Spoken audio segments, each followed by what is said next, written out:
green. How do I sound?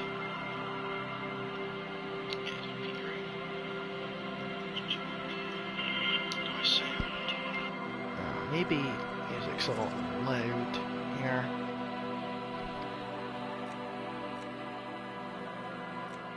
Like that, perhaps. Just check.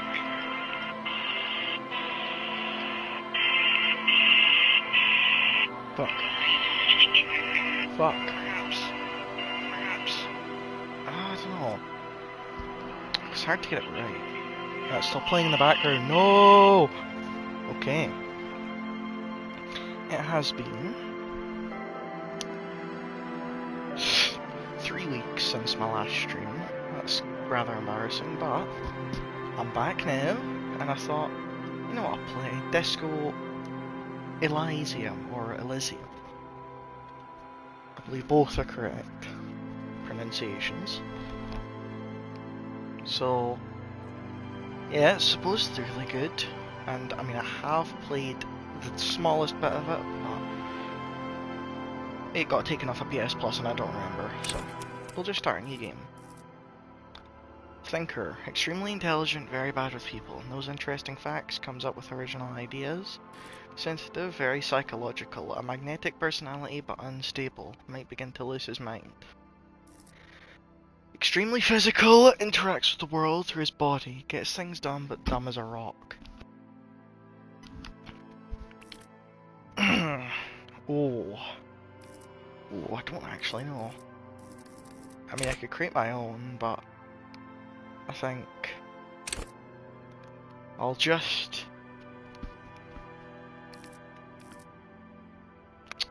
Come on.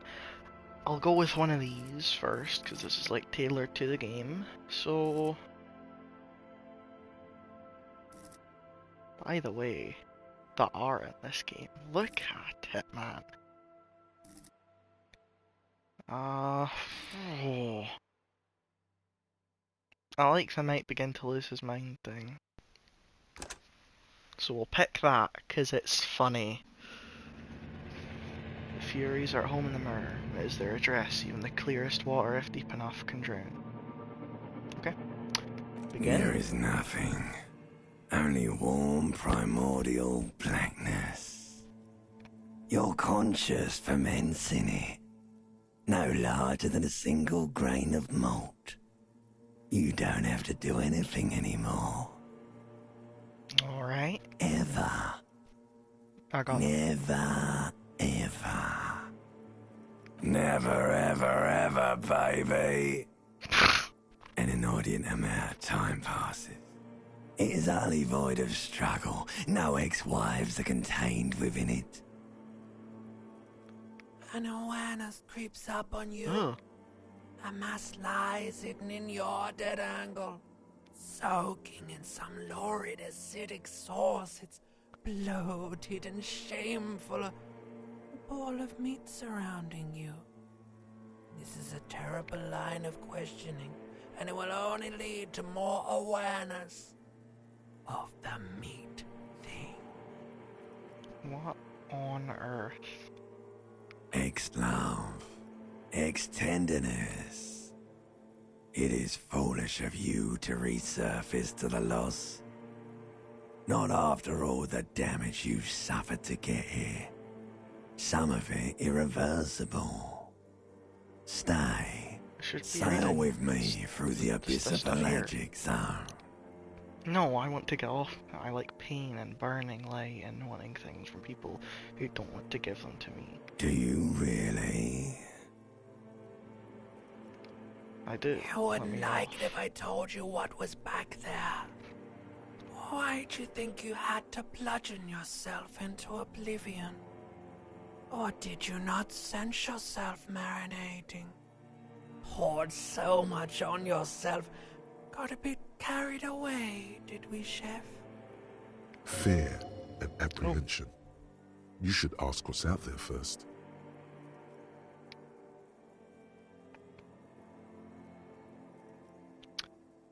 There's this giant ball there. An evil ape. and the evil apes are juking it out on the ball. You're one of them. It's basically all just evil apes juking it out on a giant ball. How big is the ball, or how small are the apes? How big's the You ball? can't even make out it's a ball when you're joking it out. It's that large.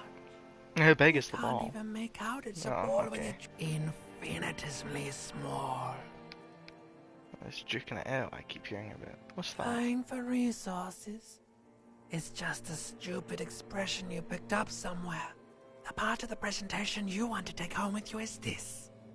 You have to beat the other evil apes in the face, or you lose. That sounds like something I'd like to do. Let's Somewhere in go. the sore, bloated man meat around you.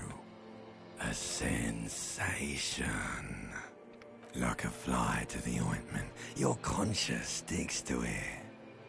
The limbed and headed machine of pain and undignified suffering is firing up again.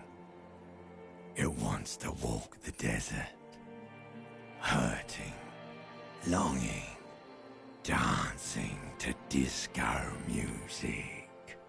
You can take it. Alright, You're a not champion. much. Volition, medium success.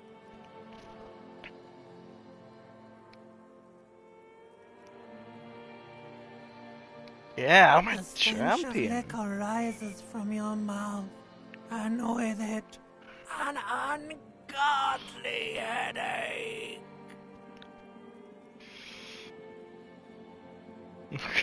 Help, someone cut my head off. It's trying to murder the rest of me. Who am I? What sort of creature does this to their own mouth? Okay, I'm a bit scared now. Let's go back to the dark. Nah. Well, A fiery streak one. penetrates your skull, trying to force your eyes open. Ugh. It's a sound. A clarion call from hell. Open my eyes.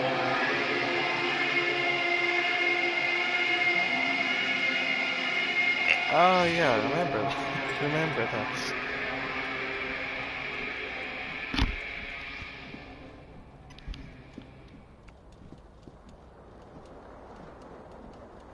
Okay, we're here. We're, I think, in control. Oh yes, we are now. How do we interact? Ah! This magnum-sized bottle of Commodore Red is empty. Looks like someone tore at the tape while the song was playing. This reel-to-reel tape player is still on, rolling empty. Anything else? Oh yeah. Go over to it. Go over to it. Oh. The window stands broken in its frame. Cold wind blows in. Visual calculus, easy 9, assess the damage. Okay. The morning light hurts your eyes. It's hazy, but you see the ocean and some war-torn Oh, I clicked buildings. look out. I was hovering over that. Visual calculus, easy 9, assess the damage. Visual calculus 1, even 42% is a white check. You may retry it. The shards face Hey. outward. Whatever broke this window came from the inside. Did I break it with my own hands? Look at them. A fine web of scarring covers the back of your right hand, but none of it is recent. What More did this likely then? a projectile than a held object. There are no fragments on the floor from pulling a tool back in after impact. It's just the size of the impact. It is too large for a bullet, yet too small for a piece of furniture. You're looking for something heavy and larger than your fist, like the green shoe that's on the hat rack in the corner, which, coincidentally, is missing its friend. Ah. Congratulations, you smashed the window with your own shoe. Now you only have one. If you're lucky, you can still find the other on the balcony outside. The door to it should be outside your room. I don't need anyone. Oh, we'll go in. No, but that's the funny The option. window agrees. Its cracked smile is cold and sparkly. Okay. Yeah, so... What now? Should pick up our stuff, right? Yes. Flare cut trousers. Oh. You hear a jingle. Keys are clinking in the pocket of your flare-cut pants. Fish It and ale. says, whirling in rags, on the aluminium keyring. There is a single key on the ring. The number 1 is etched on it. It should open the door. Good. Let's grab our jacket here then. Wait. There we go. Take off. Disco ass blazer, okay.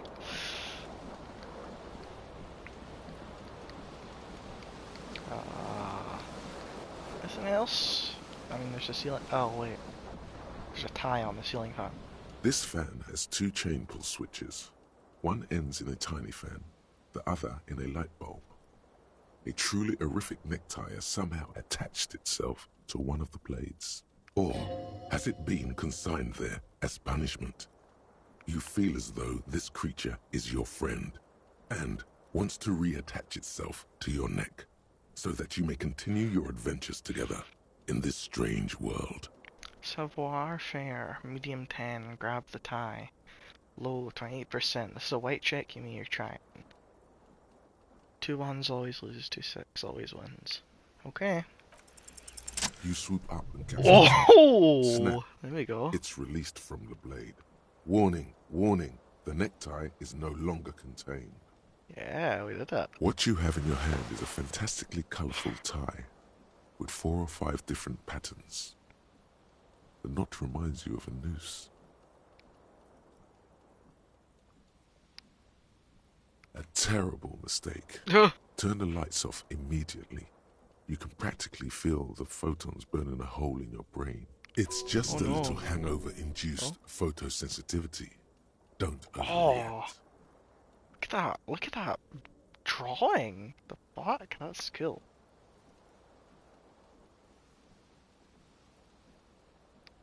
Bring it Little black on. spots dance on your retinas. It's almost pleasurable. I mean, you can The feel them fine. blades come squeaking to a halt. The switch must be broken because nothing happens. The air in the room is starting to feel like vaporized urine. Well, that was a mistake. What now? Can only go in here. 4. You see bottles in the bathtub. Wine, beer, and sweet liqueurs.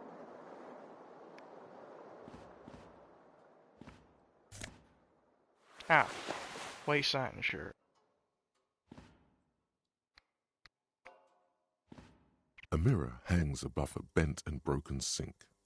In a fierce discharge of masculine energy, someone has ripped half the faucet off. Hot water sprays from the base and steam covers the mirror.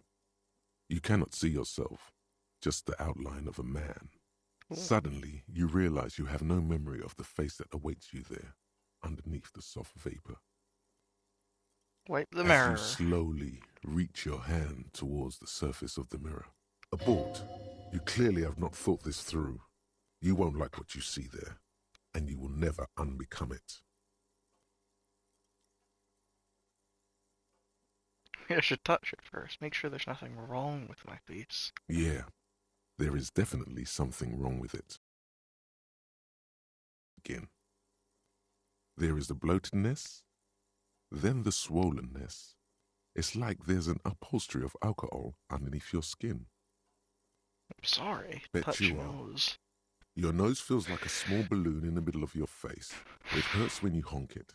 It doesn't appear to be a particularly tiny nose either. Not with all the drinks it's absorbed for you. At least my tongue is okay. It's not. It's swollen and snail-like, wriggling between your fingers. Nah, let's wipe the mirror now. Behold. You have no idea who this thing is, do you? Look at that art. Oh my god. Anyways, dear Lord help me, what is this? Of course I do. It's some kind of superstar. I think I'm a superstar. Or this is the face of a late-stage alcoholic. No, I'm a It appears you're superstar. also dead. There's clearly rigor mortis on your face. Or wait, is that an expression? Are you trying to make an expression with that face? Why? I think it might be because I'm a Please stop. superstar. It's horrible. You're scaring yourself.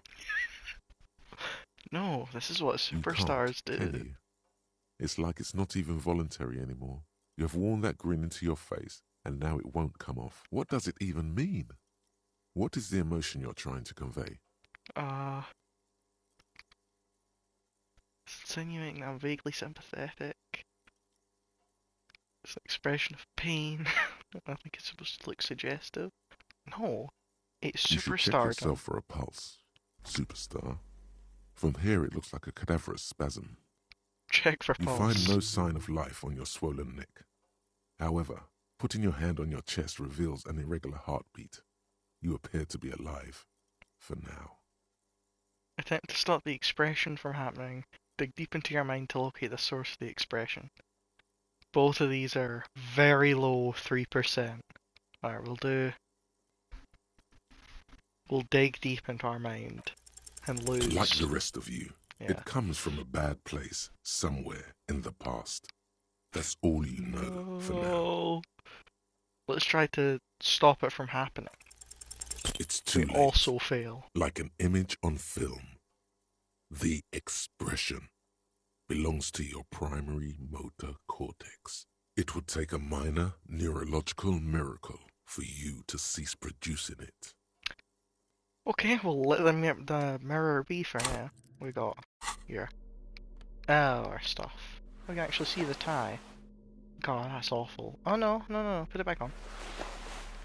Yeah, that's... Oh, they all gave you stuff. +1 is spirit decor. Halogen watermarks. +1 conceptualization, a real statement to wear. -1 suggestion, unsavory odor. -1 sap warfare, tighter in the thighs. +1 electrochemistry, tighter in the crotch. Okay. And then the tie? +1 inland empire, vivid imagination. Oh, okay.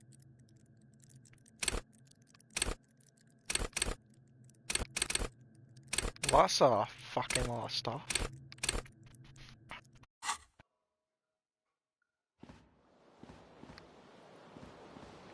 Anything else but the door? I don't think so. The door it must be then. In fact, shoe, we need a shoe. Green shoe left, that's...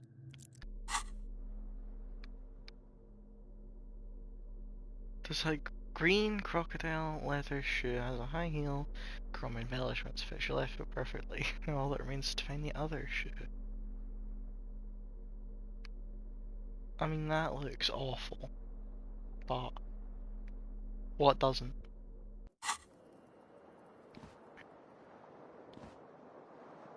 Londo Uhu reservation -22 centigrade snowdrift. Who's saying that? Oh, okay. We're lively. Ah. What's this? Where's the... Oh, I need to go in the balcony. Can I interact with that? Oh, I can interact with whatever this is. Something on the table. Yeah, what thing? Money. Real. Okay. That'll be what I'm looking for. Hello, officer. Yeah, hello.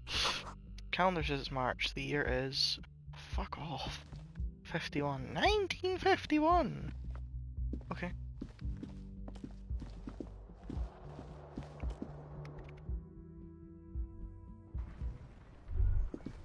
Are there...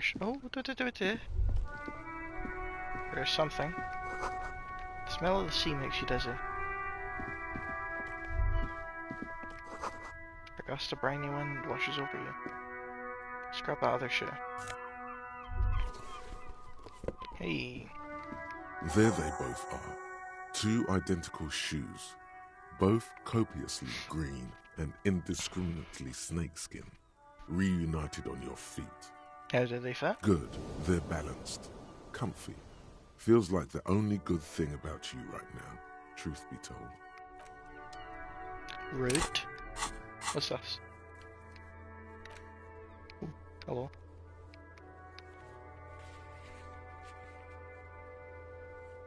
Okay.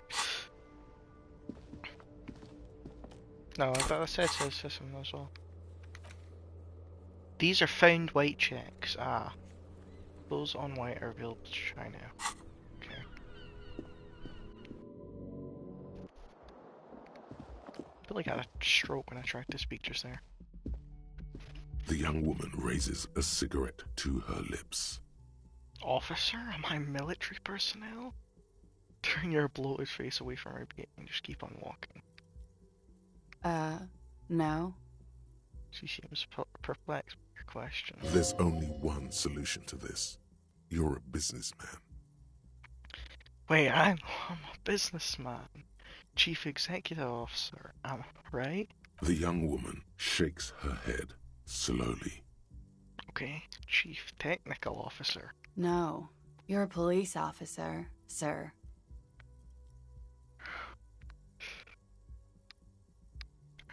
Shitting me. Unless you've been shitting us all this time.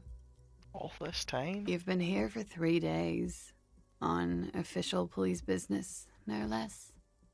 And what business is that? Couldn't say. In truth, so far, mostly drinking. Suggestion, challenging 12. Try the expression on her. Let her know you want her physically. Yeah, do it. Try the expression. Come on, why are you still doing this? I'm at death's door, bloated, a goner, and still doesn't Alcohol never raises stop. testosterone levels, especially in men. The levels remain elevated after inebriation ends and the pain begins. You seek comfort. It's only natural. Little Miss Arani? She Disco puts dancer. out her cigarette.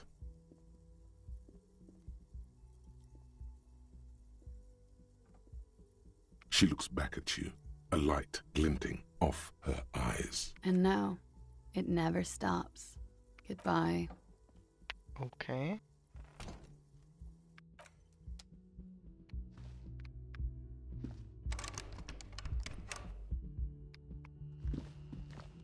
Anything?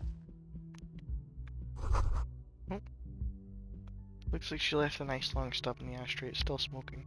You should pick that fat, juicy cigarette butt from the tray, light it up, and smoke the living shit out of it. The what? The living shit. Your mesolimbic reward pathway does not mince words. It wants smokes. Am I a smoker? Who knows what you are? A monster, a murderer, the gnome of Jeroma? You feel like a smoker, especially when you look at that juicy, succulent, seductive cigarette stub, still smoldering deliciously. But she broke it in the filter. I can't smoke How that. very astute of you. This renders it ineffectual.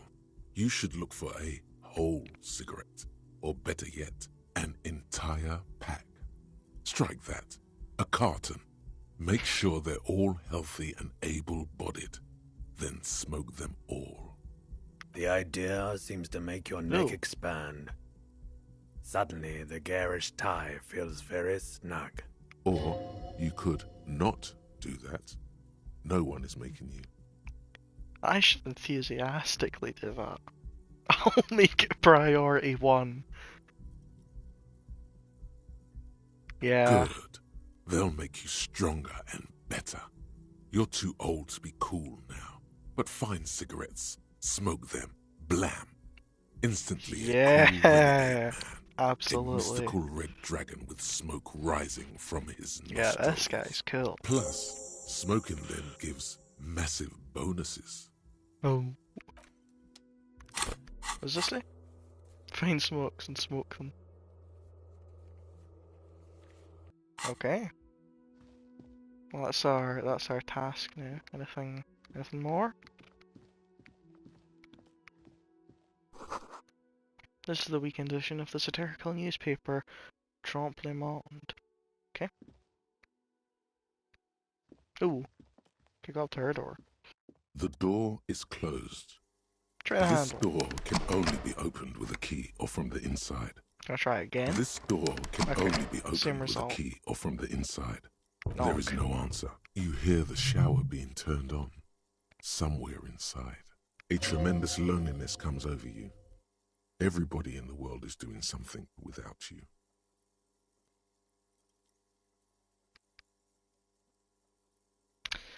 I'm The so door alone, is we'll indifferent say. to your loneliness. The world does not care. Knock Still again. no answer. Knock again, much harder. Still nothing. You should punch a fucking hole in it. Okay, we'll shout fucking whore into the door. That felt good. Everyone is a whore. Now punch a hole in the door. Don't. Everyone is a whore. What does that even mean? Breathe in and walk away. I don't know, man. I want to be like a maniac, though. It's funny. You slam your fist into the vinyl. It does not produce a hole. The door sits sturdily in the frame, and your fist hurts. This was all a very good, normal thing to do. Okay, we'll leave, unfortunately.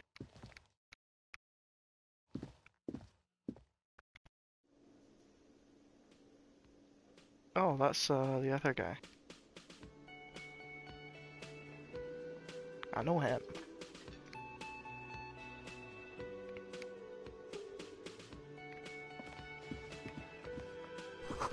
This is where the lyrics should be. Big old karaoke mic just waiting for someone to sing into it. Don't do it. The speaker is connected to the radio. The music is seasoned with static.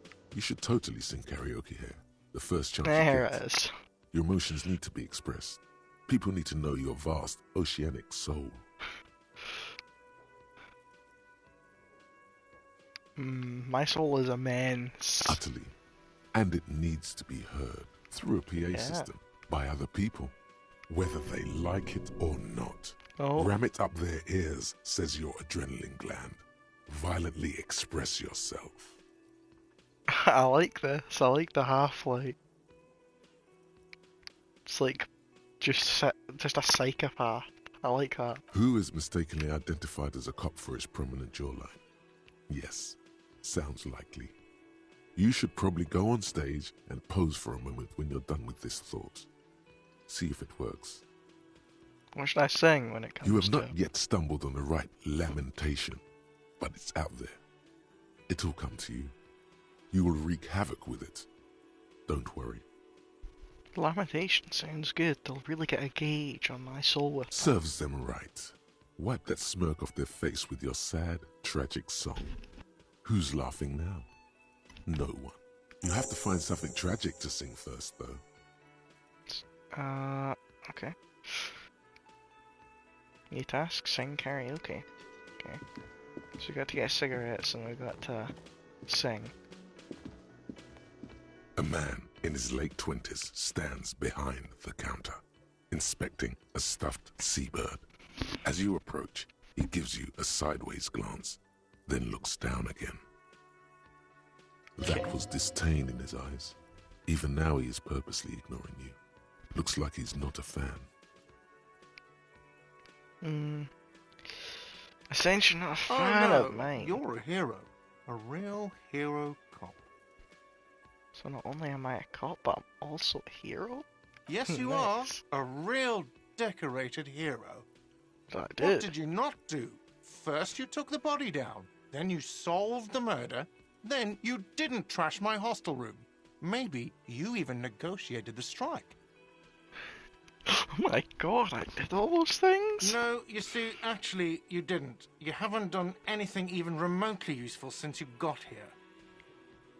No, I haven't seen you around. I'm not always here. Look at the stuff A bird. competent work of taxidermy. The white and brown seabird lies among piles of coasters and drying mugs. One of its wings broken. The man is trying to mend it. Looks like the bird was ripped off the shield that was used to mount it, most likely on a wall. Something about it makes you feel bitter. What happened to the bird? Look, your buddy is over there. He looks at the doors where a man in a bomber jacket is tapping his foot Why on the don't you floor. go and talk to him, okay?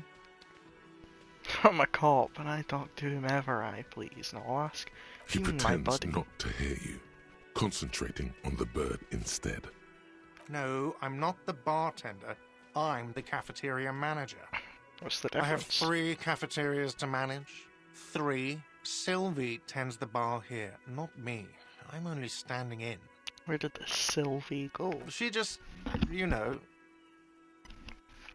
There's something there, and it's not good. That's all you know for now. Okay, we'll leave.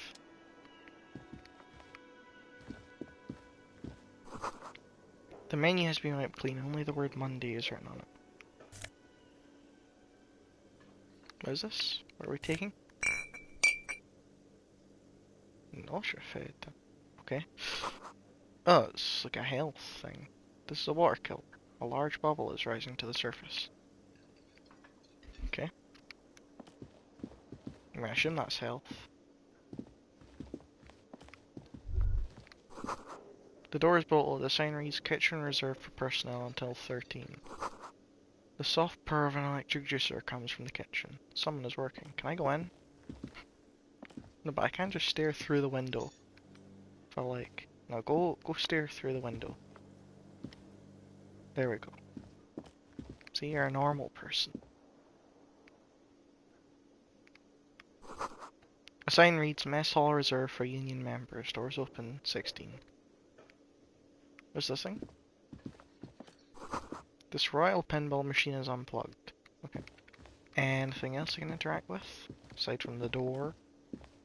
In fact, should I go out the door? I could. Or can we leave? Or somewhere door closed for the winter. Okay. An old Hello, lady. sweetie. Lena, the cryptozoologist's wife. You shouldn't keep your colleague waiting.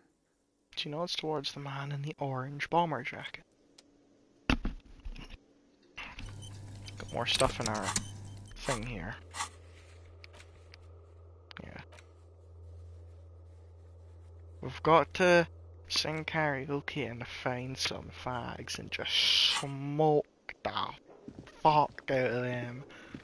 But I don't think there's any in here, so we'll leave that. Maybe not. Alarm has been knocked over. A beautiful dark liquid is spilling out. Pokemon. Sleeping dock worker. A man is sleeping at the table wearing mudcake boots and rolled down overalls. The back of his shirt reads Wild Pines, encircled by a logo with a tree. On the counter, rolled out of his open hand, you see a blister pack of headache medicine. Pick up the pills. Physical instrument. Challenging 12. Wake him up. The man does not mind. You probably need them more than he does. You've just picked up some magnesium. This item is stored in the bottom left corner of the screen above your character portrait. Use magnesium to heal your morale if you have morale damage. Okay. Alright, so we've got morale healing and then normal healing. Physical instrument. Challenging 12. Wake him up. Yeah. There is only one way to wake this bone idol from his slumber. Roar like a hurricane. Rip the building from the earth. No, it's just a primordial scream or wake up, this is an order, I am the law. Why the yelling, man? The 30-something man slowly lifts his head and gives you a pensive look. Just wanted to see what would happen if I yelled, "You're alive?" You looked out for the long count. Wait, what? I was just sleeping. What do you want, officer? Officer, even after a rude awakening, this dock worker respects the police. More than they usually do, at least. Tell me about Wild Pines. That's the name of my employer. I work in logistics. He doesn't sound too enthusiastic about this. How's that go? How's it going? Haven't you noticed what's going on outside? I'm not sure what you mean. We're in the middle of a strike down at the harbour, trying to force some sense into the executive board of Wild Pines. For one, I could use some more shut-eye in the mornings. Right to work, right to sleep, I say. Why are you sleeping here while the others are out striking? They got it. Measurehead's got it. He's guarding the gate. I'm just getting some sleep. Or was. The way he says Measurehead implies ultimate trust in this head reckoner's physical prowess. He seems like a worthy rival. You should slay him. Okay, yeah. Who's behind organising We the are. strike? The workers. The union. We know what we need. What's right for us. I mean, there's no leader. Okay. I guess there's also Everard. He's in charge of the union. He's smart. Knows how to negotiate. He's got our back. See anything interesting in your dreams? Thank God, no. Okay, was it a fathomless darkness into which we ought to be deferred like corpses to a mausoleum? The worker stares at you, his eyes dry from sleep. A web of wrinkles covers his I tanned think he thinks forehead. we're a bit of a fucking weirdo. I don't know what you're talking about, kind sir. But when I'm out, then I'm really out. No corpses. No mausoleums. Just quality time. A little me time in the abyssal pelagic zone. You can never return to it now. Only detective work remains. Wakefulness and detection. Yours? Pointing at the rum. Indeed. Help yourself to some. Wait. No. Oh, it's empty. Sorry about that, pal. Okay, The let dock us sleep. worker doesn't answer. His head is already back down on the table, in sweet sleep. Alright. Anything else, or is that it? Do we have to go talk to Kim? Oh no, A that's just bespectacled man in an orange bomber jacket is tapping his foot on the floor. Looks like he's waiting for someone. You. yeah. As you approach, he Jesus. narrows his eyes and extends his hand in greeting. If an assault were launched on this building right now, if the windows came crashing down and the whole world descended upon you, this man would hurl himself in death's way to save you. You are sure of this, but why? Hold on, who is he to He me? is your half-brother. Okay, I'll shake his hand. Hello. I'm Kim Kitsuragi, Lieutenant, Precinct 57. You must be from the 41st. You realize he's waiting for your name. Right. This is your chance to come up with a really good name for yourself. Get creative. Conceptualize. Yeah, let's conceptualize a name. Invent a name for yourself. Come on. Raphael Ambrosius Cousteau.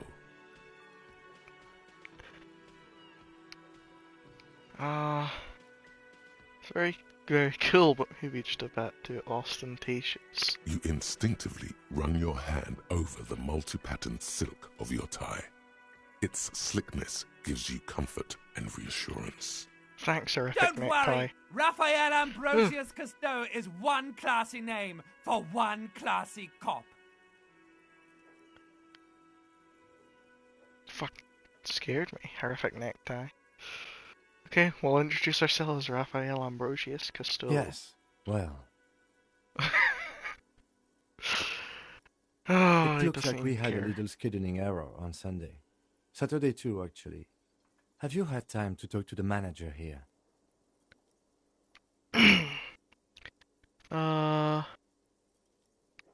Him? If you don't mind, we should talk to him again. Ask him for a rundown of the area. Now that I'm here as well. I understand the scene is out back, right? It also wouldn't hurt to assure him the police are finally here. In full force, I mean. Have you mapped out the initial interviews? What interviews? At the 57th, we like to prepare an initial list of persons of interest, and then just skim the surface. Prepare the field, get to know the players. You don't do that? Maybe it's not an inter-district practice. Yes, police. I'm a Right. policeman. And the interviews?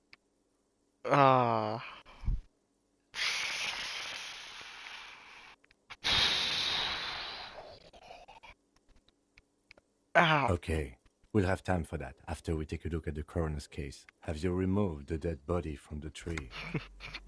Dead body? What? I'm not gonna ask that. Dead body? What do you mean?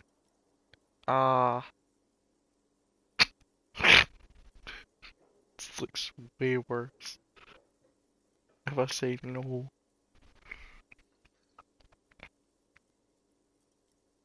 I don't like dead bodies. None of these answers are good.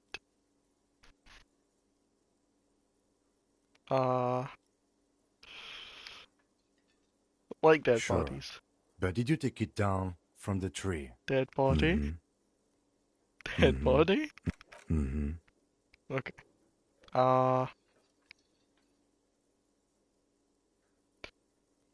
No. So, the body is still in the tree. This is the first time you detect a weariness in the lieutenant's voice. It is obvious he would have preferred for the body to no longer be in the tree. Me too. Where it has been hanging for 7 days straight. We should go there as soon as we are done talking to the owner. Can't remember anything. I can see you drank last night and the night before, and that you are still drunk now. But I have seen officers go through worse. Much worse. If you need something for your headache, there is a general store nearby. But as I said, the dead body should be our #1 concern. A painkiller would be good about now. This thing is pulsating with discomfort. The best cure for a headache is, of course, morphine.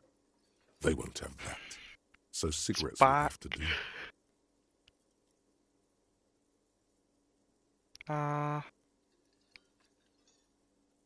Fuck it, let's just get After going. you, officer. If you're about to embark on an investigation, shouldn't you have a badge? Hey, shouldn't I have a badge or something? Check my pockets. You mean you don't have a badge?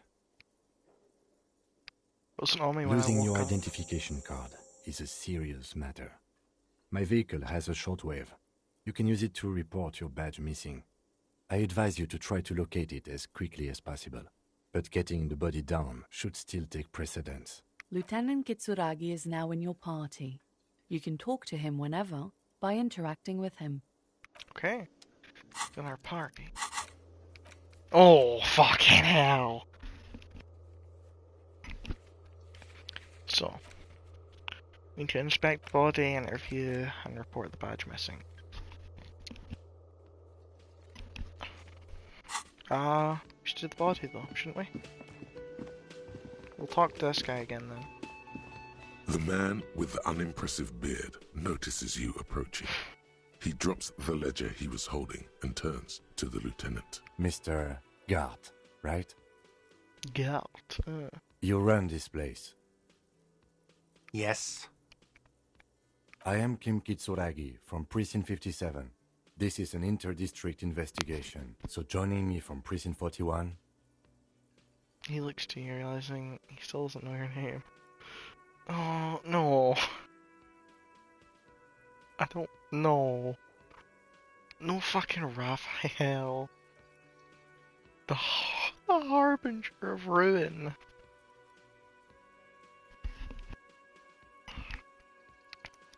We'll stick with Raphael. Right. Now, I know it took us a while to arrive at the scene. It also took you a while to call us and report the dead body. It was you who placed the call, yes? No, I only just got here. It was probably Sylvie who called you. She usually works the bar here. I'm only temporarily taking over her duties. Do you have her number? As a matter of fact, I do. He looks behind a pile of coaster, finds a slip of paper, and hands it to the lieutenant. You said you just got here. From where? Are you a local? What, of Martinez? No. I live in Jamrock. I only sometimes come here to keep an eye on the place. This is just one of the many, many cafeterias I manage. But you still know your way around, yes? In case we need directions. Yes, I know where some things are, but as I said, I don't live here. I just used to work here. And I'm not going to start working here again, if that's what you think. I didn't imply that. Detective. Yes, what? Who? Me? Yes? I have everything. You? I have questions. Yes, yes. He means, do you have questions for me, like a police officer would? Killed him. Where's the body? Why did Sylvie go away? She went away because none of your business. It's the second time you've avoided the subject. Oh my god, what is your obsession with this Sylvie person? Get over it. Maybe it's he who's obsessed with this Sylvie person. Certainly sounds like it. I don't want to ask who killed him. That's a stupid question, but it's funny. I don't know who killed him. I'm not the police. Did That's you your job. kill him? What are you, crazy? Of course I didn't kill him. Suddenly you tense up. Blood is being pushed to your muscles. You should hound him on this. Hound him hard. the Yeah! contract says. No, we'll be nice. Oh, thank you. We'll be nice for once. It's in a tree, we know that. Actually, where exactly? Behind this building, there's a courtyard. They hoisted him up on a tree there. How do we get there? That's easy. See that door there? First you exit through that. Then, to your right, you should see a big hole in the fence. A really big one. You can get to the courtyard through there. No need for the keys. The hole is big enough for the Franco-Nigerian cavalry to fit through. Does he want you to feel guilty of making that hole? It's implied in his voice. Let's go. Not so fast. You owe me 130 real. No one is saying the multi-pattern necktie you found tied to the ceiling fan can talk. No one. It must be merely imagination. But Let's bail! Time to push the eject button! Sounds like a responsibility! You don't like those! Okay. no, don't listen to him. It's madness. Just talk. What's real? I don't want you shit or slip away unnoticed. We only have 40 fucking pence, basically. That's not gonna work. I'm not chancing it. Oh, excuse me. You owe me 130 real. The IIR, or Interinsulary Real, is the global reserve currency. Whatever part of the world you're in right now, it's safe to assume he means you owe him some money. By real, do you mean some form of street cred? No, we'll say, I understand. Wow, you're a genius. Yes, that's right. Money. You owe this establishment 130 real. Oh, you're an idiot. Okay. Who does that clown think he is? Arrest him! Let me see what charge my controller's at. But what exactly is money? What are you, a philosopher? Since I woke up, I have trouble remembering even the most basic concepts of reality. Money is what grown-up people use to pay for things. Things like this hostel room, or 8 bottles of potent blend, and 9 packs of Royal Extra. We use it for everything, really.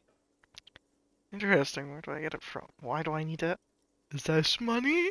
Or, proceed, but don't show them the coins, they're yours. No. Yes, it is.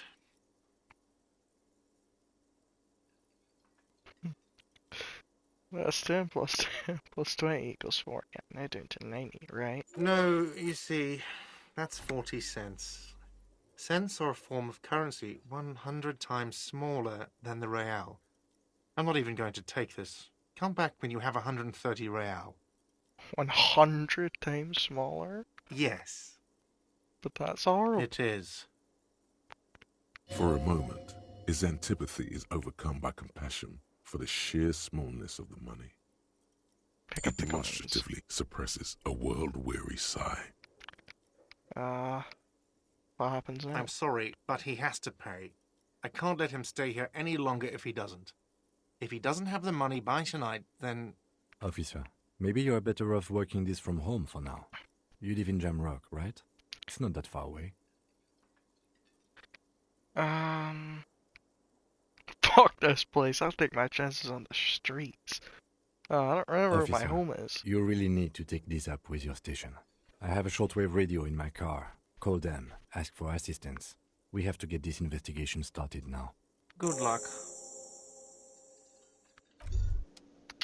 Yeah, we're not doing so hot. By the way, where is home?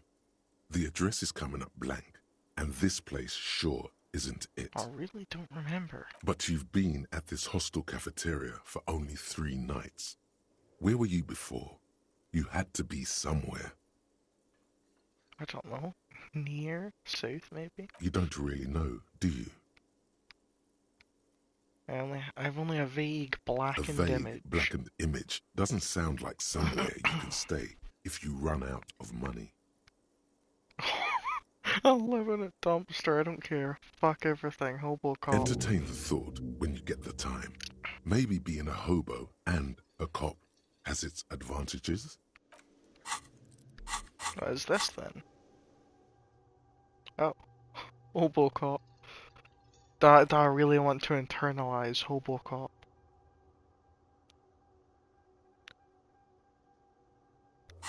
Oh. Okay, you know what? Yeah. Let's go out just now. Go out? There we go. Oh, there's so much stuff. A heap of snow melts in this wheelbarrow. All around you, rain falls on the great city of Revachol. Rain drips from the eaves and floods the gutters, washing the filth away. You know, there's people speaking. The spring thaw must be here. The snow is melting. What am I Looking doing? up at the sky, cold water dripping from your hair. What do I see? Grey sky like great battleships, clouds colliding with one another. Rain falls down on the world. How does it feel? Your shirt sticks to your chest. The shoulders of your disco blazer grow heavy. The cold finds its way in under your skin. You shiver, and the city shivers with you. You're not dressed for this weather. You should get an overcoat or a patrol cloak. What is in the Sheets west? of rain over the water. A flight of stairs leading into the ocean. Wave after wave washing the coast of Martinaise, with its motorboats and gently swaying reeds. The ruins of a half-sunken sea fort crumble on an inlet beyond the Bay of Revachol. Ghosts rise into the sky. Who are you, ghosts? The skyscrapers of La Delta, the financial district. Faint golden light seeps from the office windows. Will you ever go there? Will I? No, you are just one of the hundreds of thousands who watch them rise across the bay from Martinaise every day. Okay. What is down Urban the shore? coastline, rain dripping off Eternite-covered roofs, cinder blocks left over from half-finished construction, a defunct research and development building, once seized by revolutionaries. An old wooden church stands on stilts above the water. And beyond Coal that, City, end of all lines. run your fingers through your dampened hair. Your hair is an oily mess flecked with ash from neighboring coal plants. Smokestacks rise somewhere in the distance. What's in the east? There's a fleet on the corner. A plastic coat is folded into a small triangle under the counter by the window. Beyond that, the strikebreakers have gathered. The great gates of the industrial harbour are locked. A chill runs down your back. You shudder like an animal trying to shake water from its hide. Clench your teeth to stop shuddering or shake your shoulders again. You shudder, looking down at your feet. Dirty rainwater runs veins into the plaza's snow. 2 green snakeskin shoes stand at attention on the mosaic paving of the plaza. What's in the north? Capeside apartments. Tower blocks crowd one another. 4.46mm bullets still lodged in their war-torn stone walls. Hallways collapse from the mortar hits of a war that was lost long ago. Clotheslines go to waste in the rain. Radios play. A yard. Rain falls onto the roof of a woodshed. Coal leaks into a puddle beneath a dead man's feet. He swings from a tree, bloated. Droplets of rain slip from his cold cheeks. What's below? What's in the south? Traffic jam. Rain thrumming on the roofs of motor vehicles. Inside, drivers watch water streaming down their windshields. The statue of a king shudders.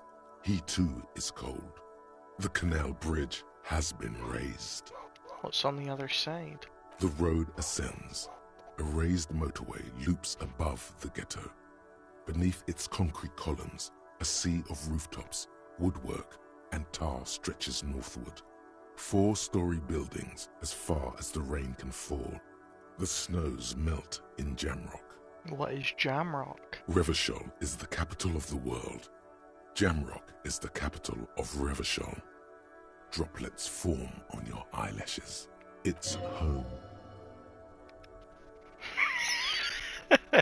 Yeah. Have a brother in the cut. Where the wood at? Have a brother in the cut.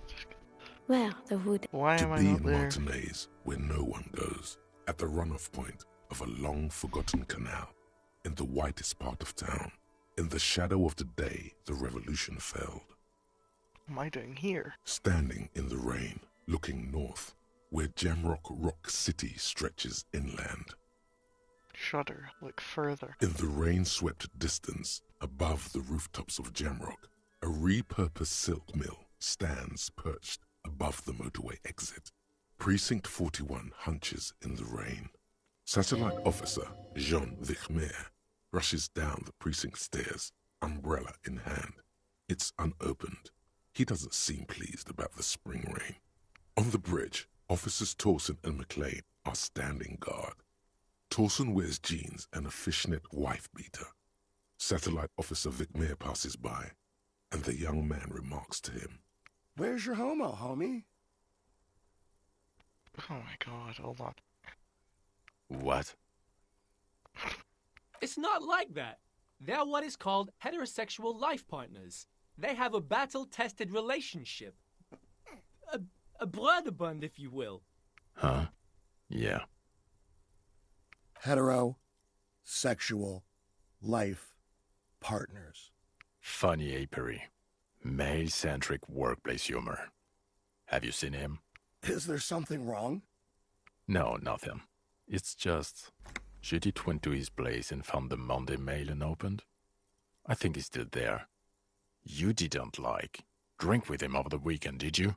That would be irresponsible. With that animal? Never again, man. What is he, still down there? In, south of the interchange? What was it? In Martinez. He's in Martinez. Your vision blurs. You wipe your face with your hand. The rain stings your eyes, making you look up and blink. What's above? Coalition aerostatics hang like apparitions under the cloud cover. Way up there, where rain forms, rotors flutter silently. Your sight clears. What's below? Collapsed storm drains, old sewage systems flooded with rainwater. Hidden weapon caches from the revolution. Doors leading down to Le Royaume. The catacombs to which, for 3 centuries, they delivered the blue-blooded dead. Motherfucker. This rain will not let up anytime soon.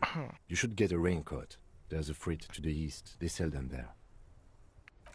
Okay. Can do. The street sign reads, "Fuck the police." True. Pigs go home. The street name is illegible. There's a woman here. We'll talk to The her. RCM in Martinez. The gardener. What can I help you with?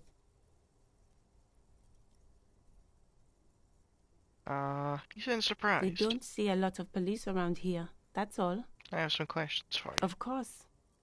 What can I help you with? Who are you exactly? Me? I am just a gardener. Good to meet you, just a gardener. I am pleased to meet you too, officer. The fuck? What is this? Fuck the police business. Excuse me? She's uncomfortable. Maybe you should drop this line of questioning. Nah, let's... Oh. Well, I didn't write it there. I'm just sitting here. Okay. Need Since directions. the street sign's messed up? Okay. What do you need? Where am I? What do you mean? Yes, sir. District of Martinez. He knows where we are. He just wants directions. Where am I? Okay, well, ask what's up in the north. There's the pier, inside apartment buildings, Goodness some more gracious. tenements. Not a lot, really. What is The in the harbor east? gates. Some kind of commotion, I think. I don't follow the local politics. A fleet store, too. Okay. What is in the south? Some shops and a bridge. The canal bridge leads to the coast, but it's broken, I think. Some kind of accident, probably. What is on the other side of the Just canal? coast. There's a little fishing village there, and a fish market. But that got closed down ages ago. Rows of stalls under a broad roof, where silvery fish were heaped on newspapers. Water, water everywhere, pouring from the heavens in the shadow of the old church. Shake off. You seem to be under some kind of cold Anything else? spell. What is in It's the west? just water. No, actually, I think they call it the Martinez Inlet. There are some islands in the bay, but they're hard to reach. In the west is the miracle. Oh, that's right there, in the yard. She's relieved someone has come for it, finally. Okay. No problem. Of Of course. I won't hold you back. Her gloves. You get the feeling that you need them. You have a dead body to deal with after all. Sure, keep them.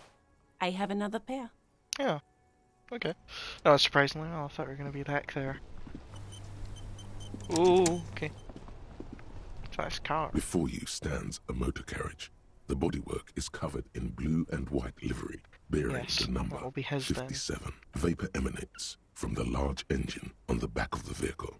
It hasn't had time to cool off yet. In the cabin, you are welcomed by a set of steering levers, a radio microphone on a hook, a pull-out toolbox under the seat, and the soft glow of the fuel preheater gauge. Yeah, pick up The the radio. frequency We need tableau lights up, and a green button labeled Prime Line glows like a feline eye. And then you hear something, the soft purr of electrical kittens, radio waves cast far and wide over the metropolis. A woman's voice greets you through the static. This is Precinct 57. Hello, Lieutenant. How may I assist you? Lieutenant. Hello, That's Alice. weird. Please assist our colleague from the 41st precinct here. I'm putting him on.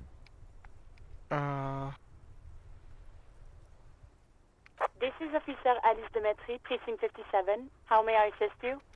Okay, could you connect me to 41st? Just a second, officer. 10-2, 10-5.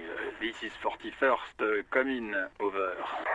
God, my God, they're all A French. scrawny old man sits in a dusty cubicle, smoking, with a large white rectangle sewn on his vest. In front of him is a box-shaped apparatus. with an array of wires and antennas. The radio switchboard. Honestly. 10-4, what's your status? Over. It's not good. 10-18, 10-20, over. He's just talking to me, these numbers mean nothing to me. State your message, sir. Over. I need to report my badge. 10-9, repeat message. Over. My badge. I can't find it anywhere, basically. 10-4, message received. This is a very serious situation. I need to 10-22 the captain. Over. 10-22, the captain. This sounds bad. Bad and scary.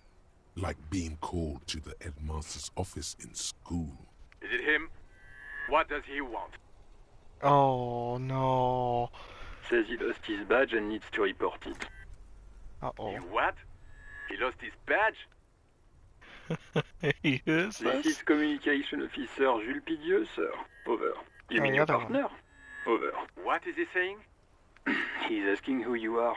I'm his goddamn partner. It's your partner, Satellite Officer Wittmar, sir. Did he lose his memory along with his fucking badge? Who lost his badge? Dick fucking Mullen. Who do you think? It's Officer Dick Mullen from the bestseller Dick Mullen and the Lost Identity.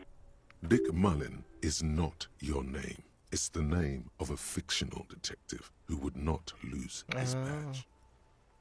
Defend yourself. Immediately. They're laughing at you. He says this has probably happened to other policemen before him and laughs sarcastically. Oh goddamn it! Is he fucking kidding? The whole station's gonna be dicked for this. Satellite Officer Wittmar is wondering if you might be joking and adds that this tarnishes the reputation of the entire station. Over. Mullen dicked us. Let's just proceed. No, actually. He's asking you to Tell stop. him to Says stop. this is serious. Of course it's serious. He lost his fucking badge. Satellite Officer Wittmar concurs. Losing your badge is serious. Over. Can't we just move on? I want to get it reported and be done with it. 10-4, I hear you, officer. I'm just going to make a note here that you are in pursuit of your misplaced badge. Over. Fuck me. Mac, come here. You've got to hear this. Dick Mullen lost his badge. What's going on? Super Cop here lost his badge. He lost his what now? His badge. He lost his goddamn fucking badge. Could you all please just stop saying lost his He badge? asked you to please stop saying he lost his badge. Why? Did he find it?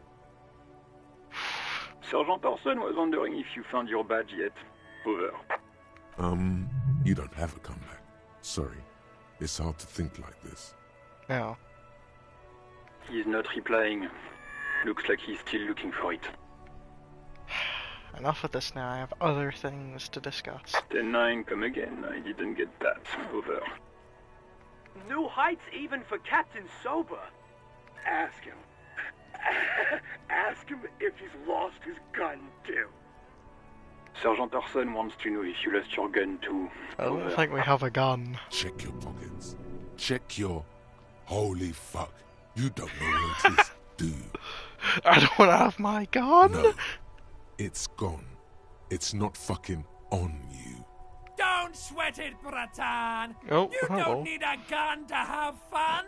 We can still have fun. It's not all over. Thanks, horrific necktie. 10-9, come in, officer. Did you get my question? We were wondering about your gun. Over. Let's convince them we didn't lose our gun. We're gonna win this one. 17%? Practically guaranteed. Even before you Fuck! get the words out, everything gets scrambled in your brain.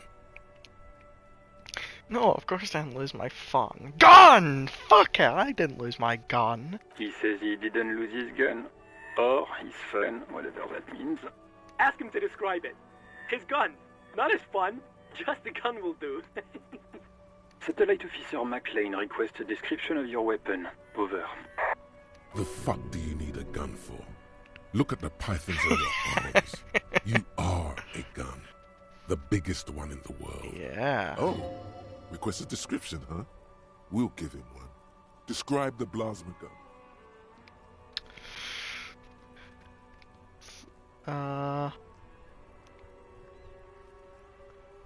Trick question on martial artist. My entire body is one big gun. He says he's a living weapon and we are trying to trick him. Host in heaven. Did he lose his gun and his mind? Dear God, he lost his gun? Oh my, I can't.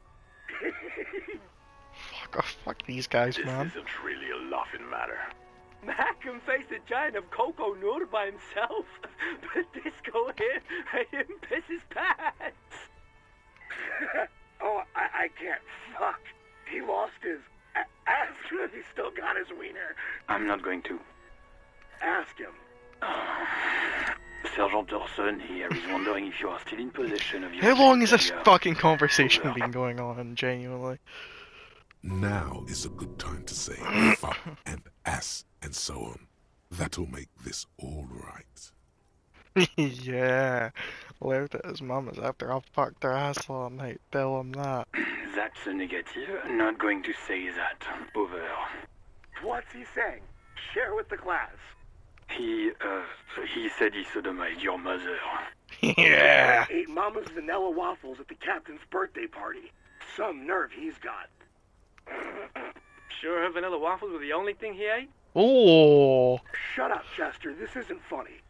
This is my mom we're talking about. Yeah, Tell him to apologize right now. Sergeant Orson requests that you apologize for the claims that you made about his mother. Over. Hey, if you don't like the fallout, maybe don't fuck with the Like firewalker. he says you shouldn't have antagonized the firewalker in the first place. Who? Satellite Officer V. I'm afraid he might be referring to himself as Firewater, sir. Firewater? He's lost it. Fuck, tell him to find his goddamn bat and gun. That's the only thing that matters. Satellite Officer V. I heard him in a Affirmative. Officer is in pursuit of his firearm. Fuck's sake. Oh, God, Officer, do you need further assistance? Over. 10-4, I hear you. I don't have the authority to grant your request, but... What does he want now? He's asking for money. Is he fucking kidding? I don't think he is. Don't give that asshole anything. He's just gonna drink it all. Alright, that's a negative on the additional funds, sir. Over. Well, new skill point, great.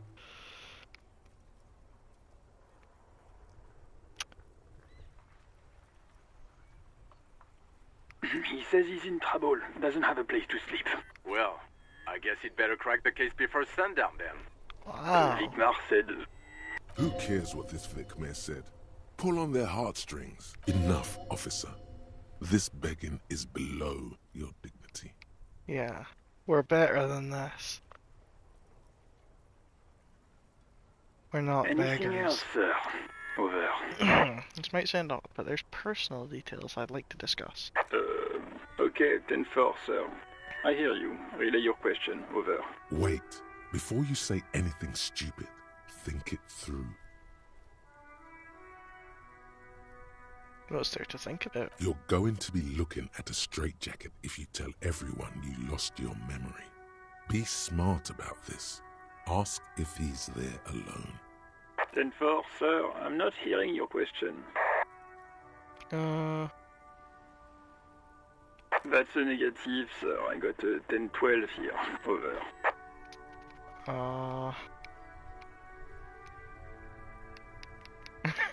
What? What is it? He's still on the line? He wants to verify the information on his badge. But of course, it says Dick Mullen, High General of the Revacholian Cavalry Force. What are Tell they? him to stop wasting time. What do you need, sir? Over.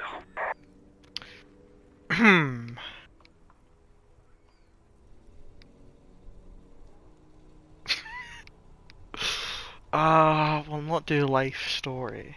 Looking for my address. I don't know where I live. 10-4. Your address? Hold up, Jules. He doesn't fucking know where he lives? Did I hear that right? Seems like it, sir. No, fuck him. Don't tell him anything. You understand? He's been hellbound for the gutter. Let him have it. Sorry, sir. Anything more I can do for you? Oh, 10-9, repeat message. I didn't get that, sir. Over. Say my name. Sir, I will not have you talk to me in this manner. Please just say my name. What? What is it? What can he possibly still want from us? He seems intoxicated and keeps asking me to call him by his name. Mullen's drunk and emotionally aggressive. That's new.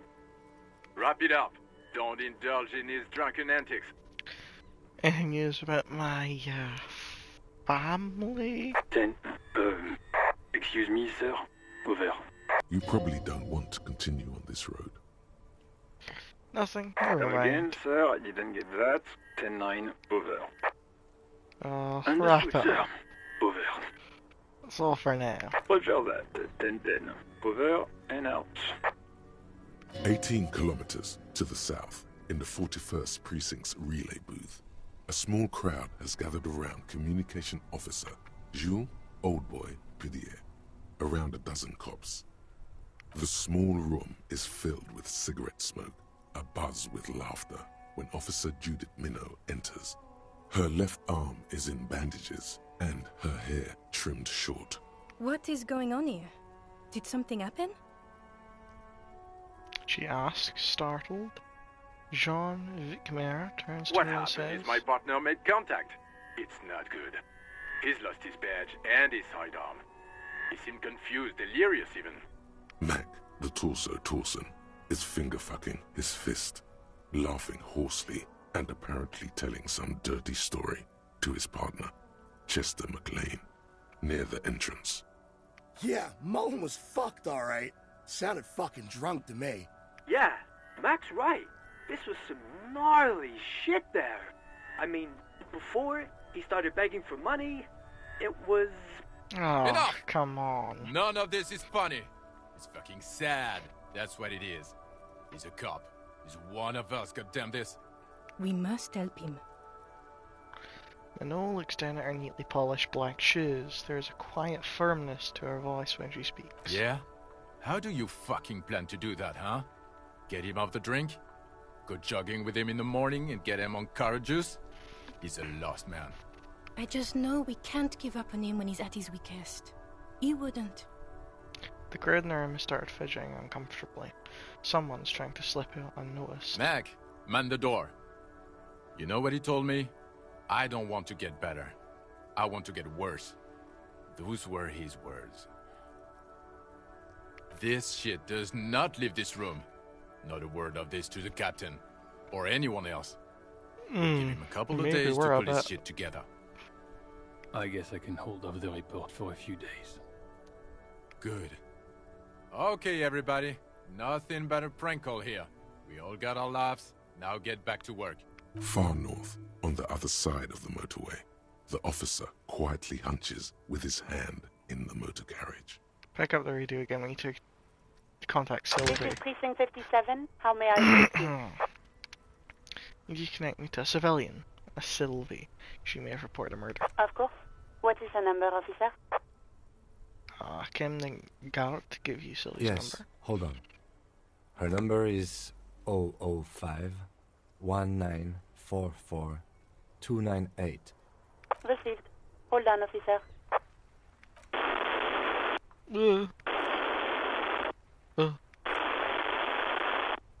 Start slapping a marching rhythm on your thighs. Yeah, that's odd. Give it a minute. She might be busy at the moment. Takes a bit to get to the phone. True. Just wait. Relax.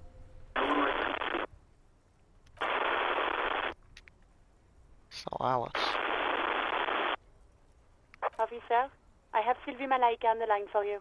Ah, there it is. Yes, hello?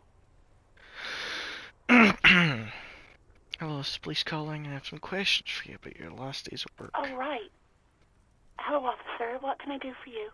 You can hear resentment in her tone. She's not thrilled to be talking to you again. There is no resentment in her tone. She wants you to ask her out. No You're a little question bit. about it. Was it you who called the police? No, not me. Do you know who made the No, call? sorry. I don't. Not a lot of people have phones around here. Copper thieves take the wires. People don't have the money to have the cables put in again. They use the Union's phone, or the one on the coast. It was someone else. We'll find them sooner or later, officer. It just might take a while.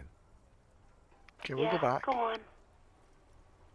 Quit your job at the Whirling. You mean, why did I leave the bar? Honestly, I'm not really comfortable discussing it with you, sir. Why aren't you comfortable discussing it with me? Let's just say I left because I needed to get away from someone. Get away from whom? You know whom? You think you hear a sliver of accusation in her words. Don't be paranoid. She's obviously talking about someone else, not you. You mean me? You need to get away from me? Maybe, I don't know. Oh, fuck. Shit. I just know I have to take some time off right now. Fucking clicked twice. I really want to talk about this. Let's just forget about this, okay? Are you ever coming back to work? Okay. You see my badge? I know who you are. You're a police officer.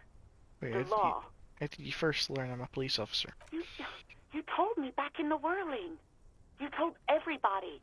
And so does your badge. I don't need to hear about it anymore. My badge is missing. Have you seen it anywhere? Oh. No, I haven't. Sorry. Well, real policemen have uniforms too, by the way. Where's yours? Where's his? Yeah, he's in plain clothes, voluntarily. It's different from not knowing where your uniform is. True. There are officers who wear the signature Perseus black uniforms to the highest ranks in the RCM and end up buried in them as well. Others do it more casually. Looks like you're one of them. Have you seen my gun? Wait, no, not this again. Everyone saw your cool gun, detective. Oh. She really doesn't like me. You were trying to impress some people with it. Everyone was eating and... Oh. Sounds like it's going to be bad. Do you really want to know? And what? What did I do? You were waving it around in everyone's face, begging them to describe it. You said it calms you, and then you started making suicide jokes. It got pretty graphic. Jesus fucking Christ! Some poor sod was trying to eat his pudding while you were screaming, spit flying, imitating the mercy shot right next to him. Spat some in his food. I don't think he touched it after. Oh, God. People tried to back away from you, or even slip out of the door. But you screamed, I am the goddamned law, and you have to listen to me. You are all suspects in a murder investigation. Yeah, I don't know what to say. Me neither. I should have killed myself. I need to see. No, please. No more suicide threats. Thank God you don't have that stupid gun anymore. Why would I threaten to kill myself? I mean, look at this world. I'd love to stay. There is silence on the other end of the line. Yes, but what happened to my gun? No idea. All I know is next you were waving around money instead, saying things like big butts cannot lie and guns can't buy money, but money can always buy guns. It almost looked like you pawned it. But believe me, I did not ask. Oh, for fuck's sake. You see my policeman uniform? Uniform? I never saw you in any uniform. You had your things on. The disco thing. Yeah. Okay, so we didn't even have a uniform to begin with. Somewhere in a dank rental apartment, 2 police officers stand in the dark. Trash and liquor bottles cover the floor. Things are not good. One of the men, trying not to slip on old newspapers, makes his way to the window and pulls the curtains apart. We're a mess. Roaches scatter as the light comes in. Goddamn. Officer Michelle Elfboy Williams speaks to himself. His partner, Sundance Fisher, looks at the patrol uniform he's wearing, then at an identical suit framed on the wall. It's blue and covered in dust. Let's get the fuck out of here. He turns to Williams. He hasn't been here in days. We are fucked. No, we'll just end it there. I hope so. Please, don't call me again. Bye. Wait, why does she seem angry with you? Empathy, medium 10. Okay. Yes, you have obviously done something to upset her at the Whirling in Rags. when she was still working there. Wait, before you go, you're mad at me, right? Tell me what? Tell me, what did I do? I can't remember anything. I'm not mad, it's just... You were so drunk and so emotional all the time, and then the skua thing happened. The skua thing? Just made me want to quit. The What stuffed skua bird, thing? the great skua. You threw it against the wall while Aww. screaming, "Fuck that bird," and laughing like a maniac. What the fuck is wrong with I think us? you said it had been giving you shit ever since you got there. Bitch bird got what was coming to her. Why do I always end up screwing everything up? It was a pretty bird. There since I started working in whirling. I really liked her. We call her Scotty. Oh, that's awful. There's genuine sadness in her voice.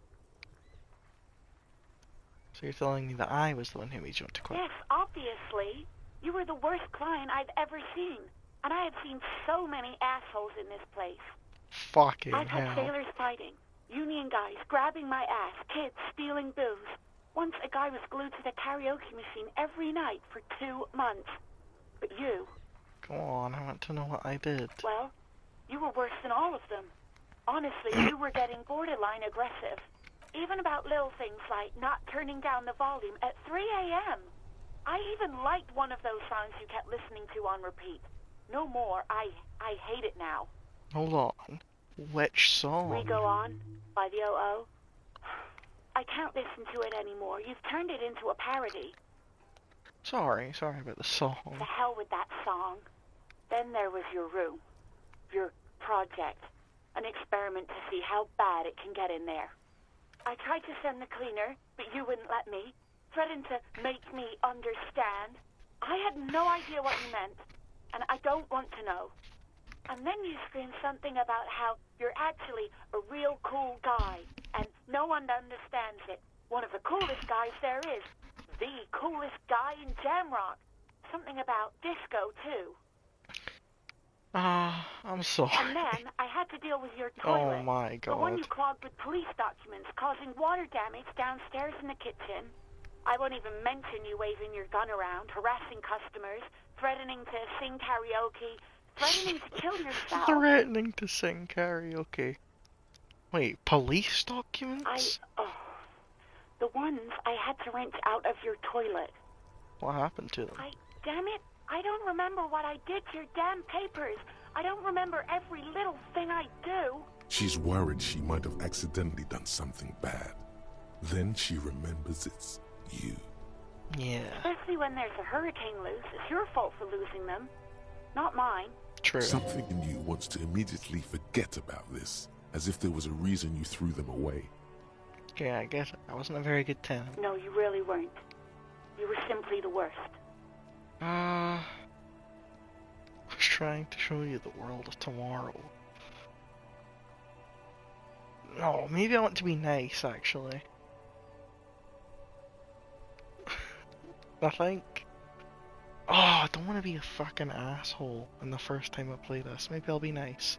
God, I knew I shouldn't have brought it up. Just try not to call me again, and let's pretend it never happened.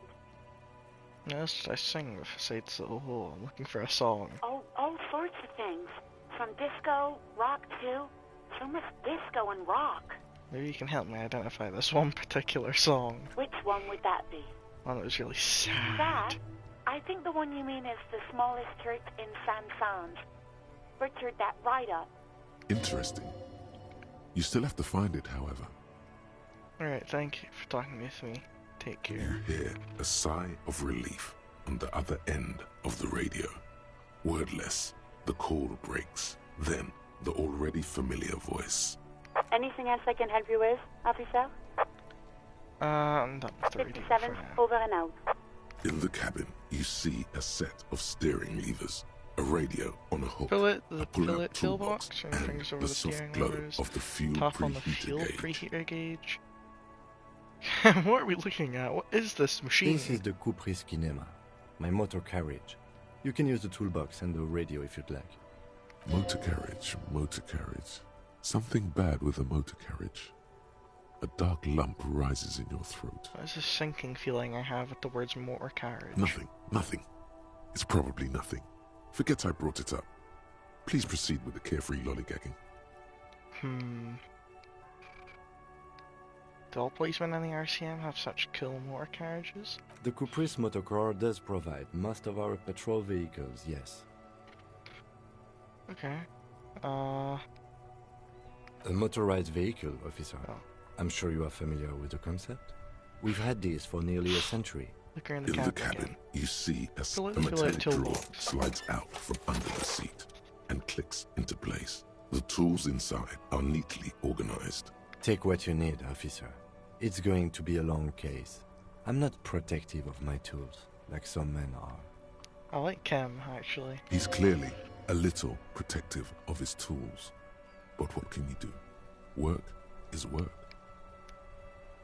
We don't need anything there, surely.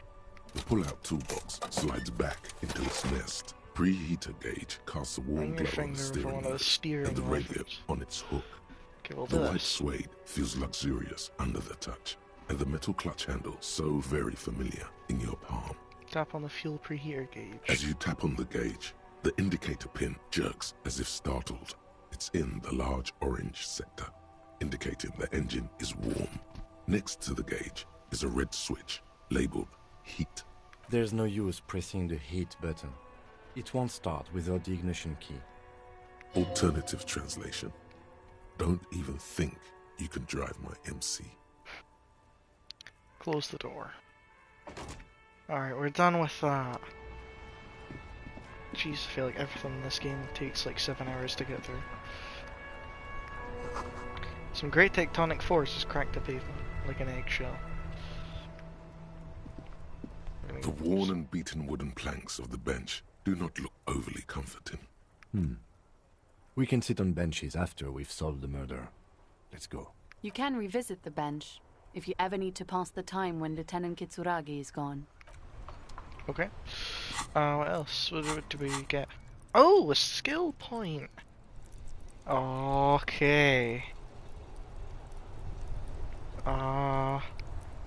Maybe I want to actually be nice. Psyche. Understand others.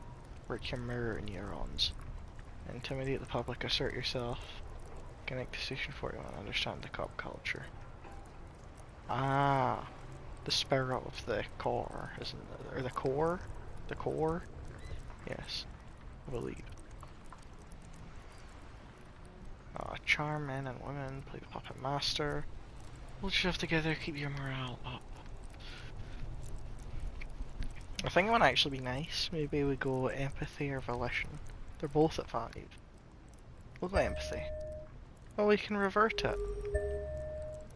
That's very nice. That's very nice. I like that. Okay. Oh no, we had something else in this book here. Pay for damages. Oh my god. Track down your badge. Track down your gun. Oh. Fuck, like... God, we're such a mess. An ancient fountain. It doesn't pop water anymore, there's a tree in it. Go over to this. We've got to go around here. Tire tracks leading onto the roof. The slush and rain has almost washed them off. Fair enough. What is that? Well, gee, how much can a man whine, Gaston? Ah, my back. I swear it's getting worse. Okay, are we... I have to go all the way there. No. Just speak with this guy. Have you no shame? Whining about your back every time you bring out the measuring tape. Honey, you're a man with a fork in a world of soup. Please, let's just try to enjoy the game, alright? The other one is eating a big sandwich. I'm trying to, but you keep breaking my concentration. You're old. I can see that. We're both old. Now stop grabbing your ass like it's a girl. These manly men are playing balls. This is a ball game. Grab a ball and play it. Don't ask questions. Shoot first. Ask questions. Shouldn't I ask never. What game it is first? No, you got this. There's the ball. You're the game. Okay, fuck it, let's go. Oh?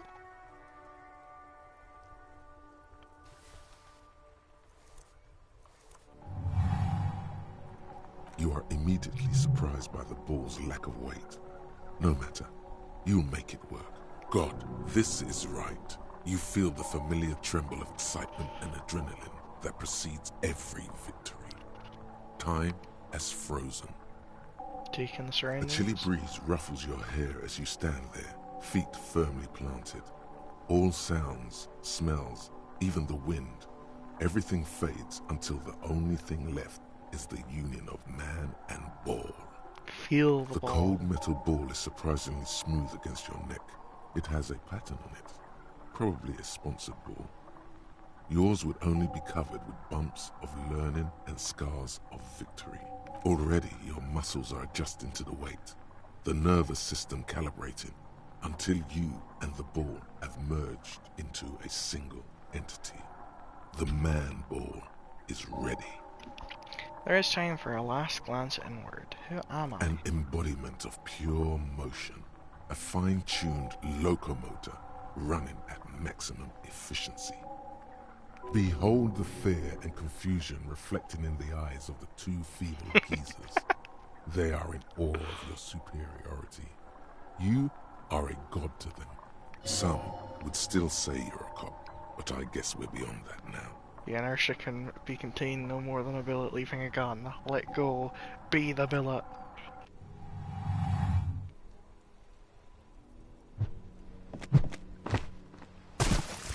Okay, I don't think that's what the game was, to be honest, but...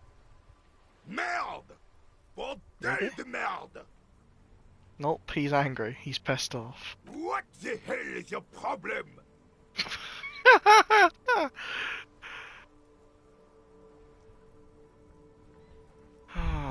Now we create I don't triceps, care that's for if sure. you are a cop. You do not just ruin someone's game. It's so goddamn disrespectful. A man his Pissed off age for getting me. worked up like that? Better watch that blood pressure. Wait, what? You vandalized our game, son. We can't play pétanque with 5 bull. Sorry, an honest mistake. Are we good? P-tank? Yes, pétanque. You ruined our pétanque game. We want our bull back. Take it easy, René. This is just a misunderstanding, isn't it, officer? No harm done. Of course there's harm done, you orange slug. You owe us a goddamn bull. Fine, we'll Good. fix it. Mistakes are forgiven when men at least try to right their wrongs. I believe you will try. Now why did you approach us? Just talk. It'll smooth things over. Old people like attention. Do you know anything about the man hanged in the backyard of whirling in rags? Unfortunately, I don't. Unlike most of the locals, I have no qualms about assisting law enforcement. But this affair has passed me by completely. And most of the In locals? Martinez, the union is the law. So can you really blame them? But you don't have a problem with the cops. Cop is a pejorative term. I don't have a problem with policemen. On the contrary, I admire the effort to bring order to our streets. So again, you don't know anything. If I knew, I would not be afraid to tell you. I simply don't. I'm an old man, not a coward. The daily business of the riffraff no longer concerns me. This is a man with a lot of past, but little present, and almost no future. Okay, we'll leave them alone and we'll get them their ball back. This coin operated here has been banged up, inoperable. Enormous wolves were the real man. Maybe a sea monster did this to the plaza.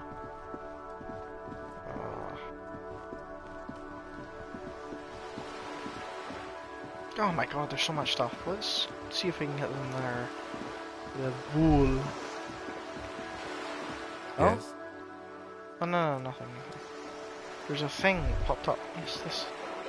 Near the distant squall of seabirds. Splatter bullet holes lines the wall. Can we go in and get them their thing? Oh yeah, I'd just swim. But I suppose I need to find something somewhere else. What is this? Take all? Yeah. Little plastic bag. Frito. Things I've seen and said. What is this? The ad reads broken window. Tibbs has windows. This coin-operated viewer is facing southwest. Its coin slot is full of fossilized bubblegum, rendering the machine permanently inaccessible. Poor little viewer. The metal feels cold and wet under your palm. It looks unhygienic.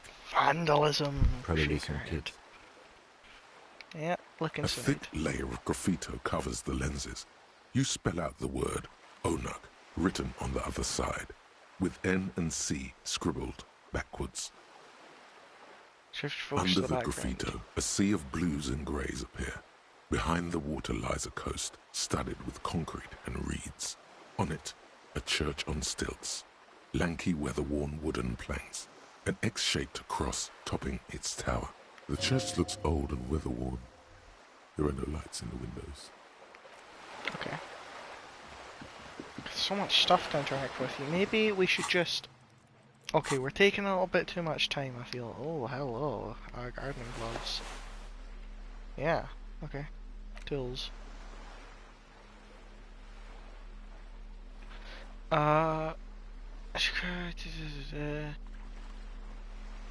Tear. Okay. Police lost pool. Okay. Well, let's go get this body dealt with. I think we've taken long enough. I just want to get to where we're going after this. Road sink is laying EB. An old call box with a matrix of push buttons lists all the companies in the East Delta Commerce Center. Good lord. Main hall, building An off-key melody starts playing after you ring the doorbell. Then a woman picks up the receiver. Kuno, please stop calling here. Grown-ups don't have time for your stupid games. Sorry. I was just trying random doorbells. I don't have anything important. Please don't do that. Doorbells are not toys, and this one isn't even working properly. Please don't call us again. Thank you. A single beep indicates that the line has let's gone just... dead.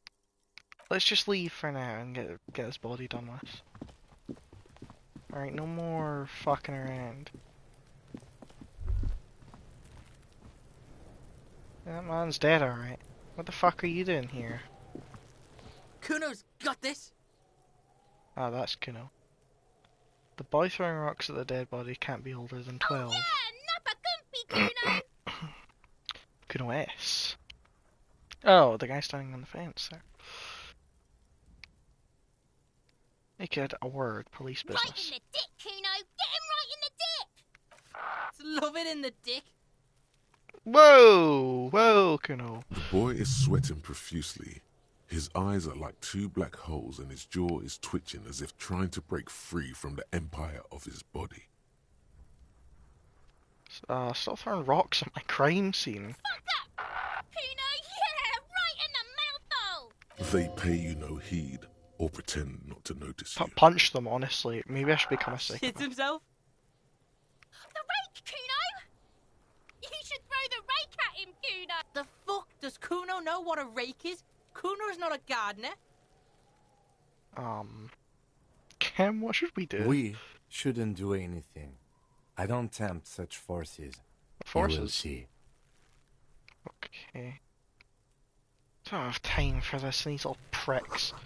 Smells like spoiled meat and curdled daily. Dairy! A human being decomposes. Well, a kid's ladder is rickety but still climbable. Someone is trying to grow herbs in this greenhouse. Fuck off, Kuno S. Pillar R wears a crown on the ribbon below. A light above descending. I see. This trash container is locked. The sliding lid has a padlock that says, whirling in rags. There's something in there, not necessarily connected to the case, but still. Why am I looking at you, trash container? You're just a trash container. The body is downwind from here.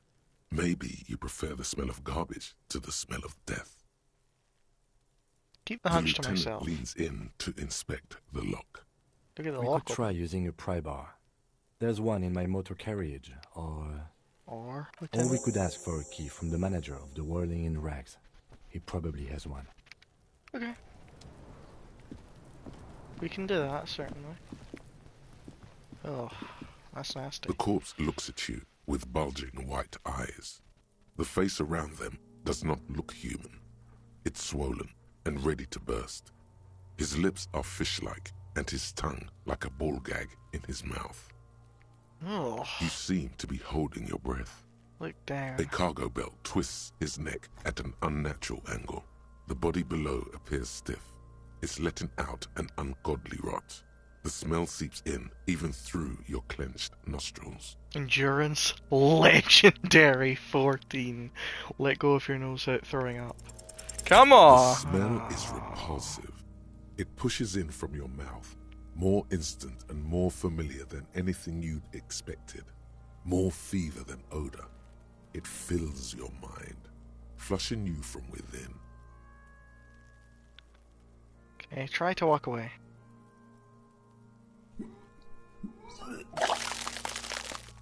Yeah, okay.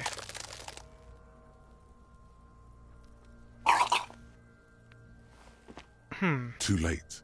It's impossible to keep in. Your body curls and pushes it out, burst by burst, until a pool of vomit lies under your feet, and your throat stings from the stomach acid. I'm It's sorry. okay. Happens to everyone. Keep it. The hangover is clearly making this worse for you. You could use some ammonia to clear your head. You think ammonia would help? If you can handle the headache. Some officers use it to deal with cadaverine odor. But not you? I can't handle the headache. It's more likely he can handle the smell, unlike you. Okay, where do we get ammonia from? There is Fritz nearby, east of the hostel. They usually have a small apothecary. If they don't... There's a greenhouse here, and a gardener with a wheelbarrow on the corner of the Whirling in Rags. If she works here, she might have something for the smell. Acquiring ammonia will provide a modifier to the white check. Modifiers make checks easier and allow you to retry them. Okay, let's leave for that for the moment. Hey, so we've been monitoring you internally, and now we know your Copo type. Oh, our copper types. Yes. Guess what's yours? Oh wait, there are copper types. Sorry, Yes, cop. Sorry, cop. The cop who's sorriest. Let's make it official then, shall we? Huge lack of enthusiasm going on in here. What are the other copper types? Oh, you know. Apocalypse, Superstellar, the advanced interesting cop, liquid shadow cop. But you're too sorry to say those things. So, here we go? Fucking they should Yes, be sorry. yes. Impotent rage and lamentation. Let's wrap it up? You know, actually, I'm not sorry. I changed my mind. No, you don't. Come on. You'll be back to saying sorry in 2 minutes. I'm Stop really wasting time not and sorry. begin the repentance. Fuck off. Wow. Okay. Fuck off. Maybe we were wrong about you then. Yeah, better than that. Prick. Items. Lieutenant's handkerchief. Okay. Done. Find smoke, sing karaoke, inspect the body, bring the crime.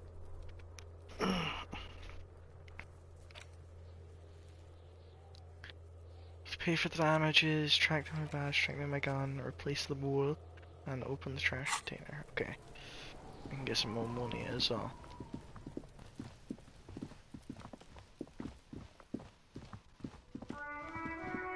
Okay, let's head back in. Ask him for a key.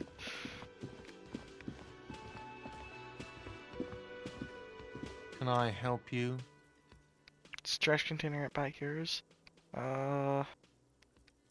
Mine? No, it belongs to the Whirling in Rags. Thank you for clearing that up. Why do you keep the container locked? Why? To keep the hobos and drunks out. That's why. And the neighbors too. They put their trash there and they don't pay for the garbage company. I thought as much. And are you the only party with access to the trash container? Well, yes. Us and the garbage disposal company. It seems a little callous, doesn't it? I wonder Something what this stirs feeling in you. is. No, it doesn't. Nothing stirs in me, and it isn't callous. It's common sense.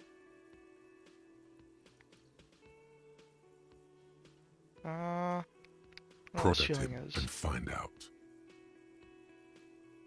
We need those keys. What do you need them for? It concerns the case. Please cooperate. Just bring them back once you're done, please.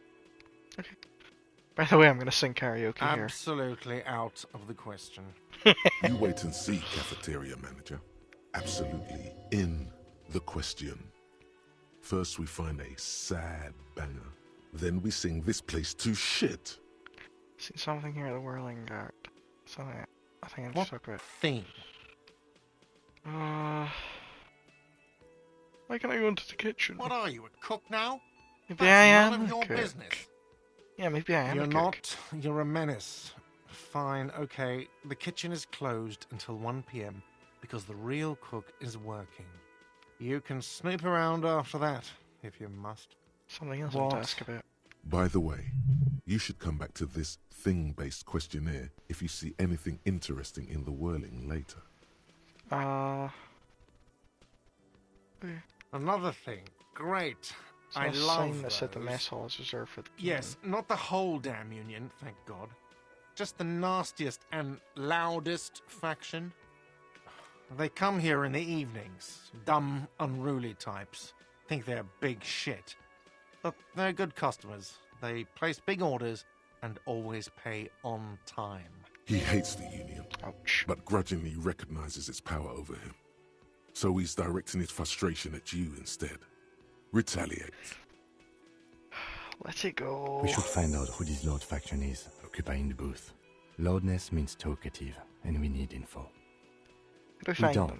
We have to wait. They'll show up sooner or later. Men get hungry, even striking men. If not today, then they'll be here tomorrow. Okay, fair enough. Yes. Goodbye. Great, and I find it is in the union box. Fuck's sake. We got the keys though, don't we? Do I have them or does he have them?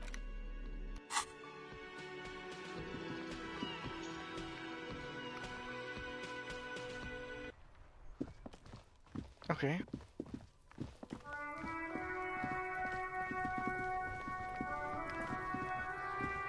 This trash container is locked. Open the well-oiled padlock with the crack, key. The lock pops open. It should now be possible to simply raise the lid. Don't. Maybe you shouldn't. Maybe we should. Maybe you shouldn't. Of course you should. This is your time to shine. Hobo. Dive into that dumpster for extra content. Don't I just have a premonition that there's something in there? There is, but you won't like it. Sweat forms on your brow. Your hand is still on the lid. Open the lid. The smell of rotten food rises to greet you. You see soggy cartons, dirty rags, and organic waste. Anything actually useful in there? We're just in time. This hasn't been emptied for over a week. Dig in Robocop style for extra content. Oh, look under the boxes of corn. Milk, an egg rest with one broken egg in it. Some pasta wrapper. Picking up the soggy packages somehow feels familiar. A box falls into pieces in your hands. Batiste Soleil cereal. There are plastic pasta packages below. And turbo noodles. Nothing of note, however. Back at the rags. Among the threadbare kitchen towels, something catches your eye. Oh, A pair of don't. denim trousers. Please don't grab them. As the legs of the slime-covered jeans begin to unspool from the garbage, a rank corpse smell fills the air. The victim's clothes? Oh, that's his clothes. Cadaverine odor is faint. If these belong to the deceased, they were removed when he was still in the early stages of decay. Can I put them on? Drop them in here, officer. Oh. Guitar marked blue jeans. Pockets empty or emptied. He wore them with a belt, too. A white belt. The loops appear stretched, but the belt is missing. That's it. Do you see anything else in there? I have another bag here. Let's Something see. slimy catches your eye. Reach for it. A drab, long-sleeved shirt, olive-colored, appears from the food waste, dripping with pus. Oh, God. This is a military-type overgarment. No label or serial number. This is the kind of rib-knit shirt that's worn over light armor to conceal it in an urban scenario. Okay, some Anything military more? thing. The rest of the rags are just kitchen variety waste. Just garbage. I think that's all I think. All right. We should go to Gart again and ask if he knows who put the clothes in the trash. It could be as simple as someone from the hostel cleaning the yard. Or that one. I'd advise against confronting that force. You think someone from the whirling might have been involved, maybe? Not really. All we know is the victim's clothes are in the trash, the lid was locked, and his establishment had the key. The fuck's he on about? Kids?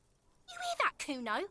He thinks you're an infant or something. He thinks you're an infant. You fucking hear that, Kuno? This guy's a right cunt. See? Fair enough. The lieutenant nods, then Yeah, but looks let's back into the trash search the food waste. It's just organic waste, cold and slimy on your hands. Apple and potato peels, mostly. Unidentified sludge, and the occasional chicken bone thrown in for good measure. But hey, nothing. It's nothing. Nothing more to see here. What's this? What? A blue piece of plastic sticks out from the apple peels. Oh, It's shiny.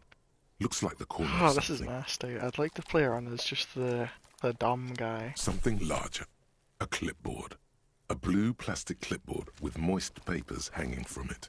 They look badly damaged, but you can still make out forms and notes. Huh. Written in a man's handwriting. Officer, is that your paperwork? Oh, no, it can't be. Yes, it is. Look. This Oh. plastic has the RCM street grid on it. You've even got an autopsy form. Oh. If you don't mind my asking, how could you have let your paperwork end up in the trash? Must have been cramping my style.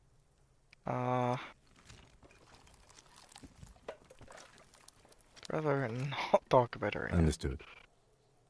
Yeah, I Be think untroubled. we're a little drunk. If anything, this small moment has made him respect you more. Dig in, Hobocop style, Wow. yeah. An Armistice caliber 50 knock cannon. Half wrapped in paper tissues. So shiny. It's a not cannon. It's a giant rifle, and it's very expensive. Not as expensive as that fat string of pearls snaking around the rotten banana peels, however. And is that Cordon Electric's preamp with Electra F2 tubes? It is. That catches quite a price. We're talking 12,000. Easy. Unless you're into hi-fi yourself. I'll sell it. No, you won't. Because none of those things are real. They're not actually in there. Oh. All you see is food waste and crisp wrappings. Grill jets, there must be something. All you see is a broken mug with a racist depiction of the yellow man frolicking in saffron. An antique? Only in its social sensibility. Take the mug. Mm-hmm. You've acquired an interactable item. Investigate this item further by going to the Interact tab in your inventory. Thanks, Tutorial Agent. The container sounds You're a always there muffled for me. bone. That's one thing off the list. I think we got it all.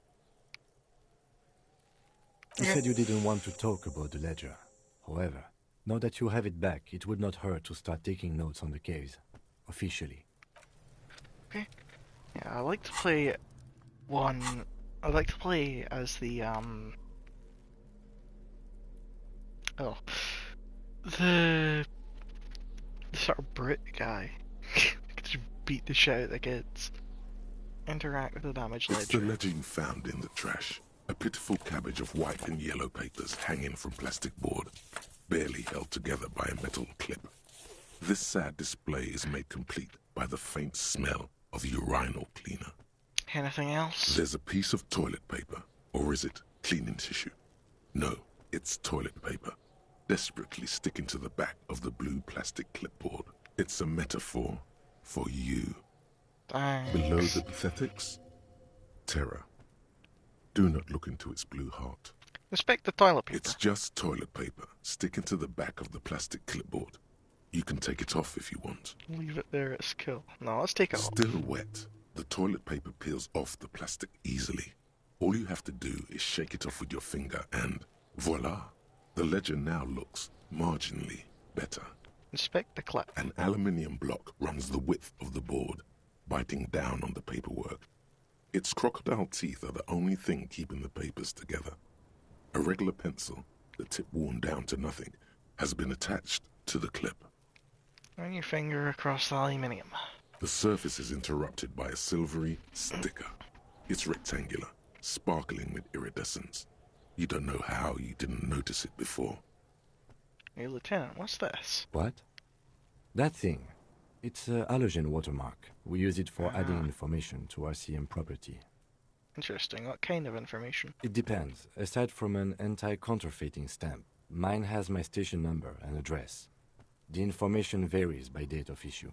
Okay. How many years you've been on the force, he's thinking. It'll have that.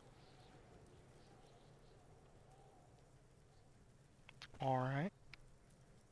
How can I read Any it? capable light with the right wavelength will do. Light. All RCM vehicles have had lights designed to reveal halogen watermarks. Mine too.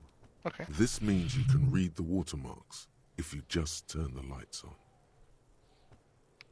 That's all, Okay. thank you.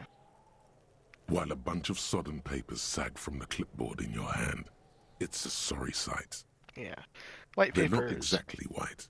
They're yellowed in patches by sunlight and alcohol, and covered in dense blue handwriting.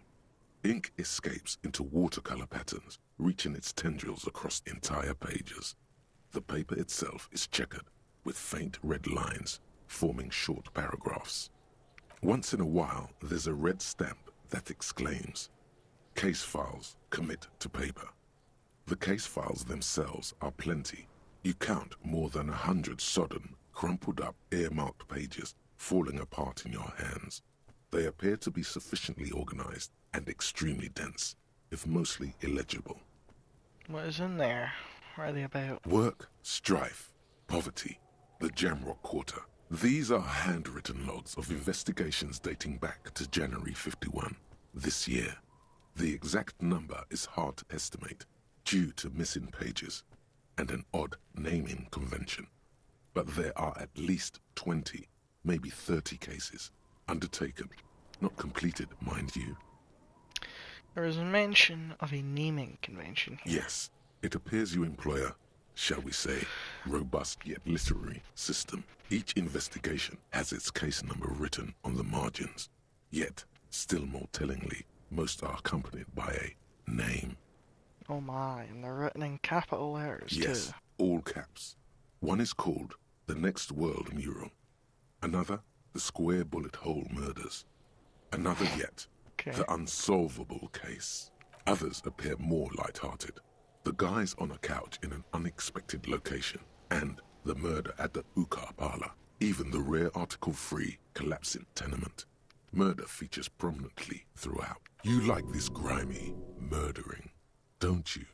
It's going to take an effort to piece these case files together, but it can be done. Once you're done inspecting them up close. My cases appear to employ some kind of naming You mean convention. the alphanumeric? Officer, precinct, time of arrival at the scene? No, I mean a non-numeric one with Oh, tiles. you mean the titular? Yes, well, so do I. In our defense, almost everyone in the RCM does. Why is that? It's a holdover from the early days of the RCM, right after the revolution, when the organization had little idea how to do things. It persists in an unofficial capacity. Officers use these titles to refer to their work among themselves. I seem to have named the case the Square Bullet Hole Murders. Again, in your defense, I seem to have named one the man with the hole in his head. That was a real person. His death was real. Still, I named it that. Fair enough. To amuse myself. I pray his loved ones never find out. Oh, Rail spiked Jim. through the head. He died. It was a workplace accident. I have to open an official case. Is the room? There is, for precisely one more. 15 pages near the end remain untouched by the damage.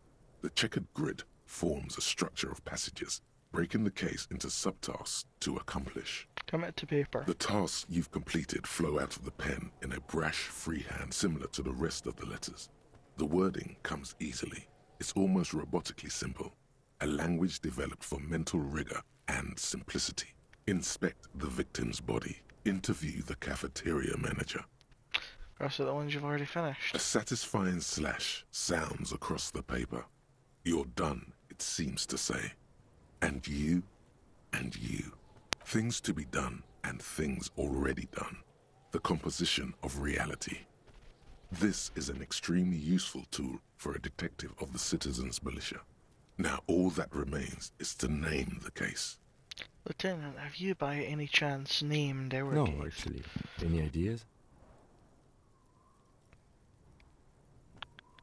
Shit on a stack. Actually, I don't have one. The Hanged Man.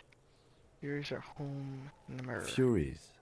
Yes, well, I don't know. I have to be honest, I'm not experiencing the internal strife that it refers to. And also, could you make it less poetic somehow? Just a normal case name, you know? Think, what would that be? A good normal name. The Hanged Man. Great. That's great. That's actually what I was thinking too. The Hanged Man. Good, strong name. We have a very good name for the case now. I'm going to start calling it the Hanged Man. It's good we sorted this out. Yay! Okay, I'm not expecting these. You don't exactly close them, so much as distance yourself from the smelly papers. They're a little further from your nose now. Where's the case files again? Can I read the case files now? Come on. Yes. Yeah! You can piece them together using the alphanumeric code on the margin. It always begins with HDB41. Then, date of initialization and time of arrival on the scene, followed by the title. For example, HDB 41120111700, the Next World Mural. Wait, HDB 41? Weren't those officer precinct? Why, yes, your precinct number is 41. HDB? Every last alphanumeric in the files begins with it. And these are your case files. It's safe to say HDB are your initials. These aren't my initials, I'm not feeling them. Oh, I don't know what to say to that. I think what you meant was to say was RAC, Raphael Ambrosius Cousteau. I got nothing here either. Logic really isn't the best faculty to have this conversation with. But it's the one you got. Oh, I like so that sorry. image. What I've got for it. Yeah, we're staying out of this business for now.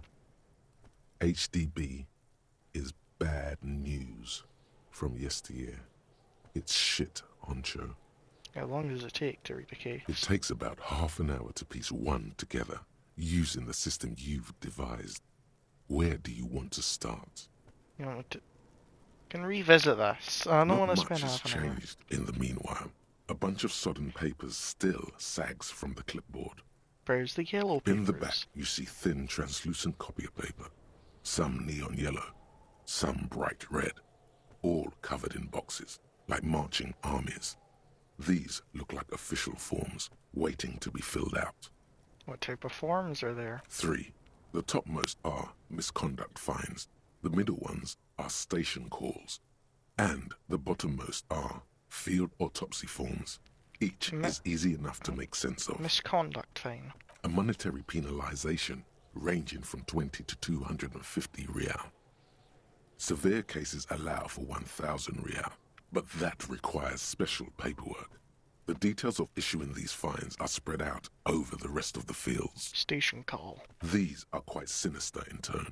They give a date and time for the person to appear at the specified precinct police station. Below the call are the criminal charges you risk by not appearing. Field A autopsy. dozen pages of thin copy paper, bright red in color. You see the parameters of a deceased human form waiting to be filled in. Age, sex, condition of internal organs, color of the irises, predation marks, condition of sexual organs. Enough of Yes, these. all that remains now is to fill those forms and hand them to people. fines for wrongdoers, interview requests for bad guys, and field autopsies to dead guys. Okay. What delicious power hid within this pathetic mess. You feel better. The rest of the stinking cellulose is much worse for wear. Being sandwiched between the board and the rest of the paperwork must have spared the fragile copier paper. Look at the clipboard. It's made of dark blue plastic, hard enough to beat someone to submission with. The edges are rounded, however. The U4 size board feels thick and heavy in your hand. Light shimmers on its wet surface. On the back you see the embossed letters, RCM. What did you say the color was? Blue. The blue heart. Don't look into it. Okay. Shake the ledger. Something rattles inside, ever so lightly. Is there a hidden compartment? Peek inside. The plastic shimmers like lapis lazuli, but it is not see-through. You cannot see to its center. How would I open it? With your hands, U4-sized pages hang from the clip, screwed to the top of the board. Oh, open the hidden compartment in the clipboard, even 50%. Yeah. The two sides of the board appear slightly misaligned, like a drawer that's come off its slides. If you bend the plastic on your knee, slowly, the slides snap back into place. It should be possible to just, slide the drawer without open. resistance or sound. The two panels move against each other. The compartment is now open. What's inside? 2 ticket stubs and a handmade postcard. Pick up the ticket 2 stubs. octopuses are smiling, reaching their tentacles toward each other in the colored pencil drawings. The tickets permit access to the zoo in Revachol East. The aquarium costs extra. These let you go there, too. The fuck is this? Fucking kill yourself, you asshole. The words just crossed your mind somehow. Who are they for? Who do you think? You. Oh. Pick the card. Thin wax paper has been glued to a piece of cardboard. Sounds like leaves rustling when you pick it up. You see violet flowers, floral patterns, patches of glue. Smell it first. It smells of chewing gum. Apricot flavored. A touch of cinnamon. The end of summer. You think the label says tutti frutti. Oh. Open it. Familiar handwriting lines the inside of the card. Looped, round letters in a woman's hand. Harry, it begins. You're already reading. I wanted to write you a letter so you can read it when you wake up. Maybe it will make you happy. Throw it away, please. But it will make me happy. A merciful wind blows in from the bay of Revachol, dusting the ground at your feet and raising newspapers far away. You feel the card slipping into it. Let go. Ugh. What was that? Frisson covers your entire body. A feeling of cold. A persistent chill. Hold on to it. Read the Your card. hands shake, holding on to it. Every morning when I step out and you're asleep behind me, it says, I find a little piece of sadness in me. I carry it in my chest, down Voyager Road.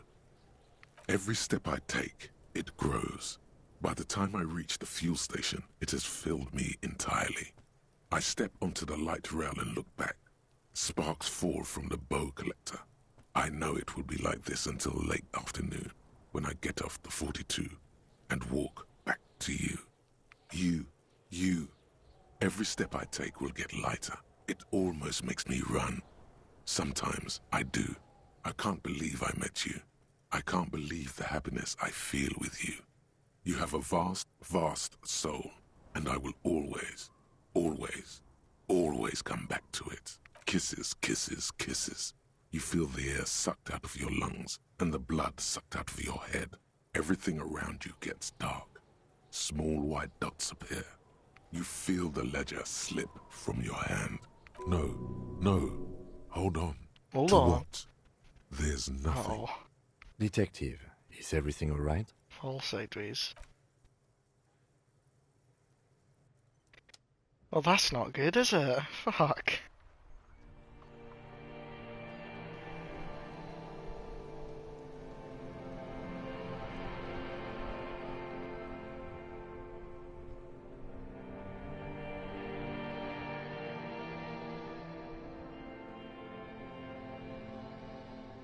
There is nothing. What did I just... What?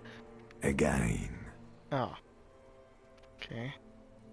Nothing? Nothing said, brother. No treachery, just blackout. Just lie there, Pastor. Well, almost nothing. There is the ground below you. That's still there. And the small light that's on, fluttering, somewhere in the basal ganglia.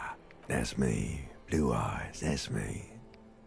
And who was that? Who was what? He speaks of the sickening longing, the unwell emotion. Even in the darkness, he's grasping for it. Still trying to hold on to the great sorrows slipping in the water. Slimy. Yeah, that's the stuff. Here in the paleo-mammalian cortex, we call it the shadow. Because it's always there. Was that the X something? Bloated corpse of the past resurfacing. No, it was beautiful. Beautiful. Believe me, stupid ape. Its lack of beauty was not the problem. Where is Voyager There is Road? no Voyager Road. There are no roads, no houses, no lights in the windows. It's all on pause. Enough, just lie there motionless. You think they would let you? Until you disintegrate into biomolecules? No. Someone is breathing on your face now, inspecting your pupils, stupid idiot. What is that? Yes, they're pouring something on you. It's in you. And It's delicious. Glowing lights on a dashboard emerge out of nothingness. In the Where am upholstered cabin of Lieutenant Kitsuragi's motor carriage, seated in the driver's basket, the air is thick with leatherworks and heavy fuel oil. Cold water runs down your chin. Drink. Water. No, I don't want it. No, I'll drink. The water is cold, silvery, the stuff of life itself as it pours down your parched throat. The pounding in your head recedes. The darkness parts. Drink. You haven't drunk water in 2 days. Did you know the human body is not made to survive on alcohol alone? You need a secondary form of hydration. With greedy gulps, you down half a liter of cold water. Some of it spills on the driver's seat. The lieutenant pays no heed to it. What happened? I came in contact with the burnt-out ruins of the past. That does sometimes happen. You dropped these. Are you okay to proceed? Let's solve this case. Good. Yay, we're here. The Ledger of Failure and Hatred is a special item that can be used both as an interactable and a tool equipped in your held slot for skill bonuses. Find it under the Tools tab in your inventory. Nice. So we've got another skill point, which we'll put it into Volition. Do another Psyche one. Interact with the yellow man mug. Tools, the Ledger of Failure and Hatred. Okay. Interact with the mug. It's just a racist mug. What's there to read here? There's quite a Not lot to much. read into here, actually. Look at all that content. Oh boy, here we go. What are you going to say about a broken, tossed-away mug that you dug out of the garbage? Okay. You can be a maniac in this, I like it. I'm not going to be a maniac the first time, though.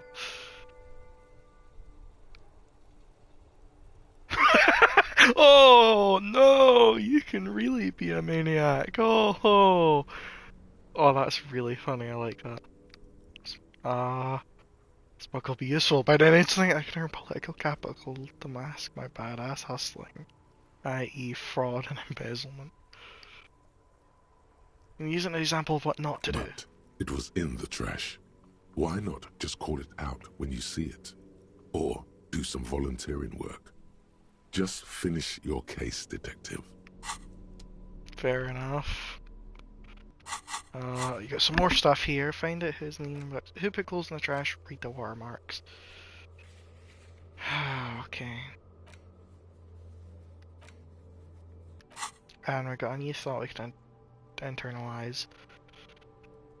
You see yourself from above, you're passed down the blue tiles of the hostel room floor. Even from this distance you can see your eyelids flutter at the mention of what? A great white object, letting out its sweet smell like a lily of the valley. The little man's forgotten its name, but he still remembers the feeling. And look, he moves. The feeling animates him. He instinctively reaches out for the feeling's best friend, a bottle of Commodore Red. He puts on his disco clothes and gets smaller and smaller.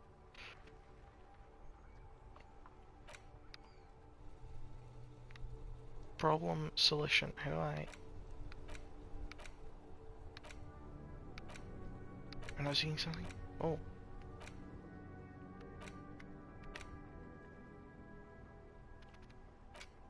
It's like a...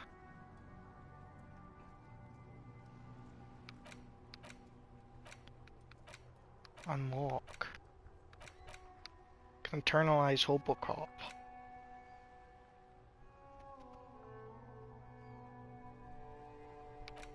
I mean, is this like a...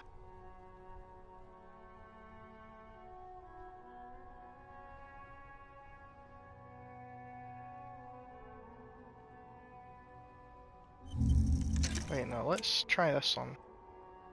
Do we have to go... No, we can go white morning.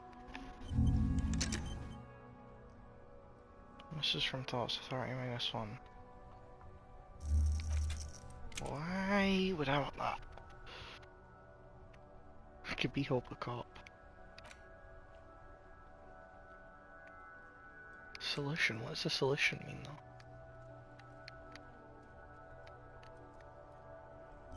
I'll try it. Why not? Okay.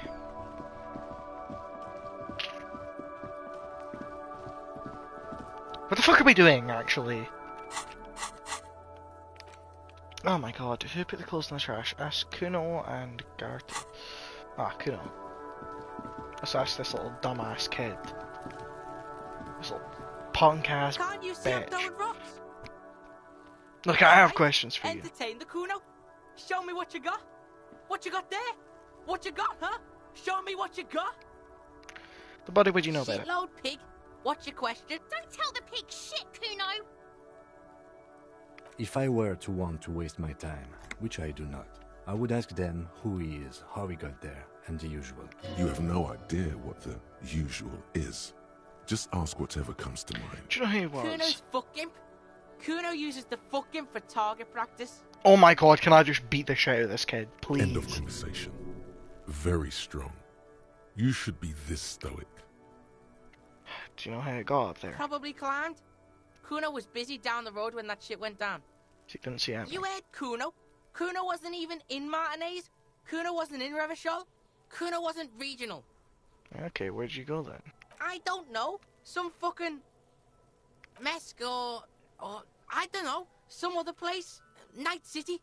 Kuno was in fucking Night City. Where's Night Kuno City? gives this info out on a need-to-know basis. And you don't need to know. Kuno didn't smoke the gimp, if that's what you meant. Have you seen anyone suspicious Just around? a couple of pigs sniffing around in the dirt. That seems pretty fucking suspicious to Kuno. Yeah, you tell the faggoty, Kuno! Alright, that's later. Right now, let's talk You're about something testing else. Kuno's patience here. Get lost! Fucking hell. About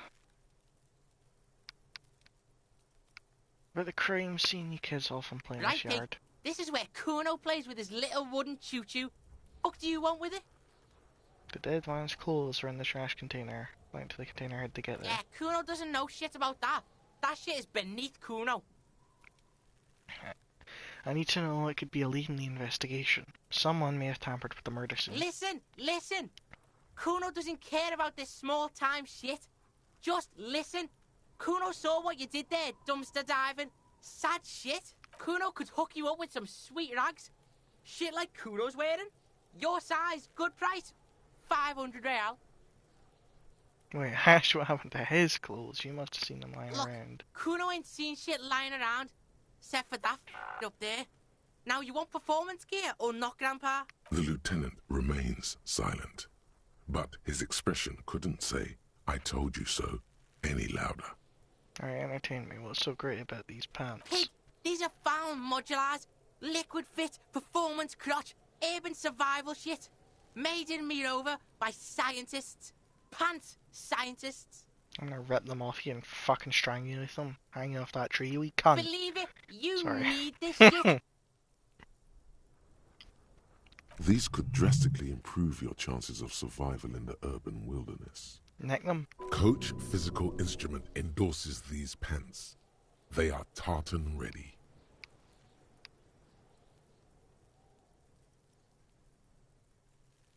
Alright, Piggo, shit's rolling. Don't do business with the pig, Kuno. He's gonna steal all your money, Kuno. Yeah, I am. See, Kuno and C don't trust you. Can't do business without trust. There's more to his distrust than being a pig. He feels threatened by something obscure in you. What that is, however, remains a puzzle for now. There was also a mug in the trash. The fuck? A mug in the trash? Is this about the fucking clothes again? Yes, does this racist mug have anything to do with it? Yeah, Kuno sees where this is going. Kuno's got that fast brain. You saying you pigs are after the mug fucker? 'Cause he's the clothes fucker? I can't hear you, Kuno. Speak louder, Kuno. That's exactly what I'm saying, Kuno. Someone has tampered with the crime scene. Clean some of it up. Shit, that's tense. Someone's going to the beat-down basement, huh? Mug guy gonna get tied to the radiator. You are in a minute, you wee The prick. kid may have something there. He's already come up with an interrogation technique too. Kuno doesn't know who put that shit in there. And if he did, he wouldn't squeal. But if you find out, maybe you can... Stop turning into a pig, Kuno. They're trying to get you hooked on the snitching. Get away from my Kuno. Yeah, get your bacon shit away. Kuno doesn't like to be seen with the popo. Get your shit done and out of Kuno's face. That ladder yours. No, it's not fucking Kuno's. It's ancient. Look at it. He thinks you're fucking fool, Kuno. He says you climbed the ladder up to your magic treehouse. I'm gonna fucking get you as well. Get the fuck out When of I here, find kid. that gun, Kuno I'm doesn't have a magic I treehouse. fucking hate these annoying ass kids. It's in the greenhouse over there. No. Kipta's gardener used to work there. Oh, and the gardener used to work Yeah, there. that's what Kuno said. She couldn't handle the heat, so she took off. Kuno can take it. Shit's nothing to Kuno. Okay. Wait, what did you mean by kept? Look it up in the library. Kuno's not a fucking dictionary. Fucking small brain. Kuno means the gardener, alright? You mean the young woman by the whirling in rags, that Look, gardener? Kuno doesn't explain shit. Kuno just says shit. I might have questions later. For now, let's talk about Yeah, something whatever. else. Kuno doesn't give a shit. Right. Who is Kuno? Kuno's Kuno, pig. Kuno. Primal. Violent. Kuno? Sounds like something you'd call a rabid dog. Yeah, think about it. Think about that rabid Kuno shit. Yeah, you got He fucking seems glad rabies, someone Chen. understood what he was going for. But right as he's getting distracted, you hear a malevolent hiss from behind. Oh, the for fence. fuck's sake. Watch out, Kuno. He's trying to fiddle you. He's gonna put his hands on you. The thing behind the fence starts squealing, shrill and violent like a fire alarm. Pig's got Kuno. Help! Rape! Help! He's got the Kuno, help! Calm down. Anyone watching can see you're doing nothing. Just keep it professional. Boot him in his fucking Fuck face. that! Confront him! Just answer the questions. Help! He's digging his dick out! Escalate, Kuno. His dick is out. You're afraid. Pigs in here, Kuno! Somebody, please! Please let me do it.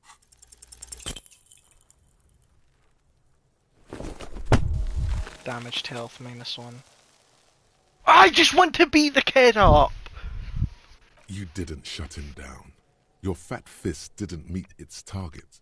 Instead, Say nothing, it try pulled to you hold down. it together. Pig's trying not to cry.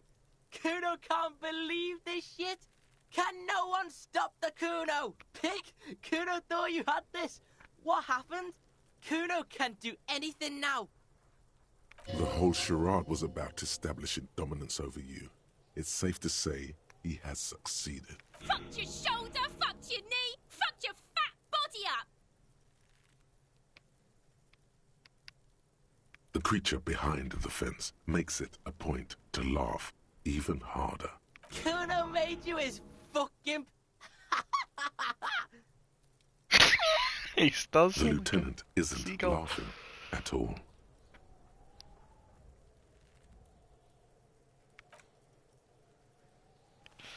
Oh man, that hurt.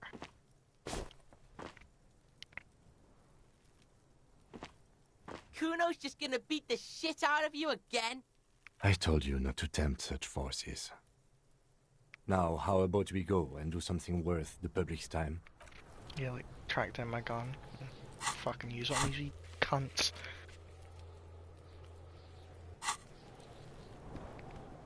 You as well.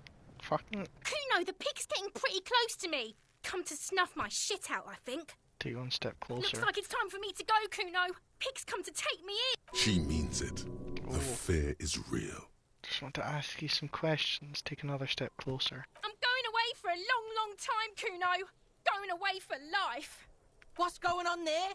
Fuck are you trying to pull, pig? A strange word you use, girl. I come from the woods, good Davidu. You don't want to go there with me. You don't want to see what I've seen. The most British person I've ever heard. Shut your fucking mouth. Don't be traumatizing her. Get the fuck out of here. And no, let me speak to her I'll die again. before I squeal, pig. Child, converse with me. Murder was the case they gave me. Oh, just let me beat these fucking kids up. Fine, I'll actually investigate that. There are several footprints in the mud, left by work boots. Anywhere from 6 to 12 pairs have walked here. Kind of a visual calculus, get an exact count. Maybe more. Yeah! No. 8 pairs of boots have shuffled back and forth in the mud. Go over them one by one. 1.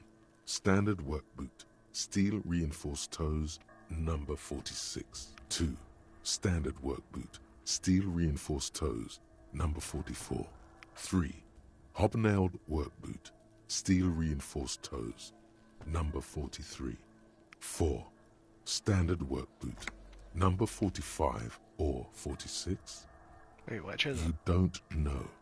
It's a miracle you can tell the prints apart as it is. The cold must have preserved them. Count more. 5. Another standard work boot. Steel reinforced toes, number 44. 6. An aberration, light as air, even pace, same make of boot, but number 41. Male or female? Impossible to tell. Could also have been an adolescent. The gait is undeveloped. Pretty good at this, ain't I? You're not bad. It's as if the whole world darkens. Everything else has a thin film of unimportance on it, and the tracks burn in the middle of it, in a strange, beautiful way. Count the rest. 7. The glowing outline of a standard work boot, number 46. But the imprints are twice as deep as the others. The weight exceeds 200 kilograms. Okay. 8. And yet another standard work boot, number 44. There's an aberration in the pattern of the sole, however. The right sole is smoother, more worn. How many? 400 million, not 8. I was pretty off then. I counted 20. Way off, wait. See, I'm always going back and forth. I never got the hang of it. Hyperopia. Do you see anything out of the ordinary? Heavy one, 200 kilogram imprint, an aberration. Light step number A 41 woman shit. or a kid? Could be a woman. How do you know? He knows it's hard to discern sex from a person's gait. I don't. Understood. Anything else? Heavy one, 200 kilogram imprint. 200? Could it be the combined weight of 2 people, one carrying the other who's tied up? Let's say a heavily built worker carrying a similarly built, soon-to-be-dead man. He might be right. 200 kilograms of living weight is Yeah. unlikely. Maybe it was a giant. Could be an extremely obese person, but why would they be around here? One of them was carrying him over. Possibly, yes. Yeah. An aberration. One soul is smoother than the other. Interesting. Let's name it the Old Soul. Do you have any ideas, Lieutenant? Someone operating a workbench with a pedal? Like a joiner at the harbor. Or maybe a drummer? He regrets it the moment he says it. Just nod. I don't know Don't why be I rude. said that. We are not looking for a drummer. We are looking for a group of dock workers. The lieutenant clearly appreciates the chance to clear up the drummer issue himself. Good. Perhaps it could be a driver. A driver would wear out the right shoe before the left. The accelerator is on the right. Interesting. If only I had come up with the idea. He doesn't seem to hear you. Looking south toward the traffic jam instead. The machines are silent. The engines are all turned off. We should keep our eyes open around the traffic jam. See whether anyone strikes out as a potential suspect. Seems prudent, no? Yeah. Mm-hmm. Okay. What do you think these tracks are? A week, maybe? 7 days would fit the time frame provided to us by the caller, who reported the hanging. It is not impossible. I pulled last week's forecast for coastal Havashol. 7 days below freezing. The day before, the day of his hanging, was the last warm day. Correct again. Sub-zero temperatures would preserve the tracks in a good state. The commotion here could have taken place a week ago. What do you think happened here? What do I think? A mob of people brought something heavy to the tree. One of them was carrying the victim. They shuffled around, especially under the tree. Then, after hoisting him up, they stood in a semicircle facing his direction. At first glance, this appears to be a lynching. Indeed. They all stood in a row here and looked at the tree. We've been through all of it. Okay.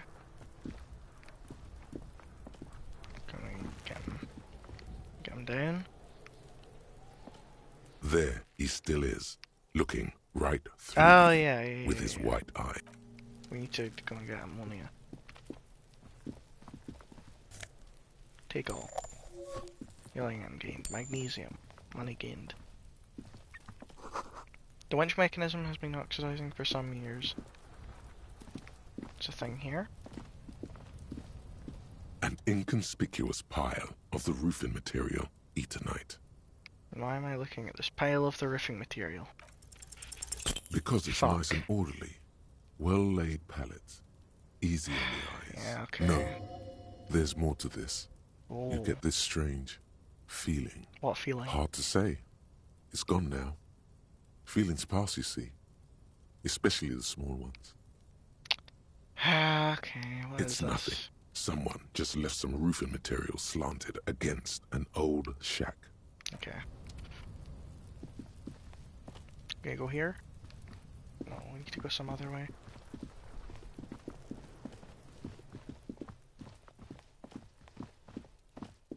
Alright, let's go to that thing. It's up here, I think.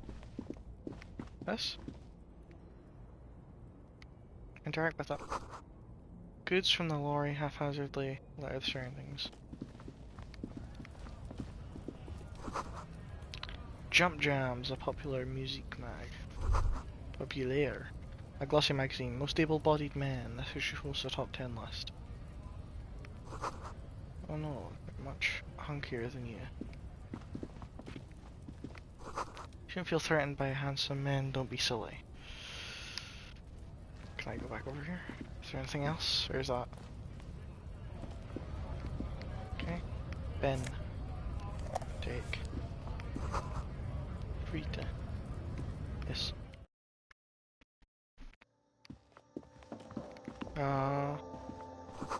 Melancholy pop song plays on the radio. You see several packaged raincoats fill a low shelf beneath a display of croissants and juice bottles. The raincoats are transparent, except for the big Fritta slogan on the back. Fritta, okay. Great. So we need 4 for that. Well, we don't have that, do we? Yellow roses, dozens of them. The tear machine stands in the corner. A sign says, 1 bottle equals 10 cents. No.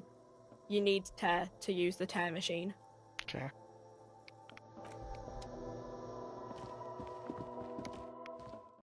Oh, balls, okay. No, you can do that, right? Tools. Put out my hand. Can put my other one in my other hand, can I? Yes!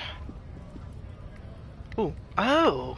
Shows me interactable things. Pressing the left bumper. Okay. That's cool. You can press on your sticks to activate stuff. Bottles then.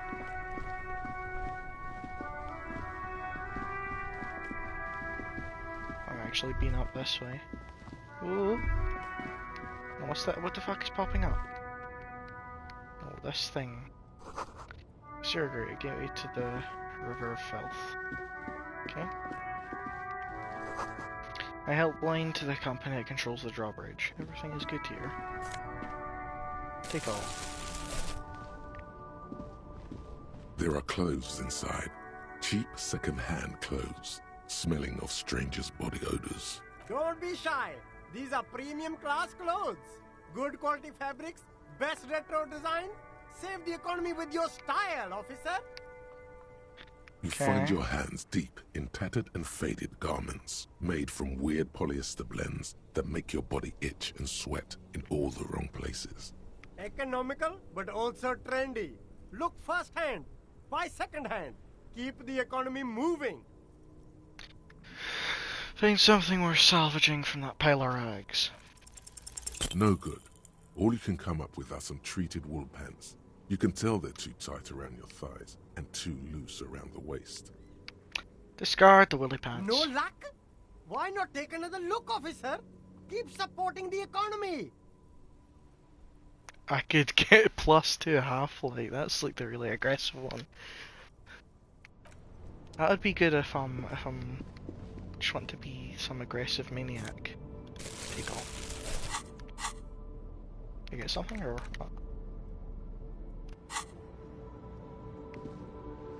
You see two lowly, defeated speakers, thralls, slaves basically, perched atop them like conquerors surveying the land. A pair of found, durable wear sneakers, ultra serious. I can see you with taste for luxury, officer. Can't keep your eyes off those sneakers? Inspect the sneakers or inspect the speakers? A pair of found ultras. The design is impossibly sleek and simple. A futuristic silhouette with a sleek monochrome colorway, a jet black upper, and yeah, a we silver can be line cool. We need midsole. to make some money though, like a lot of money. Those sneakers, mister. Those sneakers are the latest found sneakers. Super air, super fine, super cool. Only 50 real. These once respectable speakers have been conquered, reduced to a mere prop by the indomitable found ultras atop them. No, don't look at the speakers, officer. Look at the sneakers. The sneakers are the stars here. Then look at them again. These are the premium lifestyle sneakers, officer. The best on the market. Can I just buy the sad Conquer Samaran speakers? No way, officer. These aren't for sale. They're bad speakers. Low-fi socialist junk. But I need some speakers. Or that's why I No, want them. officer. You're a high-class policeman who accepts nothing less than the best. Lucky for you, I've got the best on sale. You don't know what I am? I don't even know it myself. I want the speakers. Well, if you want them, but see, they are the pedestal for my sneakers. If I let go of the speakers, where will the sneakers go? I can't leave premium lifestyle sneakers on the ground. If, on the other hand, you wanted to buy the sneakers too, I could maybe throw in the speakers for a little extra. 50 cents? They're actually good. Oh. Need mad money for that. Okay, calm down. Anything else? This box. There's a pile of cheap sunglasses in a small box, a variety of shapes and colors. You like sunglasses, officer? I've got the latest styles right here. Try the shades on. Abort. These are hideous. What's more, they don't even fit your face. You can feel them pinching your nose and chafing against your brow. Damn, officer! You look like a mega secret spy. Very secret. They're practically made for you. I'll let you have them for 2 real and 50 cents. They're perfect for concealing your bloodshot and baggy eyes. No, you are definitely not buying those. You're right, they're sensible sure? for those. But they look so good on you. You Rummage- should think this through, officer. Rummage through the These box. are all boring. Boring third-rate ho-hum sunglasses made of cheap Syrahese plastic. The kind of plastic that melts in the sun. These are all first-rate sunglasses. Premium design, super material, very cool. UV resistant. These will definitely keep your eyes safe and cool while doing your dangerous police work. The conceptualization low, 8%. You think we're gonna find anything? No luck. All you find is this lime-colored cellophane visor, produced by a bargain sportswear brand called Amphibian, apparently. There's a malformed green frog on its bent cap. Oh, that visor is perfect for you, officer. It'll definitely keep the sun out of your eyes while you're shooting criminals. Bang, bang! And all for a mere 6 real. The camera fire is something we should be prepared for. I hope not. You don't like it? Sure, Square Joe. No problem. Let's get you some real shades. So I can get the shades of self-destruction, the amphibian sports visor, or try again. Yeah, that's just. We can leave that. I think we've seen enough, really. Hot air rise up from the sewer. Sour, acidic, and strangely comforting. Oh, 2 balls! Yeah! I'm gonna be rich in no time. I have so much money, you just fucking watch. Can I open this? Fingerless gloves! I can look cool. Right, let's have a look then. Electrochemistry. Cigarette stains finger... Cigarette stained fingertips. +1 electrochemistry. Okay. Certainly something. Waterlock out of order until Wednesday, 7:15. Okay. Take another bottle. There we go. Rise pawn shop. Fast cash for faster times. Let's go in!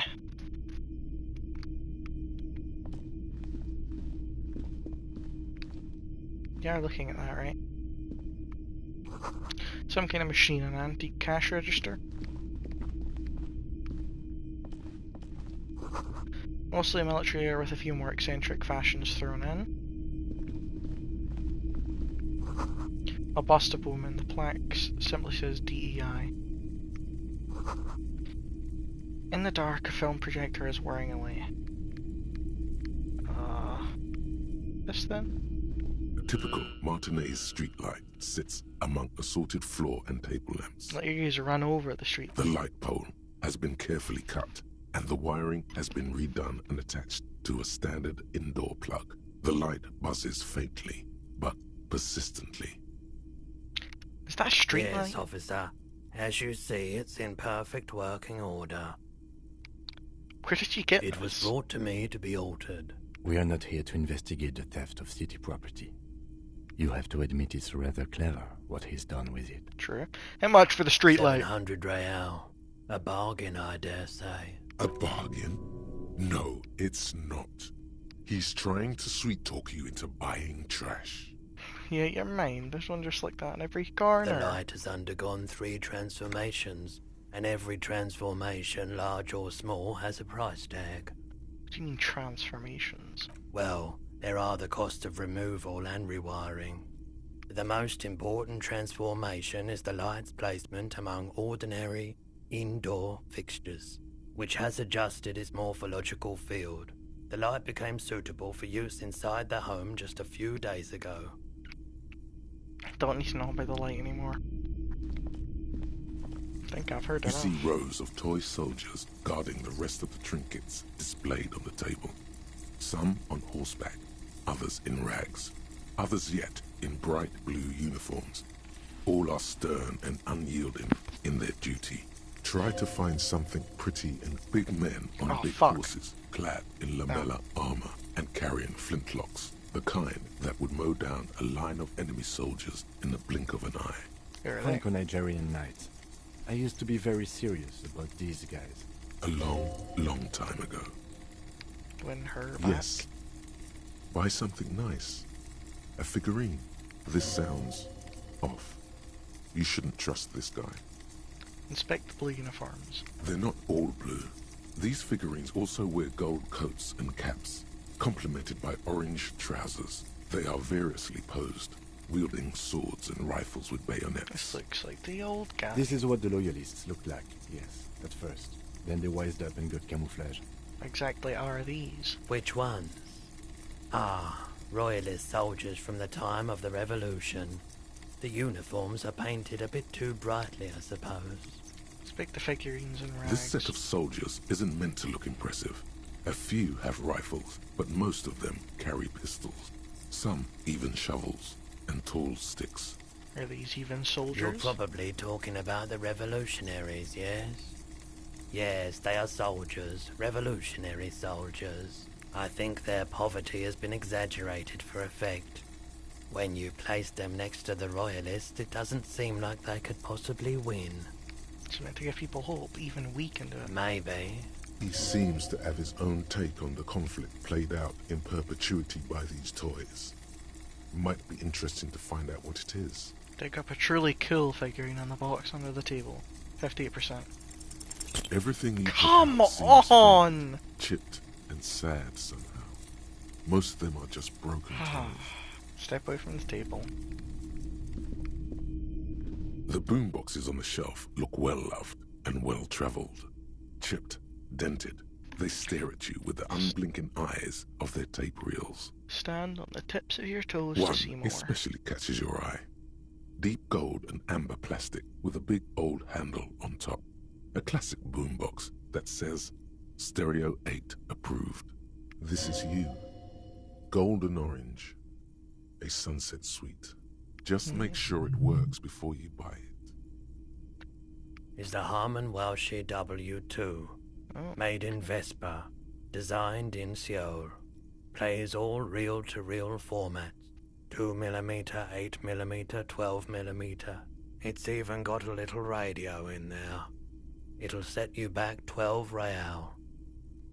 What I really want to know is, could this device come in handy in my police work? If police work means playing tapes, sure. You can use it for that. Or any other time you'd need to play a tape. Like a beach party. With sand and sun and seagulls dancing on the breeze. Theoretically, could I bring it to a beach party? Theoretically, yes. But we don't have time right now.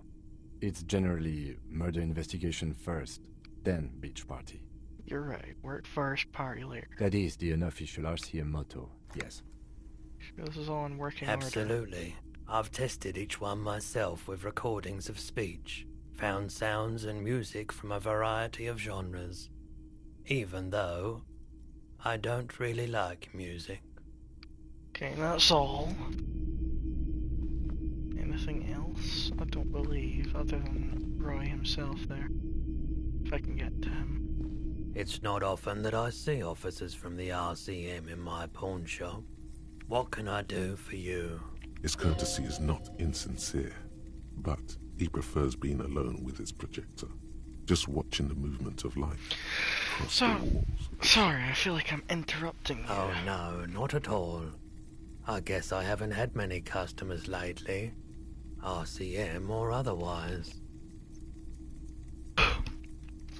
Goodness, I'm yawning. Who are your customers usually? All kinds of people come through here. Locals, travelers, people looking for a deal, people looking for a keepsake, people who are terminally bored. As you can see, I have a wide selection of goods for everyone to choose from. Quite the collection indeed. It keeps me entertained. Entertained? He might be high. If he is, on what? Is Roy high, and if yes, what is he on? Feeling warm Of course I and win this enthralled one. by the movement of light, while the mind continues to race forward. Lucky bastard. He's probably on Pyrrolidon. It's tough to come by on the street. Pyrrolidon? What is that? A drug developed by the military to treat and prevent radiation sickness. It has psychedelic side effects, and it makes your eyes turn yellow. Is it just me, or is it really warm in here? I try to keep the shop at a comfortable temperature. There's a note of indignation in his voice. Interesting. Those triangle patches on his vest, you have a feeling they mean something, like they're similar to the halogen rectangle on your jacket.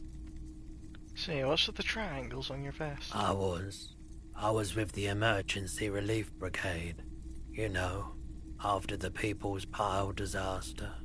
Had to take Pyrrolidon for radiation sickness. That's what you were hinting at just now, wasn't it? He's taken it for mental and emotional, not physical pain these days. The People's Pile, what's that? Bad idea.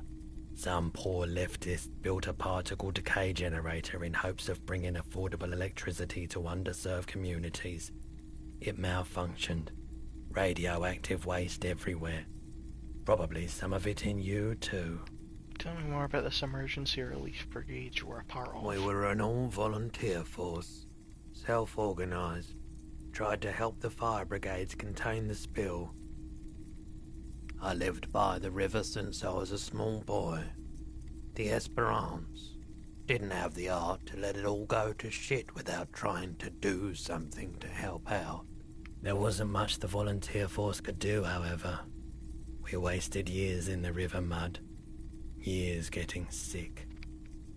Must have been tough, radioactive cleanup. There's a reason why everyone's tried to forget any of it ever happened, and why no one has tried to repair or replace the pile.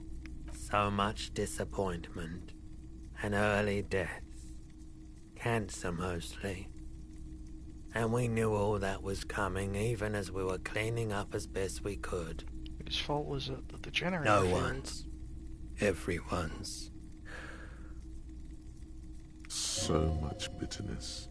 A bunch of poor people built themselves a primitive nuclear reactor, hoping for the best.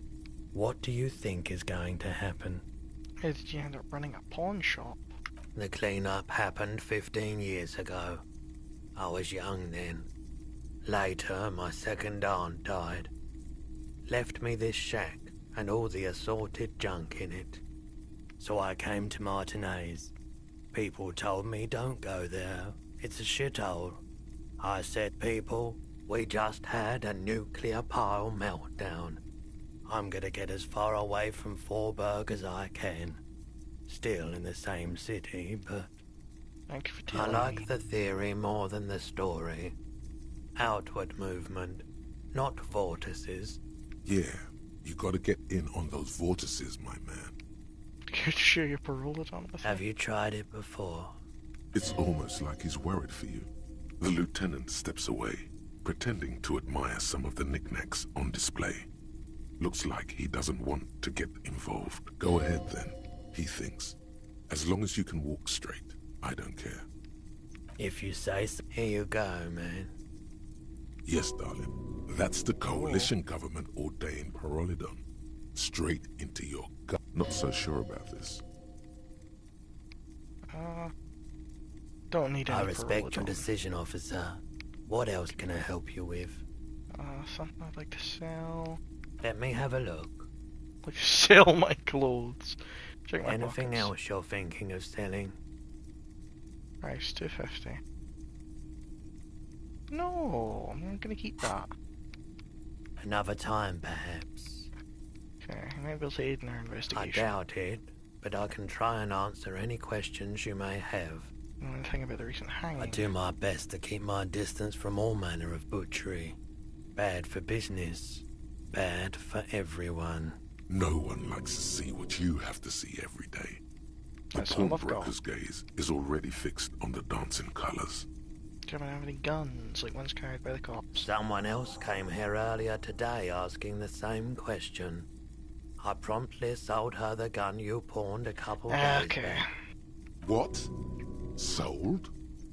The lieutenant shifts from one foot to another. Wait, I sold you my gun? With Kim here too. That just sounded really, really bad. You were adamant about getting rid of it, officer. Said you were undeserving of a service weapon of the Revachol Citizens Militia. Oh my god. And I don't like keeping guns around the shop for long. Off-the-charts photon emissions. The unhealthy kind. He's not telling you the whole story. It seems he's trying to spare you. I feel like there's something you're not telling me. You weren't quiet yourself, officer. What was I like? You were very distraught. You said the gun was a threat to your life and that you can't trust yourself with it tonight. And that you need the money. When I said that I don't normally buy firearms, you put the gun barrel in your mouth and sort of sucked on it. Then I agreed to take it. You sucked on a gun? Good. Very normal. How much did I sell the gun 15 for? real. The lieutenant looks from you to Roy, and then back to you. It's clear that he hopes this tableau might still turn out to be a bad dream. It's not, though. This has got to be the most. Wow. There's pity there, too. In case you didn't notice. So sorry you had to see me in that state. We don't have to talk about it any further. No apologies necessary, officer. So the buyer policeman. She didn't seem like a policeman, although she kept referring to herself as a pig, which was odd. I found her interest in the gun a bit obsessive, but I was just happy to get rid of it, and of her. Okay. Truth be told, she was terrifying. Right, so let me get this right. You sold your sidearm, issued by the Citizens Militia, and now a civilian is running around the streets of Martinez with it? Miraculously, his face does not reveal what's happening inside.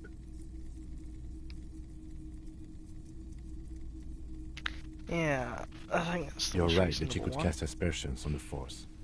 We have to find her. Okay. Of course.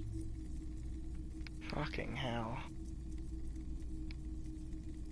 Other business to take care of now. Great! That's great. Now we know some random person has our gun. Okay. Oh my god, we've got so many things. Right, you know what? Let's just get out of here just now. And I can read the, I'll go up here.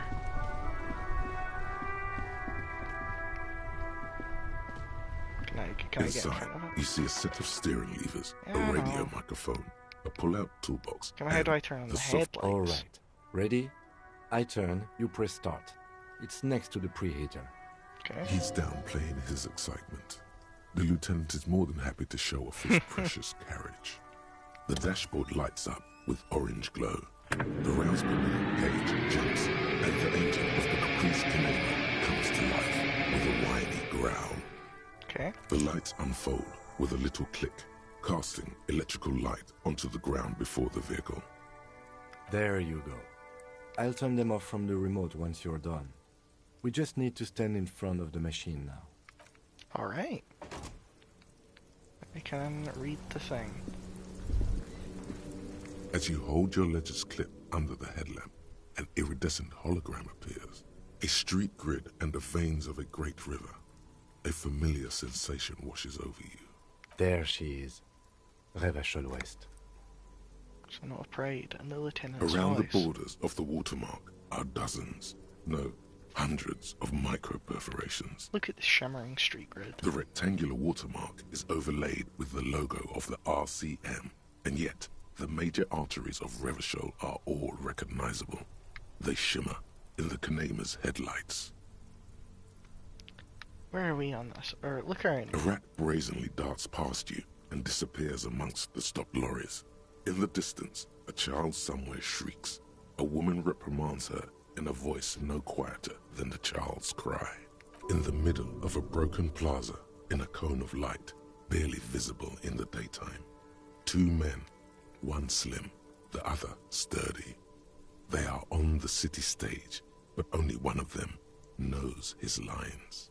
Ah, Martinez. Where are we on this? Let me see. Right here. He says his finger near the top of the map on a segment of coast jutting out into the Great Ocean. Seems like a shithole. Seems nice. No, it does not. Okay. Look at the perforations. There are many of them, and they are divided into 3 separate rows. Tally up the different rows. The first row has 18 dots. What about the next one? The next is the longest. It runs all the way around the border, and then some. Count them individually. There are so many, it's hard to count. More than 150, at least. Maybe even 200. What about the last row? The last row has 3 perforations. 3? That's it? That's it. Hey Kim, what do all these holes mean? Those are perforations. They represent your record as an officer of the RCM. They are your statistics, as it were. I should have guessed you'd keep a record. Officers often do. Let's take a look. Son, here is where we score your life performance. You better hope it's good. It's not. The first row represents your years of service. 18 years. Okay, not bad at all. What did you do before you volunteered? 18 years I've done That's what it says. I might have guessed even longer based on your age. What did you do all those blissful years of your youth? I feel like I just went around apologizing all the time. Maybe you were a diplomat, or in PR. Doesn't matter, I suppose. Let's move on, shall we? This next row, the one that wraps all the way around, is your number of closed cases. Closed is good. It means finished.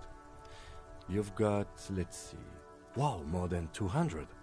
Is that a lot? It's quite a lot, even for someone who's been on the force for nearly 2 decades.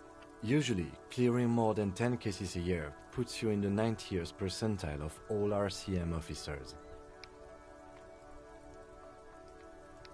You're saying I used to be a super cop. Call it what you want. You were a valuable member of your precinct. Now, let's look at the last row. Right. Those are your confirmed kills. You've got precisely 3 perforations there. Confirmed kills. That sounds pretty evil. A drink would soften that feeling. That's right. A killer of humans. Especially Precinct 41, which is in the Jamrock quarter. It's rather tame. I mean that in a good way. Okay. What's it feel like to kill a man, Mr. McCoy? A young woman asked the man across the desk from her. Honestly, babe, says John McCoy, crossing his ankles over said desk. I don't feel anything anymore. It's just like brushing my teeth. I do it once or twice a week and don't really think about it. There are certain officers who treat their kills like some kind of ghoulish game. If they do happen to solve a case, it's usually by accident. It's obvious the lieutenant doesn't think very highly of these But officers. it seems as though you are, or at least were, one of the good ones. So we have that to be thankful for. He's sincerely glad you're not a scary predator. Not to say relieved you're competent.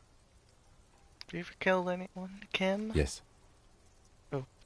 It's not a problem for him to state it, however. How do you handle the strain? Everyone has their own method of coping. Some more effective or self-destructive than others.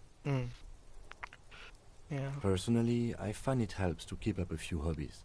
Maybe I should find a hobby. Why not gardening? You've already got the gloves. That's nice. It's meant in earnest. Please don't mistake it for a jab. Thanks for this. The lieutenant nods. Okay, let's go. I'll go turn off the lights. You can now see your statistics on your journal page, to the right of the task description. Oh, okay. People killed, cases solved, years in service. Alright. Oh, for fuck's sake, there's so much. You read their watermarks, find out who's in the union box, who put the clothes in the trash, place lost bill, ask guard, yes. To ask him, and we can go into the kitchen, I believe. Because it was open at 13. Yeah, there it is. Can I help you? Here, here's your trash container. Thanks. Key. I hope you found what you were looking for. Found the victim's clothes. How strange. I certainly didn't put them there. Could someone on your staff have put them there? Sylvie had the keys before I got here, and I can vouch for her. I can vouch for all my staff. None of us would tamper with the crime scene. Who else has the keys to the trash container? The trash collection service? CS Municipal. I don't see why they would put anything in the trash, though. Ah, the elusive CS Municipal. I doubt we'll be able to track down who was sent here last and when. This will have to be one of those little threats that solves itself down the road. On Clinton Street, near the Boogie Street Diamond, a small truck rattles down an alleyway. It stops by a rusted trash container. Two men, their faces rough and swollen, jump out. They look at the container, despondently. CSM is written on their backs. Thank you anyway. Okay. I think fugue states are more your forte, officer. Fair enough. Yes. Oh, but I'm on yes. aisle. Have you got it? What should I A again? lot. A lot. For the room, drinks, and broken window. All of that. 100 like okay, what? no, I'm good. I was really enjoying talking about the money you owe me. Okay, I can't blame him. Let's go in here. See what there is. Oh. Photos of men in overalls toting guns and Union placards.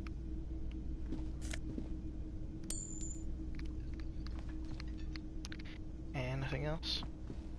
Not on that side. The dishes are drying, they smell of chemicals and pine trees.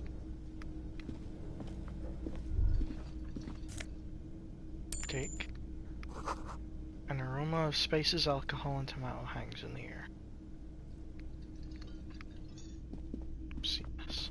You see a heavy steel door with a prominent dimple lock. It's painted blue. You immediately feel drawn to the color. Blue is for mystery. Touch the cobalt blue surface feels rough to touch. The stainless steel door is flush with its frame on every side. Tried to push on the door. The door does not budge. I wonder where this door leads. It's a door in the back of the kitchen. Why do you care where it leads? I am drawn to it's cobalt blue. It is quite pretty. I suppose we could look into it as a side investigation. Yes, a mini side investigation. Gart is the person to ask about this. The cafeteria manager. Get him to go along with my stupid quests. A thin man is smoking below an exhaust hood, occasionally sipping from his mug. This must be the Whirling's cook. As you step in, he nods toward the table and says something in a completely foreign language. The only words you can make out are Garancy and Quebec. It must be his name. Garancy. Garancy Quebec. Sounds representative. We can't really ask him questions. Okay. The man puts his cup down and replies something, his left hand drawing arcs in the air. Do you know what's behind that door? He looks up at you, then looks away quickly, shrugging and muttering something to himself. Shrugging is an international sign for, no, I don't know what's behind that door. Got some impressive pots there. He smiles and bangs his ladle against each of his pots in turn. Don't think I need anything else. Stay masculine. Cool. Okay, that's him. Well, let's ask him. Can I help you? Another thing. Great. Oh. I love those. There's a mysterious blue steel door in the back of the kitchen. Oh, yes, that door, sure. There's nothing mysterious about it. It's just a door. Do you know what's behind it? No, I don't have a key. I don't know how to get there. And I don't care either. It's not like I've been wondering about it for 10 years. It's just a frit warehouse, probably. Or some boring storage space with a bunch of old junk and dust. Junk and dust. He's attempting to maintain an air of indifference. It's absolutely not convincing. I think you'd like to know what's back there. Fine, okay, a little. But my job doesn't leave me time for wondering about one locked door in one of the cafeterias I manage. So I haven't opened it. I have cleaned the whole place 100 times over, though, after the animals. And I haven't found a key, so good luck with that. Okay. Yes? No. That was fucking pointless.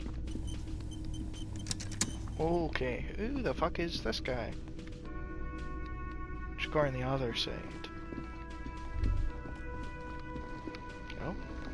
That sugary black rum stain on the counter makes you teary-eyed with joy. It's almost touching how syrupy and sticky it is. How long have you been up already? Sweet Lord, a whole hour. And you haven't thought about rum and lemonade in all that time? You've truly extinguished all trace of yourself. Should I be thinking about this? Looks like drinking hasn't turned out too well for me. Maybe you haven't turned out well for your drinking. Have you thought about that? Get a goddamn rum and lemonade into yourself, boy. Or better yet, lick that stain off the counter. Don't What lick it. happened, man? You used to be cool. Go get your boring normal person drink then. It would go well with those cigarettes. That's a great combination. No, we're not gonna get booze and cigarettes. Can I just ignore it? Fuck off.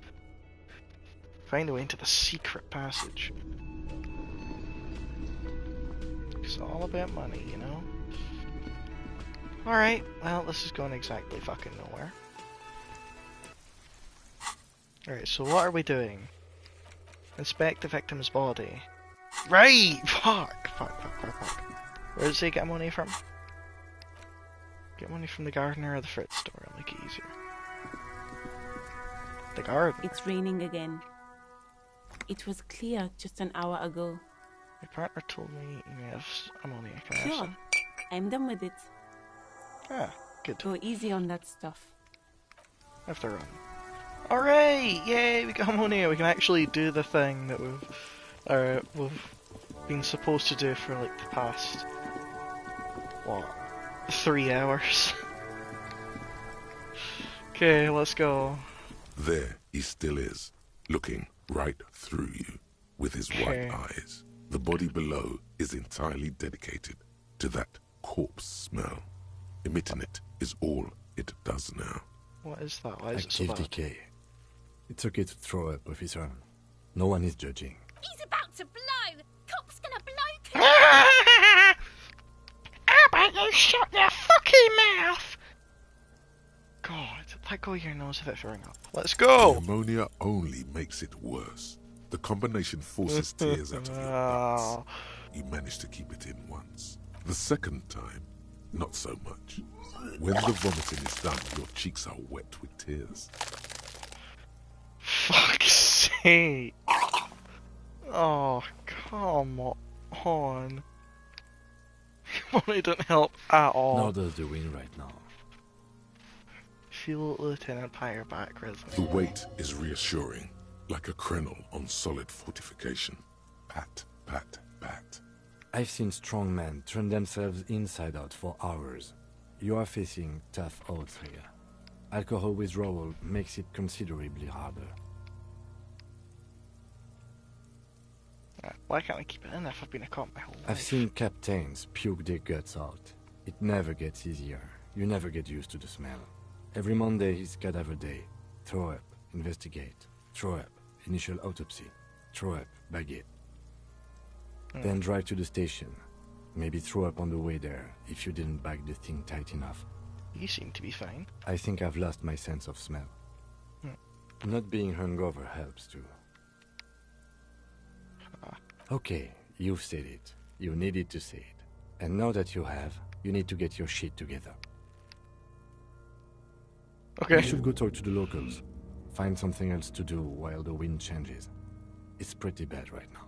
You've gained a thought. When this dialogue is over, go to your thought cabinet and internalize it for special bonuses and effects. Give it half an hour. Get yourself together. Then come back and have another go. Half an hour, okay.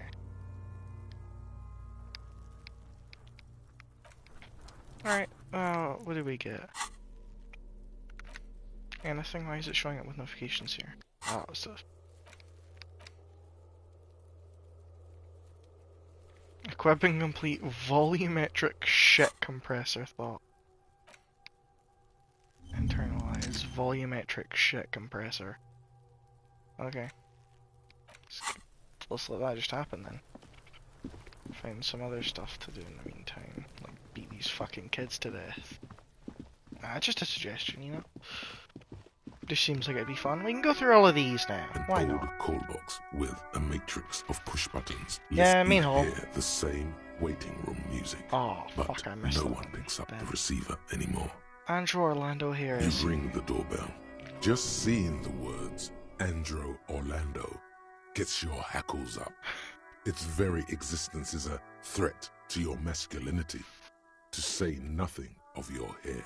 Honestly, I would just love to do one where you go all in on a half-light and just become some absolute psychopath.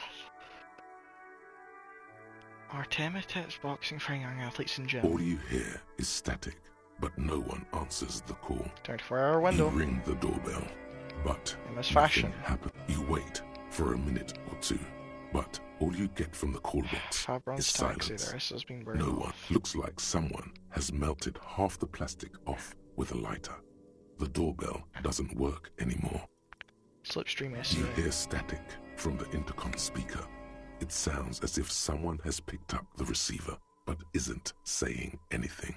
Hello, is anyone there? Yes, hello. This is Tricentennial Electric. Ooh. Have you come to place an order? Hold on, Tricentennial Electric, so that was supposed to... That was calling Slipstream SEA. My God. What the hell? The lieutenant exchanges a look with you. Sorry? It's you. My God.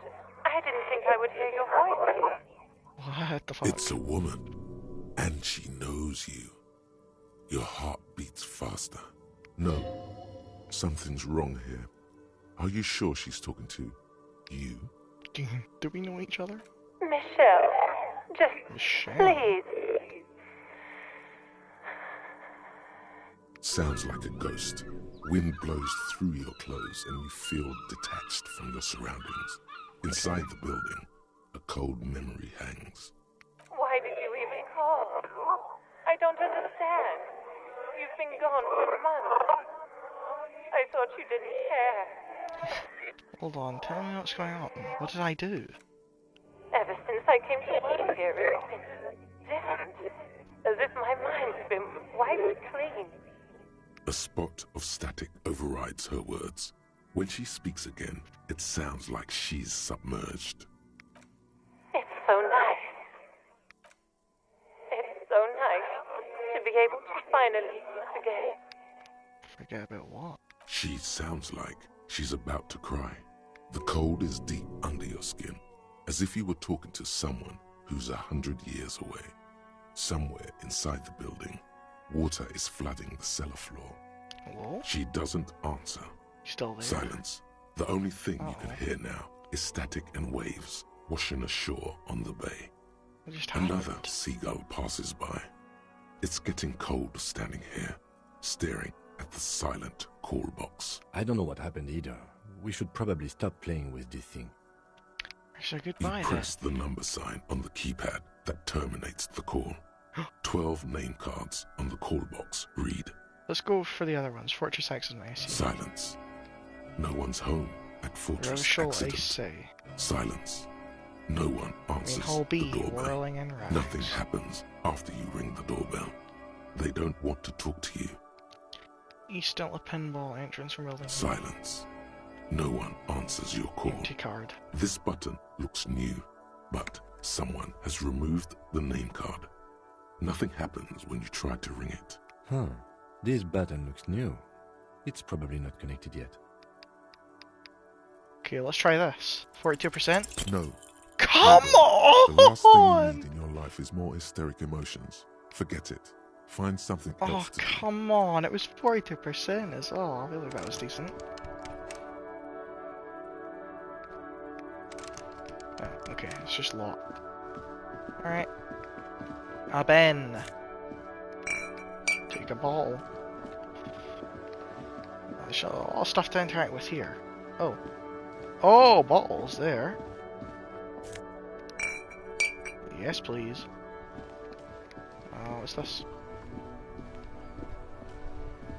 This Post Lavantore mail collection box has been heavily vandalized with graffito. A closer inspection reveals 2 bullet holes in the front. Good mail delivery box. Or fuck you, mail delivery box. Well, let's pat it. With a bag in her hand. The box seems happy. Good. Eat shit pig, fucked by the coon, and St. G with a crown have been scribbled on it. Jenny is a whore, and best set mailbox also. Mail collection box, you should man the fuck up. The mailbox does not know how to man up. It is an inanimate object. Okay. I keep getting balls. Let's see what these are. It's because of Rose, a pistol and a half-naked dame on its cover.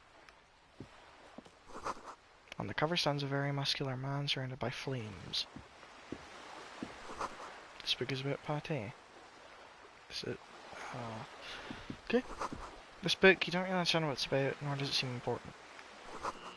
A book about Boadero culture promotes freedom and roaming upstream. A book about the future. The government reads your mind using radio technology. The book appears to be erotica, but without actual erotica. Oh, I'm zoomed in. Oh! I could just do that the whole time. Hello, sir. Step right in. The store is open. Young girl with chubby red cheeks waves at you smiling. Her nose is also red from the cold. I am the law! Are you interested in a new and exciting book? What kind of a store is this anyways? It's a bookstore, sir. We sell books, postcards, and some board games. It's called Crime, Romance, and Biographies of Famous People. Fair enough. Whoa, whoa, whoa, whoa. Hold your horses, little girl. What is a book? Don't be ridiculous, I know all these things. You're fooling nobody. Don't you sass me. Sir, are you okay? You've been standing here silently for a while now. So can I ask you some questions? Okay, sir. I'll try to answer any questions you have. I hope they're about books. What's your My name? name is Annette, sir. My mum, her name is Plaisance. She owns the store. She's inside minding the register or organising the stock. The girl gazes at the window, then suddenly jolts her eyes away as if recalling Feel free something. to step in and browse our wares. And you're standing out here in the cold I'm because... signalling that the store is open. Otherwise people might not know. They'd miss out on the crime, romance and biographies of famous people. A sudden gush of wind turns the pages of the books on the counters. She covers her face, smiling. But she's cold. You're cold. Can I help in some way? Kind of you to offer, sir. What could you do to help her anyway? Should I have a word with the store owner, maybe? Oh, no, sir. I'm happy to help Mum by luring in customers. Besides, I have some hot juice in my vacuum bottle to keep warm. Shouldn't you be at school or I something? do my studies at home at the moment. I have to help Mum keep this place running. Isn't going to school more important than this? Mum says it's necessary to do both because it builds character. Mum says a proper worker is dutiful. That's how you get ahead in life. You succeed. How's the business Mum going? says it's peachy. She was a little afraid at first. There's talk about this house being cursed. Behind her, the window has been boarded up. You sense the boards creaking, twisting for a second, and some kind of doubt in her tense shoulders. Cursed in what way? Cursed in the way that makes them say that no business has ever really thrived here, sir. That they all go... bankrupt. Exactly. But we've been doing fine so far.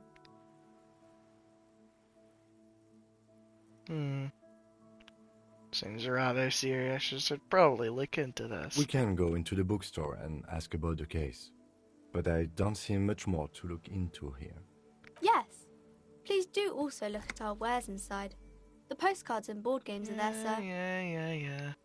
Do you know about the other field Nothing businesses? really, sir. Mum doesn't allow me to sneak around in the back rooms or the cellar. I don't really know what's there.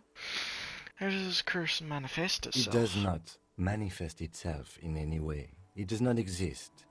I liked it better when we were talking about whether it's appropriate to stand out in the freezing weather. The plasmic manifestations. No such thing.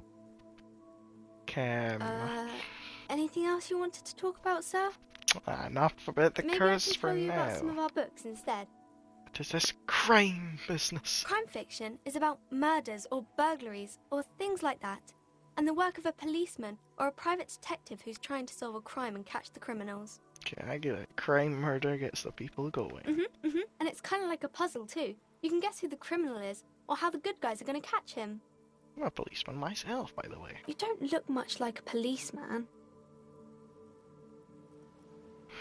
Well, what does a cop look like then? Didn't mean to offend, sir. Sorry, sir. It's just that you don't look like Dick Mullen. She points to a book cover on which you see a strapping Vespertine officer. He stands grimly over the body of a dead woman. Now, nobody actually looks like in the picture. It's this stupid fantasy of a man. It's not your body that's important in police work. Anyway, it's your head, it's your brain, the noggin. Head? Yes. No, your resilience. What? No! That's a bit childish. No, that's too much. I don't wanna see that dog. Say what, sir?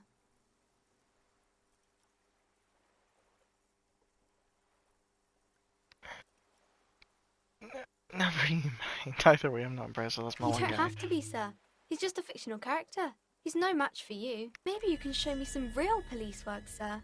Like in the books. Okay, what is romance? It's the type of book where there's a rich lady and she has to choose between the good man and the bad man. Or there could be a story about a poor lady getting a rich man. It's about man and lady business, sir. What about a poor man getting a rich lady? It happens, but usually the guy gets rich in the process. Or should actually be rich himself, but has lost his family property unjustly, like during the revolution or something. I Those see. are unhappy books, for most of the pages. People sad about what they have lost, but then it all turns out just fine in the end. How about when both of them These are are bad? not very common. You can't have a choice between bad and bad. Nobody wants to read a story like that. Love's written really well. Well, maybe then it's fine. Maybe if the lady then decides not to pick either, because she doesn't need a bad man. Yes, But when that would everyone be is interesting. poor. That's really not a proper romance story. That's more like everyday life. Sometimes you have to read about real life things. Not in romance books, sir. These are about nice and pretty people, and everyone is happy in the end. What about a book where the man and lady business doesn't work out I at all? haven't read many of those. Maybe you should ask Mum. Maybe I will. I'm sure she can help out. Anything else you're curious about? It's enough romance for me. I Maybe had some other about other questions. Who are these famous people? Oh, kings and queens and generals of old, or artists and writers, or musicians, those kinds of people. There's usually something extraordinary about them. She scratches her cold-reddened cheek, then continues. I think that's why people read them, to find the secrets of their fame. Can I become famous by reading one of those books? I don't know about that, but I imagine life is great when you're famous. Famous for vain Okay, people. I have sir. better things to do. Okay. I'm gonna deduce something now. The girl keeps her hands folded, hidden. Why is that? Hey, why do you keep your hands folded? What do you mean, sir? She knows where this is going. Oh, don't need to be worried. I'm here to help. She looks around anxiously. Her hands remain folded in front of her. She doesn't want to show them. The lieutenant stands by, looking at the two of you with little interest. A facade of true professionalism. He is far more intrigued by the situation than his poise reveals. It's okay. She brings out her reddened hands, her nails frayed, nearly chewed down to the flesh. You bite your nails. And you knew this from me keeping my hands folded? There were a few other hints. Well, that proves nothing. Anyone could do an easy deduction like that. She actually is impressed. This is more like a defensive reflex. Oh, more but I can figure out why you bite your nails. Like a few reasons in mind. She nods, half provocative, half enthusiastic. You're uptight because your mother and the pressure she's putting on you. Maybe so, sir. Okay, I know it's a bad habit, and I shouldn't. Either way, another ace deduction by the #1 detective in town. It was okay, sir. You. Still There's got her more that ability can be streak. achieved here. Ask her to do the same. You're quite sober. Oh. The lieutenant does not flinch at the comment. Ouch. He does not flinch even a single bit. He is intensely not flinching. Wait, It takes effort. usually not. And I'm having a grand time. I sure hope you are, sir. There she stands, swaying on her feet, assaulted by the early spring breeze. Ooh. She smiles at you. The whole situation suddenly feels familiar, somehow. What are you missing here? Why does this feel familiar? You have absolutely no idea. How? You must have forgotten something you heard again. Okay. Okay, bye. See you around. And there's a thing we can do? Volumetric ship compressor. Bizarre scientific news from Revachol West today, where a police officer's shit has been observed at a pressure of around 495 gigadecimals. These metallic hydrogen levels of shit togetherness were thought to exist only at the center of collapsing stars, not law officials. It remains to be seen how long the shit singularity lasts. All endurance weight checks unlocked. Warning cap for endurance. Raised to 4. Volumetric. Shit, Professor. Your shit is apart and it's rather unbecoming of a cop and a human being. It's supposed to be the opposite of that. Together, compress in a small area to achieve a solid level of shit compression.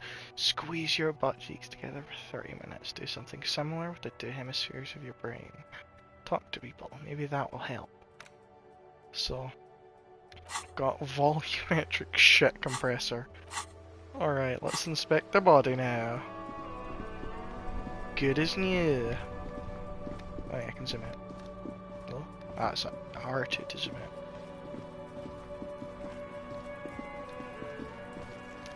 Alright! We're good now, finally. There he still is, looking right through you with his white eyes. Hi, the body below 83. is entirely dedicated to that corpse smell. Emitting it is all it does now. +6 shit compressed. Oh yeah. Come on. Ha ha. Again, the corpse laughs at you, pus dripping from its mouth.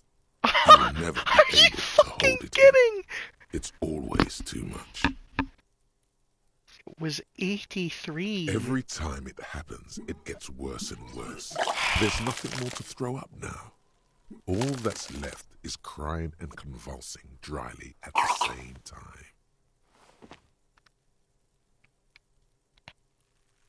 Failed the again. lieutenant is clearly at a loss. What do I do now? Officer, you just need to be stronger. Learn to keep it in long enough for us to work. There's nothing else to do. You can open this white check again by going to your character sheet and spending a skill point to upgrade your endurance. Gain new skill points by exploring and completing side tasks. Relax. It's okay if you don't make it today. The bloated corpse isn't going anywhere. Are you actually kidding? It was 83, so I need to put one in endurance. Great, that's just fantastic. It was 83 and I fucked it still. Like how? Start this fucking It's mug. just a racist mug. What's there to read Get into that here? mug talk But again. it will not happen. The mug talk is exhausted. It is time to return to work. Okay.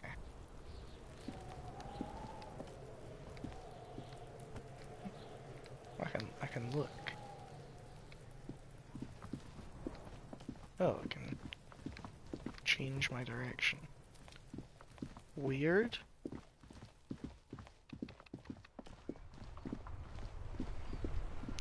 What are we actually doing? I need to keep reminding myself.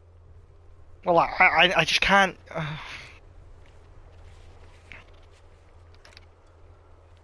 love a sad song. Pay for damages, track down your badge, track down your gun. I mean, maybe someone knows something. Replace lost bull. Find out who's in the game box. Should put clothes in the trash. Great. Can I, Inside, you see a set of steering levers, a Yeah. radio microphone, a pull-out toolbox, and as you tap on the... No, that's enough fun with the foldable headlights. I know they are mesmerizing. They are also fragile. I'm not going to turn it on for you again.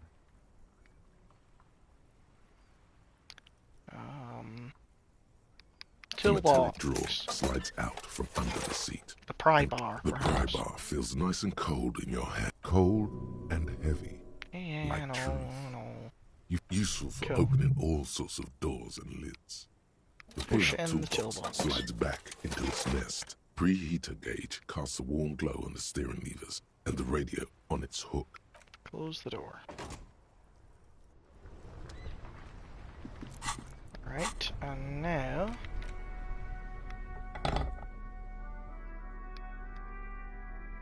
Okay, let's see if we can use this to open the door in here.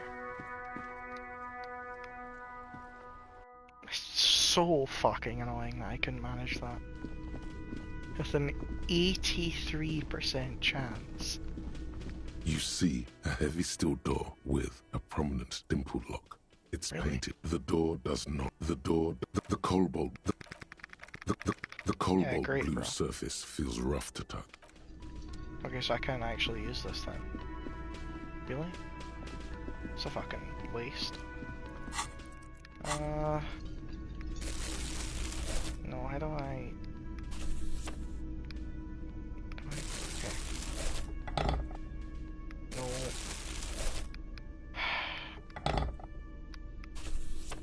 It's the ledger you found in the trash. A cabbage of papers hanging from the board, with the permeables drawer inside. The Smell the acidics, ledger? the lieutenant observes you, raising and lowering the toilet waterlogged mass under your nose, trying to get a good whiff. A good, analytical whiff. Excuse me, I just have to ask again. How could you have let this get tossed out? I think I didn't want to be a cop anymore, so I flushed my period in the toilet. He's sorry for you. Oh shit, fuck. In any case, we are lucky you found it. Make sure it's all in there. Official notes are... well, they are dangerous. They contain confidentialities. Oh God, that sounds dangerous. Make sure you don't throw it out again. Now, if you'll excuse me, that thing has filled me with the sudden urge to make sure mine is in perfect order. Yeah. Without resistance or sound, the two panels move against each other. The compartment, I'll leave it's it. slightly, ever so slightly, difficult to breathe once you've done so. The drawer is locked. Blue ink drips from the white pages in your hand. Your hand shakes. You're flushed with adrenaline. I mean... Arson, petty theft, spousal abuse, handwritten logs on dozens of investigations. You don't exactly. Read a It case takes file. about half an hour to piece The one next together. world mural. This one is relatively easy to reconstruct. Overnight on 1202, a graffito, nay, a mural, appears on an 8-story tenement overlooking central Jamrock. The building is a sparsely inhabited ghost tower, part of a failed real estate development called Grand Couronne. The mural is enormous. Two silhouettes, a man and a woman, are kissing. The text cut into their form reads, "True love is possible only in the next world. For new people, it is too late for us. Wreak havoc on the middle class." People call it that thing and that fucking thing. It's visible for miles. In 2 days, the station's complaints desk gets clogged with requests to remove the bummer. The graffito crew is easy to track down. Only the bell lectures have the literage of industrial paint to cover the surface. One of the graffito artists is rumored to be rich. They take responsibility for the execution, but not the design. The ideologue of the next world mural, as the crew calls it, remains an unknown. Wait, did I ever find out who came up with it? The case files do not show you finding the author of the design. Read on. The crew agrees to clean up after themselves. However, your partner, JV, is against the removal, citing public support for conservation. This leads to a debate in Precinct 41, which then spreads to the streets of Jamrock, ending in a rare plebiscite organized by you and the rest of Row 3. Okay. The 9,000 people subjected to the mural's message, all of Lakeside, Central Jamrock, and Villalobos, plus half of the eminent domain, participate in the vote. Although the case begins with what appears to be a lot of rambling on the streets as to how juvenile and stupid the mural is, given a choice between two options. Remove the mural is wrong or keep the mural is right. So remove it. A staggering 78% of voters choose to keep it. Turns out the opposition were a loud minority, and that love truly is possible in the next world for new people, and it is too late for us.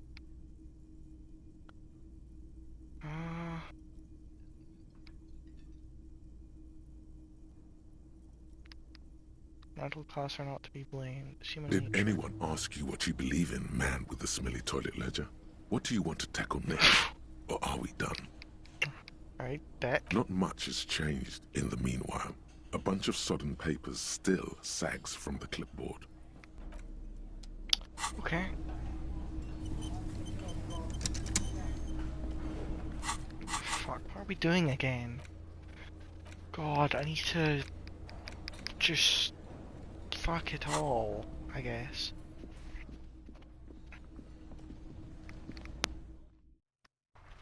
Let's just get out and see what else is here. We'll zoom out.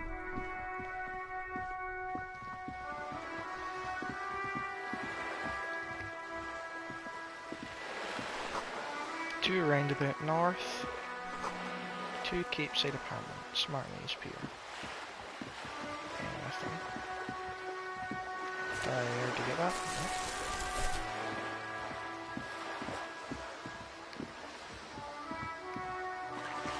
This coin-operated viewer is facing south. Oh yeah, that's not. Take off.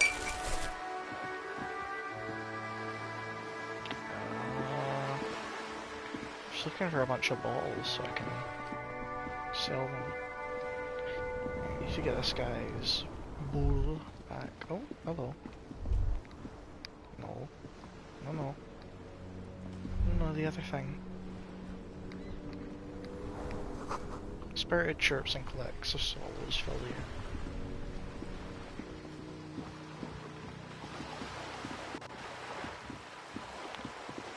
Okay.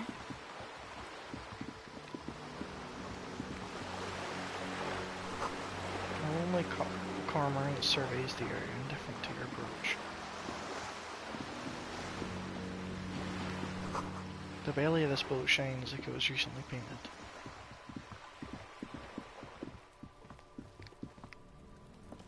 This is a wall on the side of an apartment building. Very low 3%, let's do it, we're gonna win! You have no clue. It's just a wall. Oh, it's close as well. 6 and 5. So many walls all over Martinez. Weather-worn, cracked, their paint peeling. Yep, kill. Well, there goes that. Take all. Oh hey, it's a little deckhead, I can get to them from this Are side. you trying to sneak up on me? Come to slit my throat in my sleep? Yeah? Pig's come to take me out. Yeah? Trying to snuff me out. He's sleeping right now. Don't get fucking clever with me, pig. You think you're so clever. Oh, I hate these kids. A garden hose, this won't be of use until the snow melts. In fact, don't go in the door yet, there's other stuff. Chairs and tables eaten by rain and rot. They're splattering of bullet holes in this wall.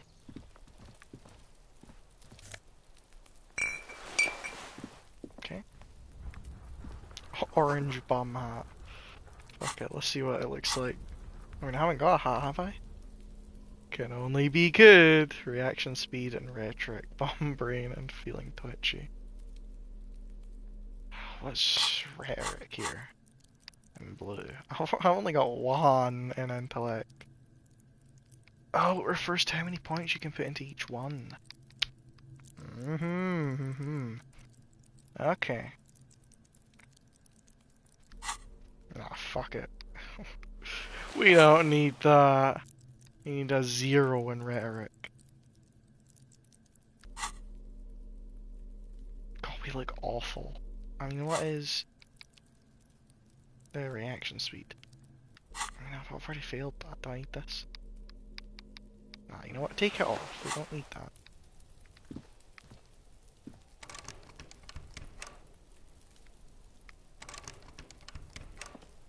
Oh, the green. Just a closed door, but you look at it suspiciously. Can I interact with that thing up there? No? What about this? A balcony with a view to the yard and a hang. Oh, hello, there's a person up there. You see a young man on a balcony nursing a cigarette. His eyes have been following you for a while. Not looking for any trouble, officer. He says in a quiet voice. Despite the cold, his shirt hangs unbuttoned on his frame. Why are you whispering? It sounds like you're already in trouble. There's no trouble. I'm just speaking in a lowered voice. I don't want to be seen talking to the gendarmerie, if that's okay.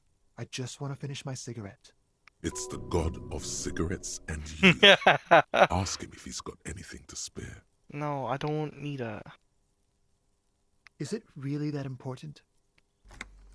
Like a nervous cat, he keeps stealing looks at the neighboring windows. All right, but make it quick. Once I finish this cigarette, I have to run. Can you tell me your name? My name is Martin Martinez. Martin Martinez? Good local name. Let's go with that. Okay. So you got a good view of the Whirling's backyard. Can you tell me anything about the hanging? I'd even go so far as to say that the view is a little too good, my dear gendarme. Do you have an estimate of when the body will be taken away? We will remove the body as soon as possible. Now tell us, where were you last Sunday? Oh. You already asked me that, didn't you? Did I? No, not you. Some more muscular type. Dick. And when did you speak to this more muscular gentleman? The lieutenant takes out his little blue notebook and writes something down. Last week? I don't know. Look. Old patio chairs. He looks around the courtyard again. Old patio chairs and dead houseplants litter the scene. You didn't answer the question. What were you doing last Sunday? I had a friend over. A special friend. It was my Sunday friend. A Sunday friend? How intriguing. What's your friend's real name? Did he see something? He doesn't reply. Gesturing no with his cigarette. In the neighboring windows, you can see faint reflections of his silhouette, all from different angles. Someone hides behind a curtain. Those windows have eyes, and those eyes are watching, spying on you three. Alright, we'll talk later. We won't. Okay. Now, if you'll excuse me, I really need to get going. Oh, hi, 72%. Come on. You're gonna stay. This is a crucial time for questions. Who knows who might be watching from the distance, hidden behind the curtains? Hey, listen. I'm just trying to make things okay. And can we meet again somewhere else? For a moment, the man on the balcony seems almost vulnerable. Something moves in the depths of his feline eyes. Compassion and a hint of understanding. I am sorry, but I really don't have the information you're looking for. His voice is soft and deliberate. With a flick of his wrist, he sends a cigarette dart sailing over the rail. But, hold on. What's that? For a split second, his hand lingers, as though gesturing towards a stone placed right next to the front door. It's a sign. Good luck with the investigation. Okay. Alright. Interesting. Interesting indeed. He's gone. Should run after him, see where No he went. point in running. Tenements like these often have multiple exits. If he doesn't want to talk to us, then he'll know how to hide himself. So you just give up? He could be a witness. Him or his Sunday friend. Either way, we need to look into that muscular type who's asking about our case. He did leave us a sign. Did you see that? He wanted to draw our attention to that stone right over there. Yes, I did see. If we find a way inside the building, we can ask around for his apartment. Great, let's do that. So the stone. A stone, like any other, lying in a whirl of sleet and mud. Maybe there's something under it. Turn There's over. a key beneath it, rusty from Yay. the dirt. This must be for the front door. Pity doesn't have the apartment number on it. This building has many apartments and the man can be in any of them. How are we gonna find the right one? We'll just have to go in and see. Put the stone back. Okay. Stop. Oh, for fuck's sake! Look how much shit there is! I haven't even done the first most basic thing because I've kept being sick. Eviction notices and missing pets are plastered on top of each other. Take all. Flip up glasses. Oh, okay, now we're talking. +1 logic, -1 authority.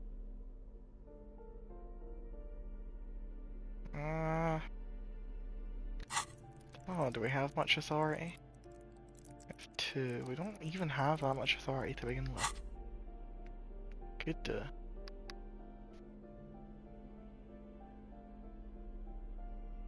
How does he look? Absolutely awful. And it gives us +1 logic.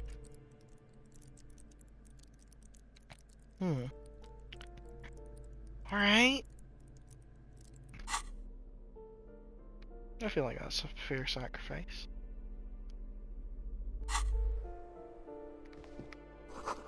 The box is filled with cleaning chemicals, smells of laundry detergent. An old shoe rack, bit of sneakers and old slippers. Apartment number 12, a loud rumbling snore comes from within. The snoring is scary somehow. You should leave.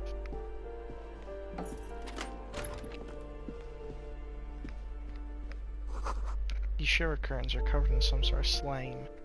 Yeah, don't touch them then. Money though. I have a solid $3. Actually, do we have to go into the balcony? There is more stuff in here. Someone's drawn a 5-pointed star on the wall. Look at other stuff, then go through the doors. Postcard, Boogie Street 46. Let's have a look then. Okay. Nothing really. Box. Money! Yay! The graffito says a firing squad for the rich. A note reads foreclosed by Martinez Realty Associates. Give me a moment. An elderly woman is leaning on her broom, her knuckles white as bone. She seems to be having difficulty breathing. The cold never does any good for my bronchitis. Alright, should I call the doctor? I'm fine. Fine. Don't you worry about me. Oh. You're still worried. It's very worrying. Now, what do you want from me, policeman? There you. I'm no one. Just an old woman who cleans these hallways. Do you live here? If you can call it living. I have a little room upstairs right next to the coal room. Okay. It's barely bigger than a closet. But I don't complain, no. I have my bed and my aching bones to keep me company. And that's all I need from this world. And all she gets, too. The coastal wind beats down hard on the coal room door outside. Splashes of waves make the balcony slippery. I'm looking for Martin. That's not a real name. Oh, you'll find plenty of Martins here. Don't you worry. You told me it's Martin Martinez. Pea brain. Someone played a trick on you. Martin Martinez is a name for anyone who comes from Martinez, like Jim Jamrock or Raoul Ravachol. Oops. You really didn't get the joke there. I thought it was obvious. Anyway, officer, we don't have the witness's name. Okay. How about a young male in his mid-20s, dark hair, skinny build, a smoker on the balcony? You know where he lives? Yes, yes. I know who you mean. The scrawny boy who's always smoking like the devil, right? Somewhere in the building, a child starts crying. You hear a radio tuned to a talk show and someone taking a shower. What's he in trouble for? No trouble. I just want to talk to him. Do you know where he lives? Talk?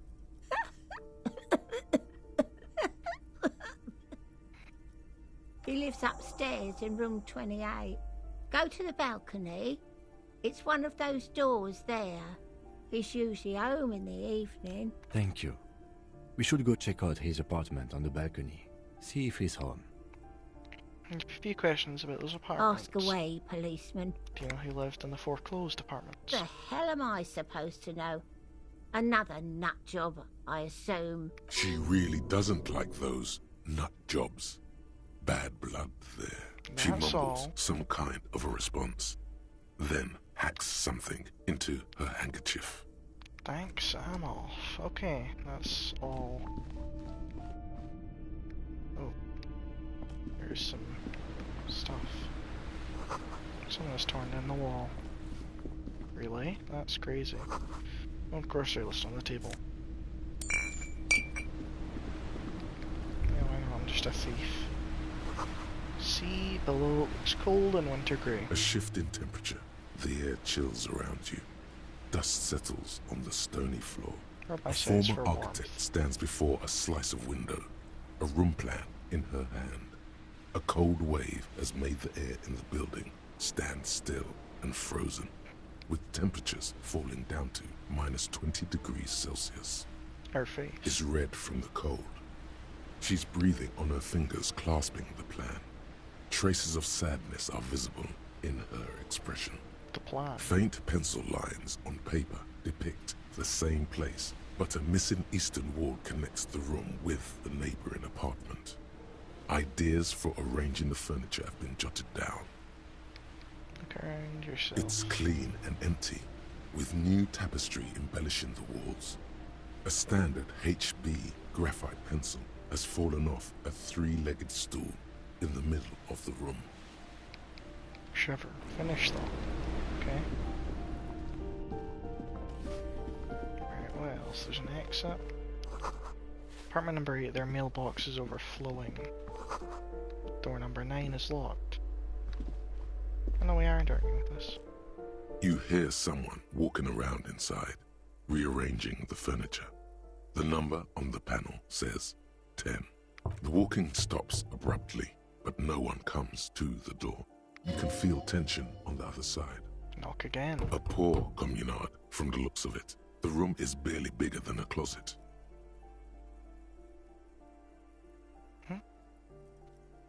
As down the steps come closer. Who is this? Demands a female voice, wearing tense. Do I have to open the door? You hear the clacking of heels again as the other side walks right up to the door. Her tone is nigging, a defensive edge. Do you have a warrant? I'm not obligated to open the door if you don't have a warrant. Let's go. We don't have a reason to get inside that apartment. Okay. It's fun police over here. This door has been closed with a padlock. A chalk-drawn number on the board says, number 11. No reply. No reply. No reply. It's a solid lump of metal, but the shackle is deeply corroded.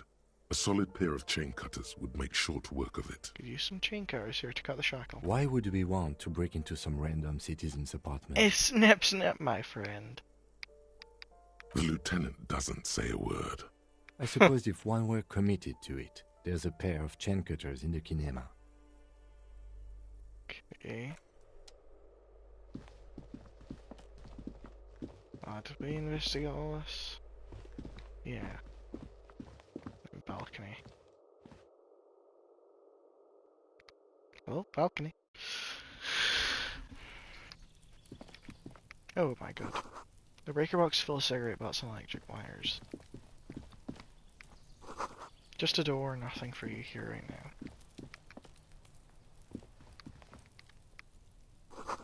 Someone's growing rosemary thyme and a cactus. This door is made of metal and appears to be reinforced. Someone here really values their security. Number 28. This is where the cleaning lady said the smoker on the balcony lives. Yeah. Let's see if anyone's home. Knock on the door. No one answers. Looks like the young man we are looking for isn't home. I think our best chance to catch him is in the evening. We should return tomorrow after we have finished with our day's work. How about 9 p.m.? Sound good? Tomorrow, 9 p.m. What do you mean? The smoker on the balcony. This is why we're here, right? Oh, yeah, totes. So tomorrow, 9 p.m.? Okay. Suddenly, he's a little worried about your memory. Right here. Apartment number 28. Good, let's go. Damn. Turns out it's quite tricky finding someone in a big apartment building. Don't worry. You'll get him. Remember, tomorrow. He's probably gone for today. Okay. Anything else? Door to apartment number 29. Complete silence. Whoever lives here isn't home. Door to apartment 30. Voices from within singing along to some blind dance track. Can I even get there? Or does that just go along against the wall?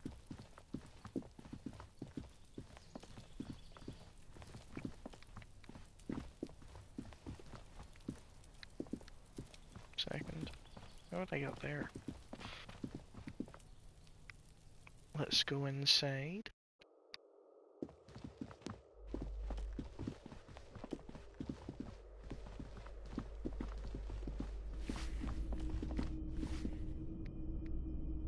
Balcony? Where does this lead?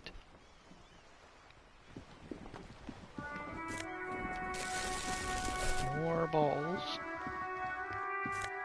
More balls. The streets will flow red once more, a great torrent rushing down Rue d'Esperance. You wait and see. The streets will not flow red with anything. Who are you? I'm Cindy the fucking Skull. What else do you want to know? Date of birth, blood type, the last time I was tested for Hep C. We just want to know your name, little lady. No need to get defensive. And here I was trying to be polite. Just can't win with you pigs. Despite the sash, she puts the brush aside. That smell coming from her paint bucket. It's not paint. It's heavy fuel oil. Keep looking off to the side. What are you looking The at? lieutenant furrows his brow at another one of your eccentricisms. She nods disdainfully toward the woman performing maintenance on the boat dock next to the pier. Hatred, disgust. It's difficult to tell which of the two is more present in her girlish features. The woman on the boat does not notice her staring. That is on her. Someone's got to keep an eye on her. Who's she? Probably the Wild Pines rep. We should talk to her. She's a professional negotiator, though. I have the feeling she will be very cooperative while telling us nothing. You should take the lead. Ask her unexpected questions, you know? Do your thing. Don't be afraid to get a bit wacky. Throwing her off is our best bet. Good idea, piggies. Run along now. Fuck her shit up good. Impound that boat while you're at it. I'd like to watch her swim back to Ozon. What are you doing to the wall? Can't you tell? I'm painting a beautiful mural, an aereo graffitio visible from low orbit. I haven't really started it yet. I'm waiting for the right words. So you don't know what to write? Have you ever tried your hand at graffitio? When faced with a blank wall, most people write unimaginative stuff, like pigs go home and Mona was here. We rarely see pigs round here, though. Just union cads. And my name's not Mona, so... She wants it to be something true and total. Why are you so committed to defacing the building? This place is severely lacking in havoc. Not even the occasional trash can fire to break up the tedium. I thought I'd mix it up, you know. Summon the forces of crime and social chaos with a wall-sized invitation. I have an opinion on this, so wanna hear it? Yeah? Actually, I don't have an opinion, I lied. I have to stop you, this hooliganism. Also, that's heavy fuel oil, that's bad.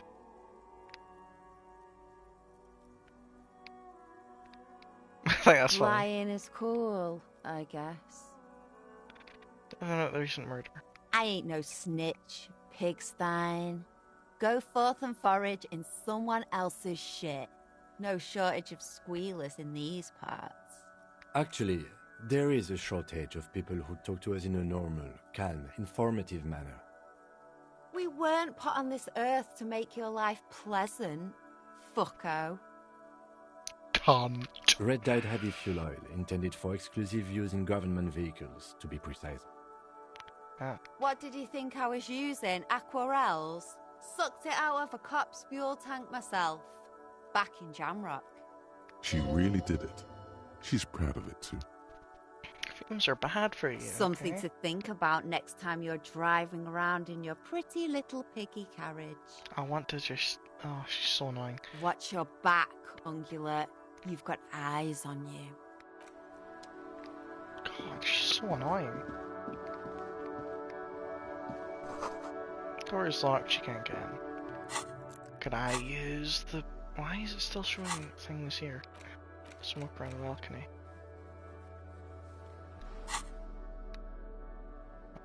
Tools, I could remove that. See if I can open it. And it just disappears the entire prompt. Cool. Take all.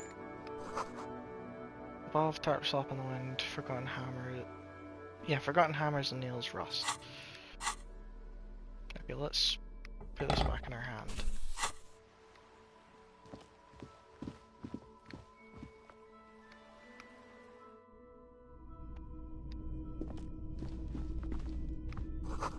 Enough coal to last for several winters. Smells of chemicals. Someone's been sleeping here recently. Take all.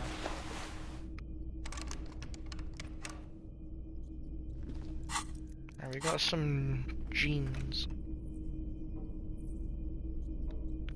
Plus 1 electrochemistry, minus 1 reaction speed. God ass, I don't need more electrochemistry.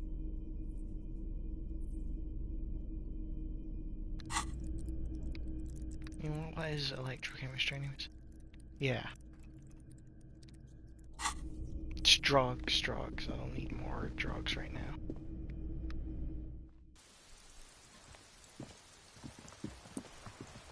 Okay. Nothing important. Exit. Oh, we're here now.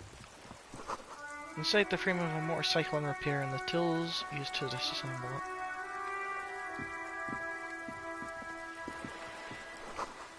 Keepside Apartments. Rue de St. Ghislaine, roundabout north.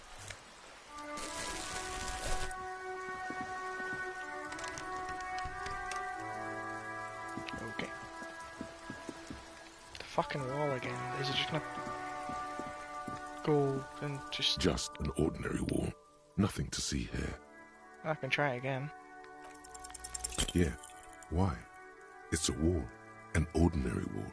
Why must we stop to look at this wall every time we pass by? We have business to attend to. You just don't understand. You're not enlightened. Bottle? Looks like there was more construction here once, decades ago.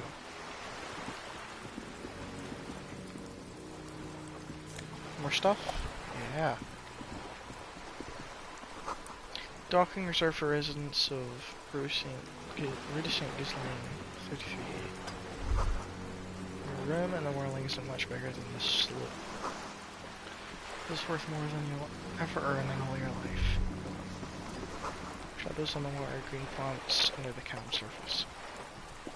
A striking woman leans against the cabin top of her sailing boat, smiling as you approach. Her green raincoat glistens with droplets.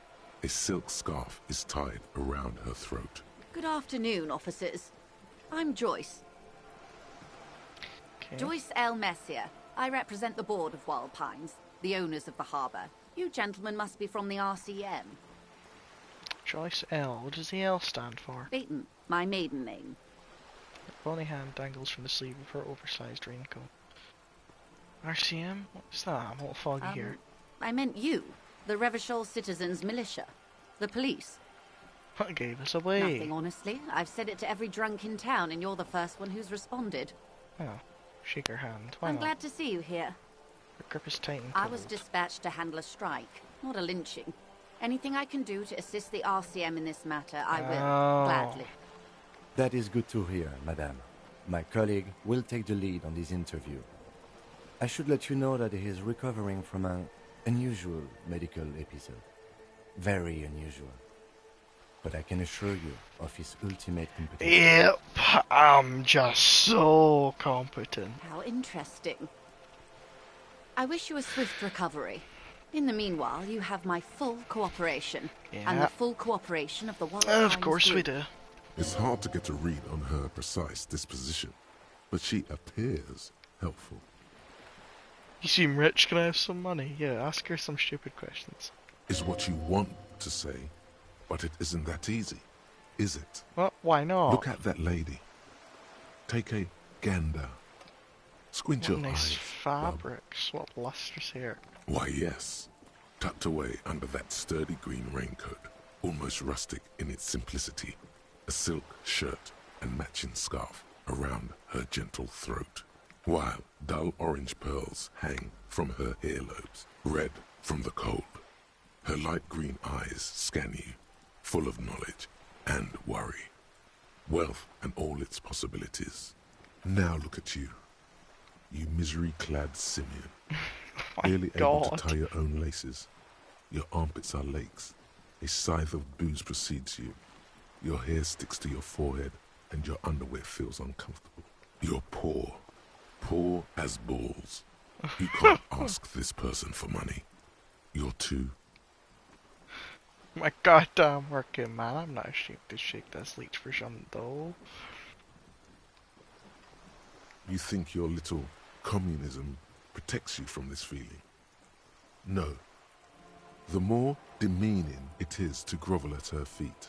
As I was saying, if there's any way I may be of assistance, please don't hesitate to ask. Come on, it's 50%, I need it. I am sorry. It just doesn't come out of your mouth. Money. What does is... Excuse me? I didn't hear you. Did you say money? No, I didn't. Let's talk Of about something course. else. Fuck. You're on a boat. Why, yes I am. Does she have a name? The boat? No. It is called Cordelati 19 because that's the type of sloop it is. The word, it, feels strange. Such a beautiful boat deserves a proper name. Yeah. A breeze ripples through the sails and tugs at your hair. Below, the sleek, fish-like shape of the hull parts the water. Beneath that, a resounding darkness. You're reminded of something. Or someone. Cool, but your boat really needs a name. Okay. How about Cordelechi 19? Why? Because it was manufactured in Revachol East by a company called Cordelechi, and its hull is 19 paces long. A bit the X something. A bit Dolores. Why Dolores? Don't know, feels prey. Well, it means nothing to me. I think I'll stick with the factory name. But thank you for the suggestion. Boring bitch.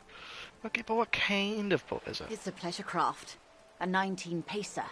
It also happens to be rated for Category 1 racing. Though these days I mainly use it for business. How do you like My it? sloop? I like it a lot. It's the eel's hips, baby. Nobody says that. I'm enjoying this part of the interview. It has so little to do with the murder we're investigating. I really do, the lieutenant thinks. Is she thrown off yet? He's looking at the woman, assessing her. Ah.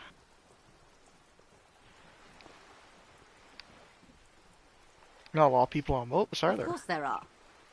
We're on an archipelago. How else are you supposed to get around? There is a pinch of defensiveness in her voice. But it is Wait, playful. we're on an archipelago? What? Yes, we are. We are on Le Caillou. Caillou? I thought we were in Revachol. So I haven't seen anything else syllable around here. We are. And the city of Revachol is on the island of Le Caillou. Still, I haven't seen anyone else syllable around I here. haven't seen anyone else drive a souped-up Capri Kenema motor carriage either. Actually, that motor carriage has been specially issued to serve as a patrol and pursuit vehicle.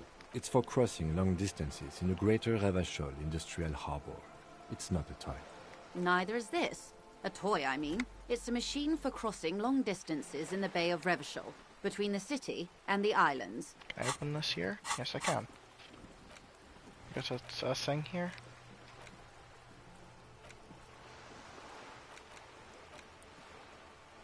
Oh, breakthrough imminent. Okay. There is actually so much. Look at it! Oh, you can forget it anytime, that's all. Okay. Do you have a license for this boat? Officer, I assure you I'm a highly qualified pleasure craft operator. The crowns of her teeth are porcelain, white as the boat's hull as she smiles.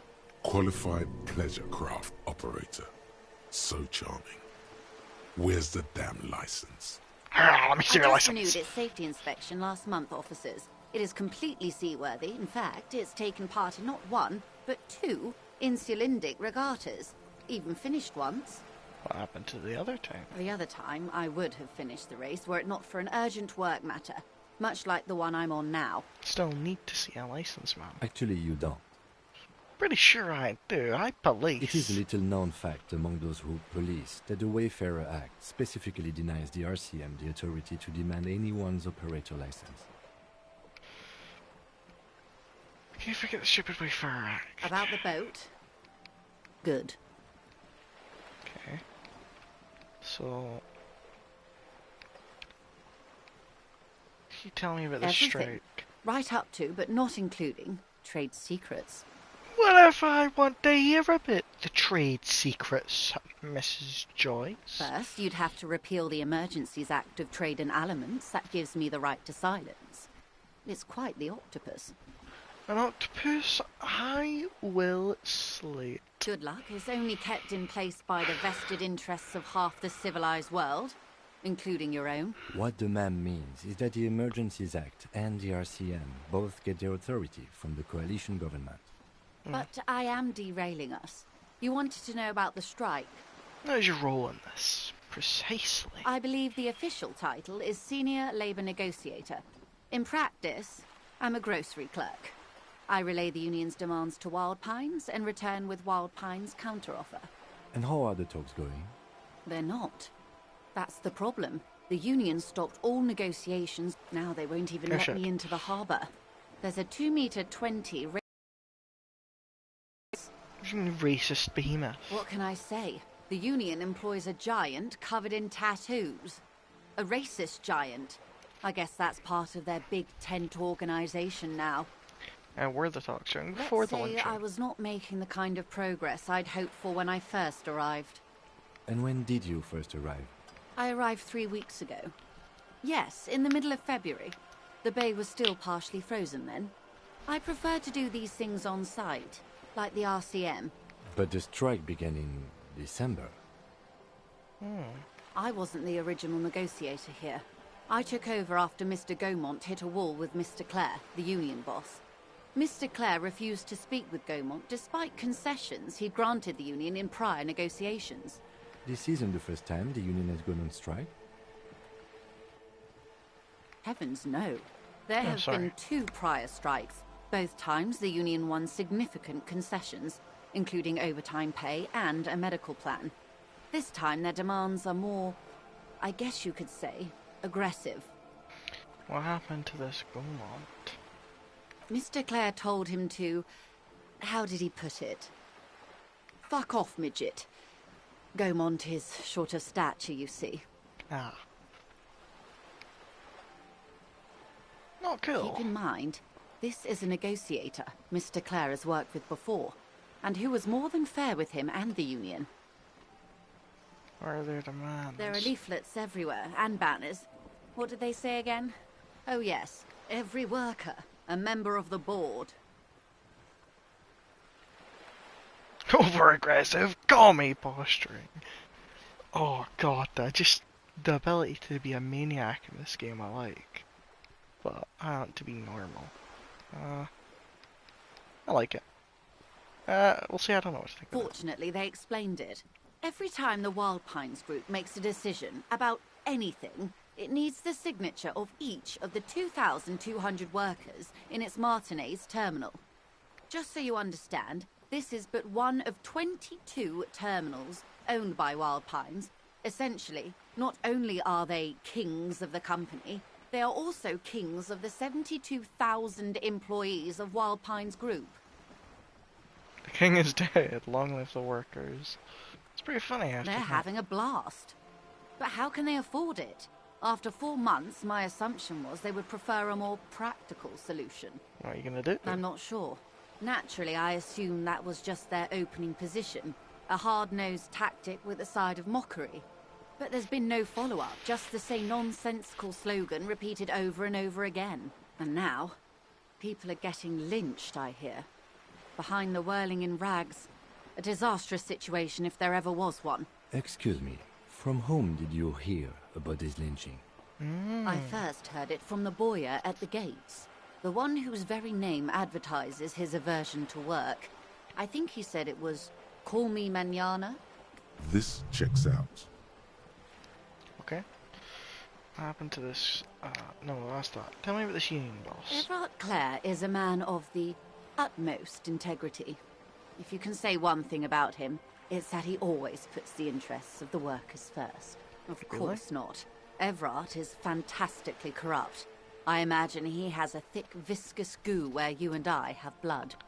He's that bad? He is the most corrupt individual I have ever seen, and I deal with men like him for a living. If there is anyone more venal, more irredeemably nepotistic, then it's his twin brother, Edgar. There are 2 of them? Edgar looks exactly like his brother, except for that lazy eye. He also talks exactly like Everard does, and when one's term as foreman is up, the other takes over. Oh, God. It's how they circumvent the term limits, you see, with a funny little switcheroo. While in office, they've embezzled God knows how much of their workers' dues. What about the union itself? Let's say the Brothers Clare. The Débardeurs Union was once a perfectly normal institution. 20 years ago, anyway. It must not have been easy to establish under the Emergency Act, but they did it. I can respect that. Organised labour at its best, as they say. Then something happened in the local chapter elections.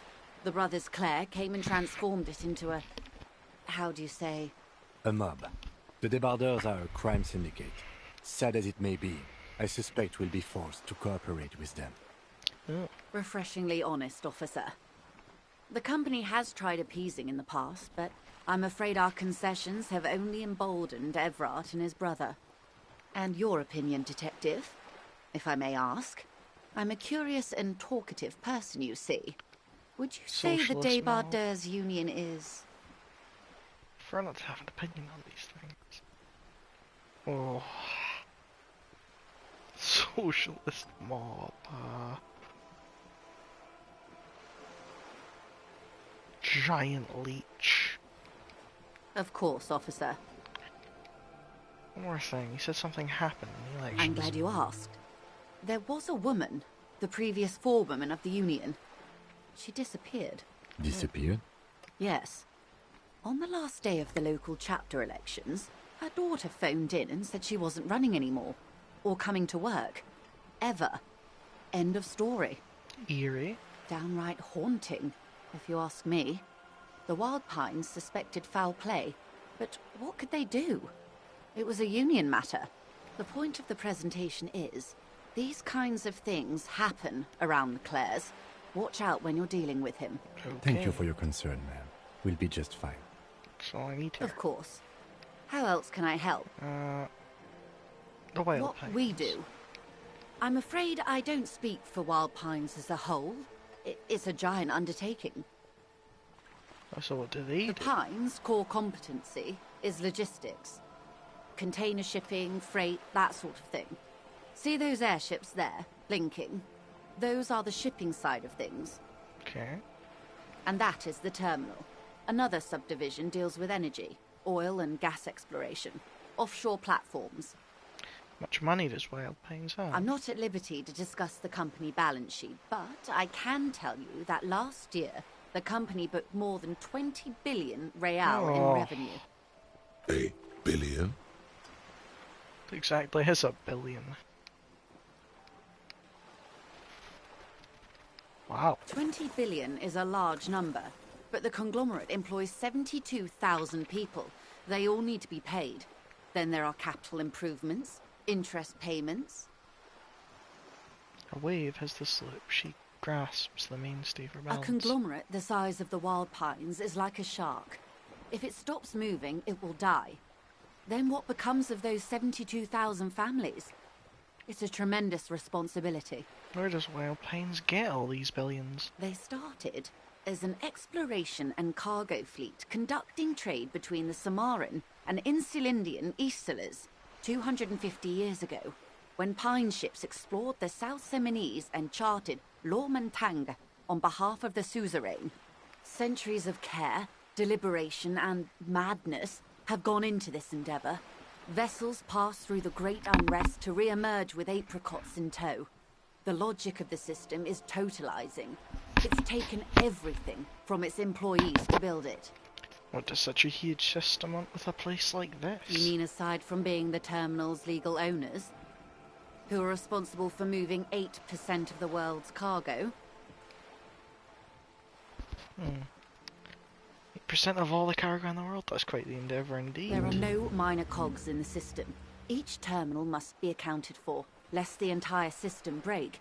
Every hiccup in such a system means thousands lose their jobs, the world over. I'm here to assure that doesn't happen.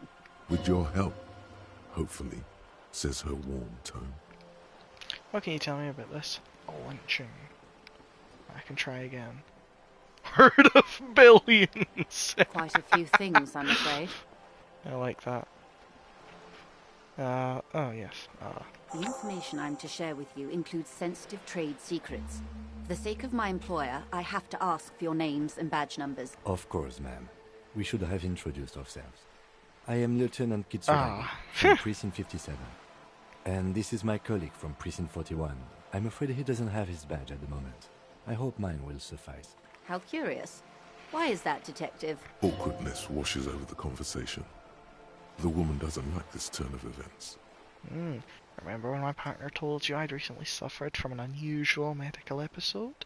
My lost badge is related to I see.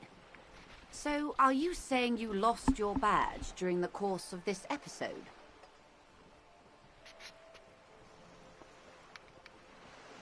Yes. I can't hear you, darling. Speak up, please. It's possible after a night of heavy drinking I lost all memory of my life in the world. Could have eaten it for all I know. I don't remember anything in this world to say anything. Oh dear.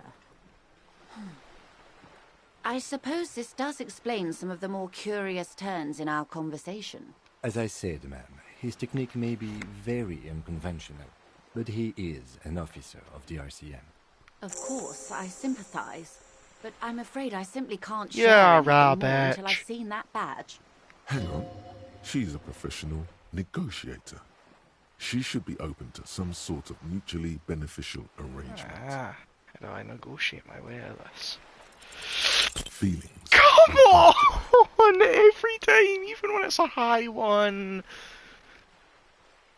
I assure you, it is no small matter for me either. We all share the responsibility for disarming this situation. I hope you have a badge for me as soon as possible. Yeah, I understand. It's not like a side case for me. It's my main thing. Trust me, officer, I am fully committed to resolving this impasse. This isn't some side gig for me. You have so much else. I have only this. This is the entirety of my existence. Silent. The wind flaps the sail above This her. boat, for example, in a home somewhere. I only have Officer. this case. This case is what we known by. You know, I don't mean to sound cold, but if you want something, you have to give something back. More than just guilt. You're doing it. Despite your own best efforts, you're still getting in. I'll be frank with you. Okay. If I'm going to break protocol, I need to be able to justify it to my superiors. They're going to want to see something tangible. Like what? The Union is conducting drug trade out of the harbour. It's an open secret in Martinez. Surely it must not come as a complete surprise to the RCM either. Oh, Perhaps no, don't it's give time me to more look into tasks, please. I'm begging you. it. Or you can find your badge, which honestly seems like a lost cause. Detective, a word in private before we continue. Excuse us for a moment, madame.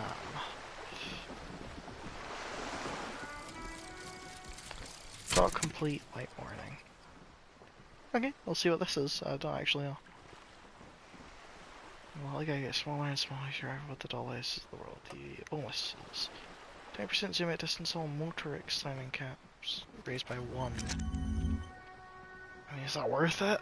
A volumetric shit compressor. Oh. Like, what a temporary research bonus. I can forget. What is this?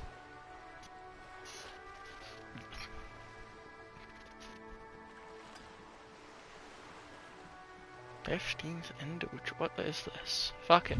Why not? It's there. I got space for it. Judge's info on the lynching. Okay. Then, why are you still appearing with this? Is this? Yeah, it contains 14 bottles. Ooh, I've got a skill point. Can maybe put that into something actually good here.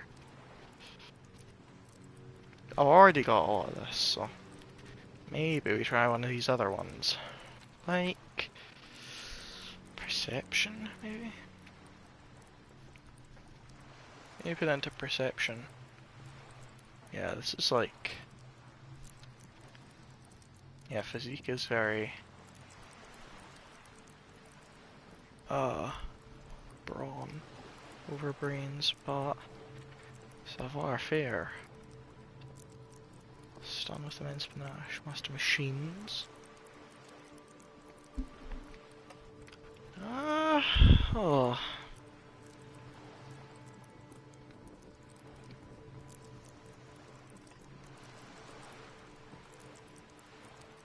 Drama. Rhetoric. Logic. Ah, yeah, that's why it's so aggressive. Let the body take control, threaten people. I might want to go full in on that in a minute if I play this again.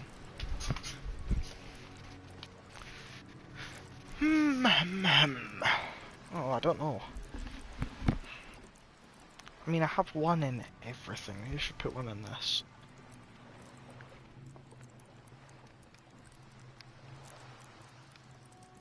Anything here?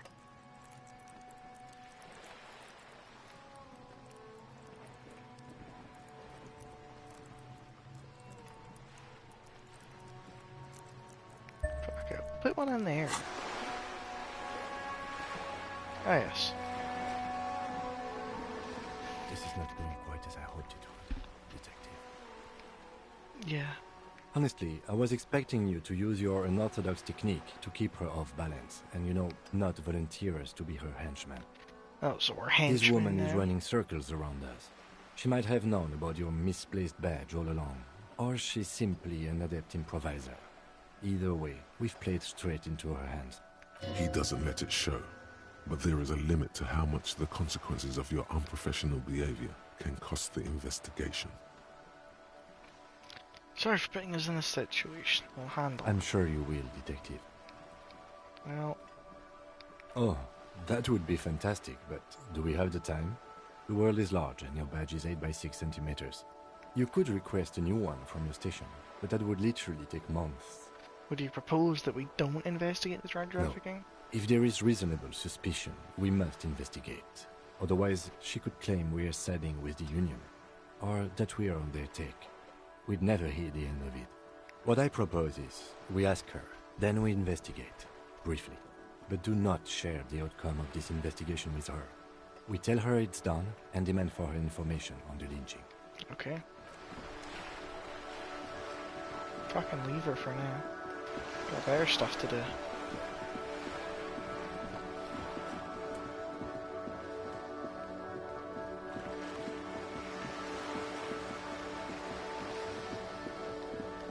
Okay, zoom out.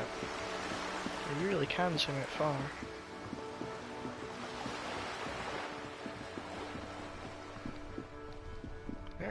There's so much I have to do. Can I maybe try this again?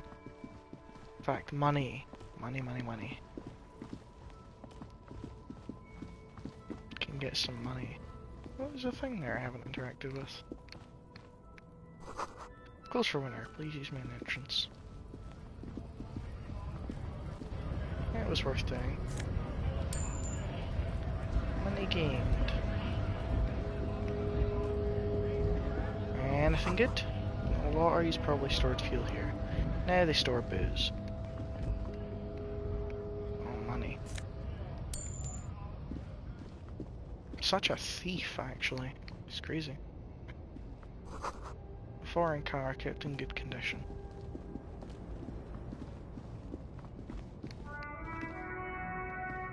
An old monument stands in the middle of the traffic island, pointing toward the sea. It looks as if it's been reassembled piece by piece, secured and mounted in the air with the aid of numerous ropes and rods. Who is this? A silver plaque on the statue's pedestal reads, "I am Philip III, the Squanderer, the greatest of the Philippian kings of Revachol, son of Philip II, the opulent, father of Philip IV, the insane." What did this king do?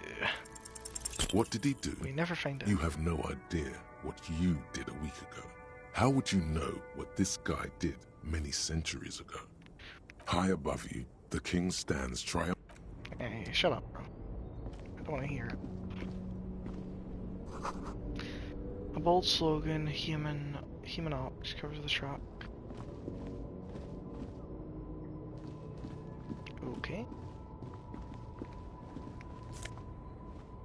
Take all, light tank top. Cool, is that worth putting on? +1 physical instrument. That'd be good if I wanted that. Rain's full of snow, no one lives here anymore. Oh, some proper money. Hello? The small, wrinkled woman does not greet you. She nods along to something on her radio. A photograph is clutched in her hands, and there is a warm smile on her face. It's the warmth of a winter night's fire. Maybe she could give you comfort and shelter, some cigarettes and food money. Maybe she's your... grandma? Nothing. Her smile just keeps widening. Her hair is grey like lead. No, this one is a monster in disguise. Is it really? Excuse me, Mom, I'd like to ask some questions. No response. Wherever this woman is, your words fail to reach her. Snap your fingers in front of her face. Wait. The lieutenant stops you before you can snap. She's just a distracted old woman. Better to leave her alone. Why? I just told you why. Okay. Can I interact with her anyways? The woman still has her... Okay, nothing to do here. Kill.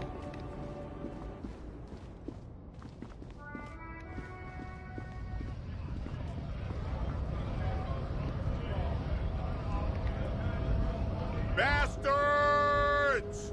We have a right to work! The man yells towards the harbour gates. His voice is the loudest of the lot, and oddly screechy for a man his size. What's going on here? Hold up and stay frosty, everyone. Cops are here. The broad-shouldered alpha male turns to you. He's a full head taller than everybody else here. You here to fuck with us? Beat the honest worker down. Why should I? We're here to fight for a cause. Stripes usually have problems with people who have causes. Oh, then yes. Ha! Couldn't handle us. A cause gives the workers strength, gives them power. We have a right to work! Besides, we're not that different. It helps if people see us talking, cops and strikebreakers together. Shows authorities are on our side. Builds confidence. I don't think I've chosen any sides yet. Might be time. Don't let the fat bastards tread on you.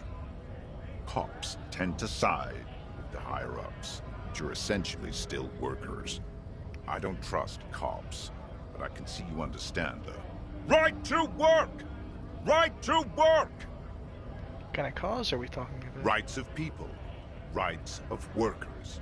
To have gainful employment. To make a salary. And feed their families. Regardless, I have some questions for you. Maybe you should ask them the questions. Like, why we're not allowed to make a living here. Shame on you! We have families to feed, you piece of shit. So do we, Scott.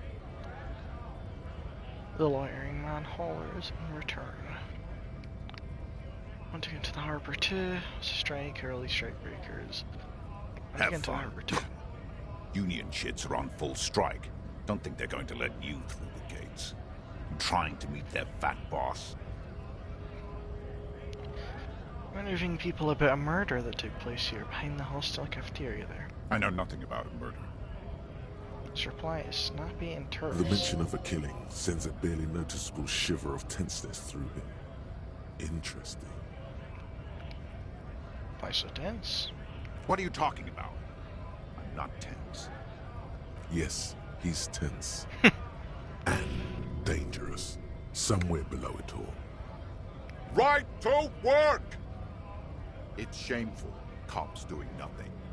You should bring backup. Open up the gates for us. Blockading gainful employment for workers is a crime. This really isn't my area of expertise. We are not picking a side in this just yet, sir. Pity. Let us work! Shut the fuck up. What's a strike? When a bunch of ungrateful, lazy cockroaches can't get their act together, decide to block honest work for other people. What do the strikers want? Beats me. They mumble nonsense about boardrooms and workers' rights, while we have the right to work! When the man moves around, you perceive some serious abs underneath his tight-fitting shirt.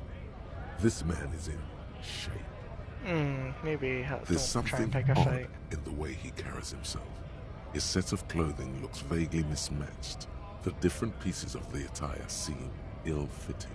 Ill-fitting? What does that mean? His shirt is far too small and an unpleasantly tight fit, while the overalls, held up by a belt, seem to fit a man with much more corpulence. You wearing new clothes? He ignores your question, choosing instead to turn to the emaciated workers, raising both fists in the air. The clothes are obviously not his. You've been talking to him for quite a while now. Something is off with this guy. Ask him where he's from. Okay. Okay, I gotta ask, where exactly are you from? What's it to you? Curiosity. Gonna figure out the straightness, routine. Routine, partly Am I a investigation. suspect? Done no crimes. I only fight for the rights of people.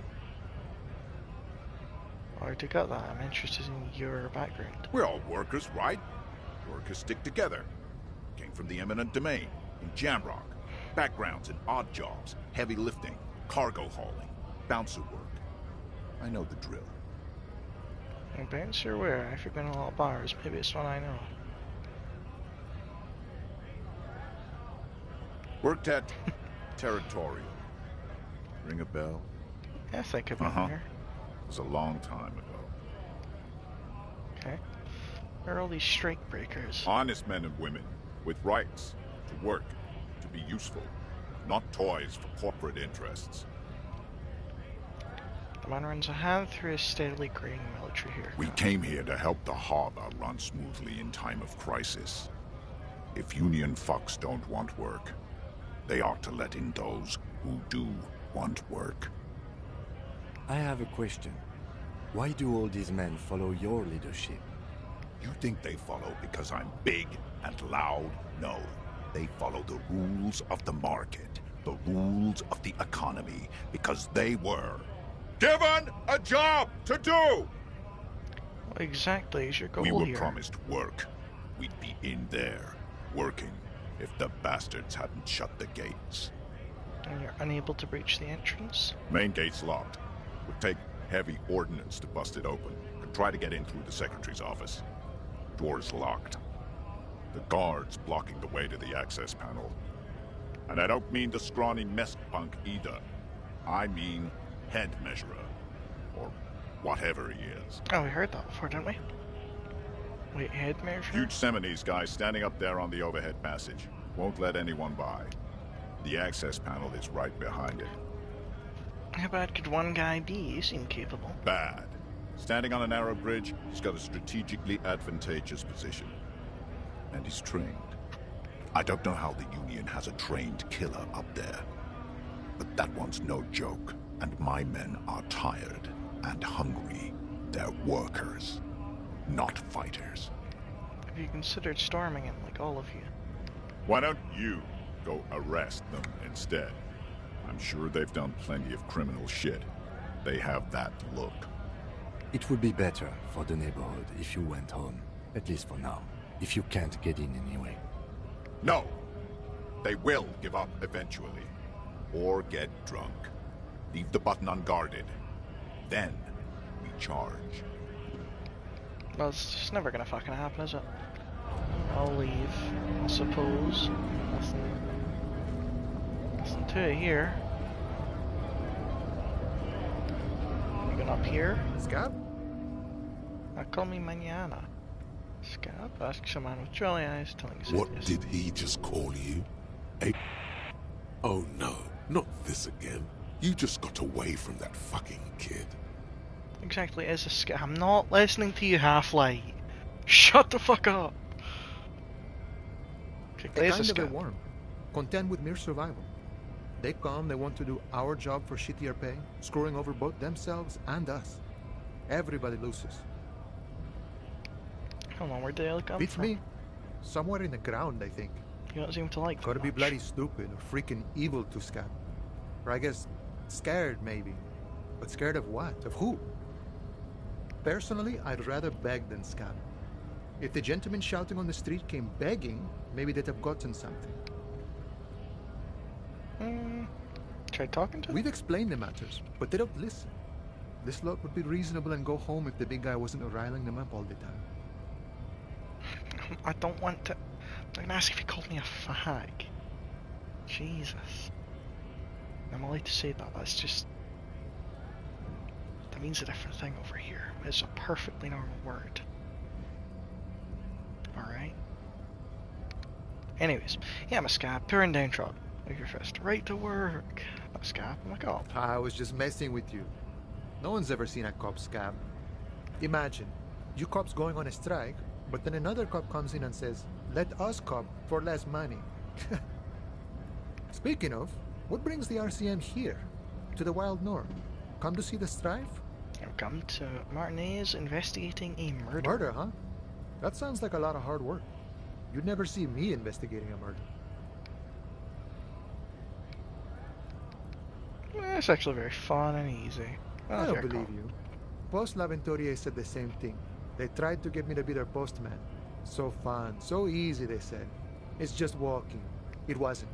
I'm doing much better here at the harbor. Being an honest union man with a lot of free time on his hands. You just know what's behind these gates. I'm exploring. My friend, I respect the right to roam. The open range awaits. So you can let me through the gate? I don't operate in that capacity.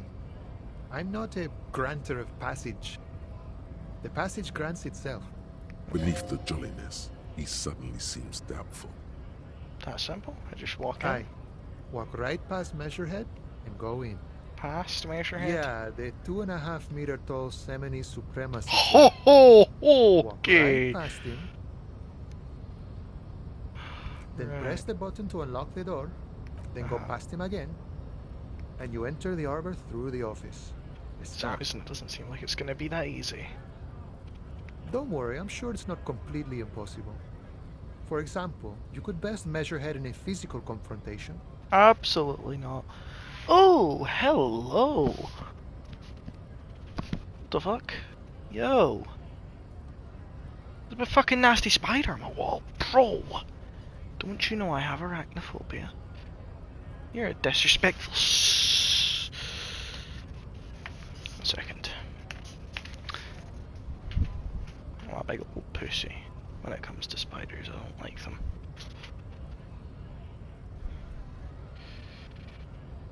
Second. I messed up. Sorry, I'm trying to throw things at this here spider.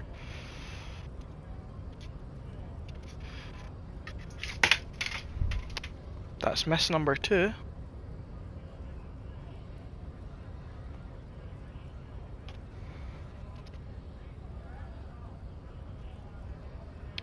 Alright. Miss number 3. Miss number 4.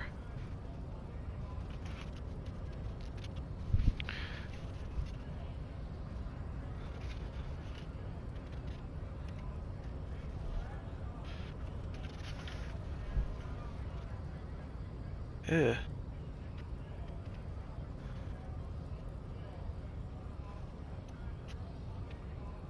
No, I fucking hate it. Oh! Sorry, I really don't like spiders.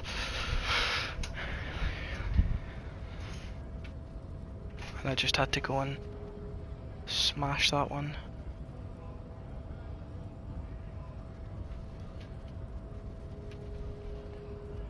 I actually can't stand spiders at all. Like, not even a little bit. Ugh. Ugh.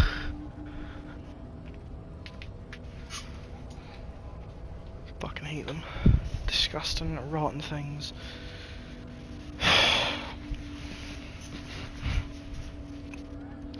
Okay, anyways. Back to normal. Or you could convert to a Semini supremacist worldview. Or, maybe it actually is completely impossible. Has anyone here ever bested him in a physical confrontation? Not yet, no. He's incredibly strong. Nothing a couple of solid hooks from Dexter and Sinister won't fix. Many of the scabs tried converting to his worldview. Jean-Luc himself would say the philosophy has proven overly heroic for the scabs to convert to. Not enough intuition. Got it. Another thing. I'm a bit short of money right now. Can you give me some thing, of my it? friend. I can help you out. Flips are going towards you. Come on! The coin narrowly slips by your outstretched fingers and falls to the ground. Oh, I'm sorry. Didn't mean to throw it like that. It's a thing we harbor folk do, passing around cargo and such. Was not meant as provocation or ridicule. The boyadero stares at you with respect. Then gestures towards the trickles of blood adorning your clothes. Hey?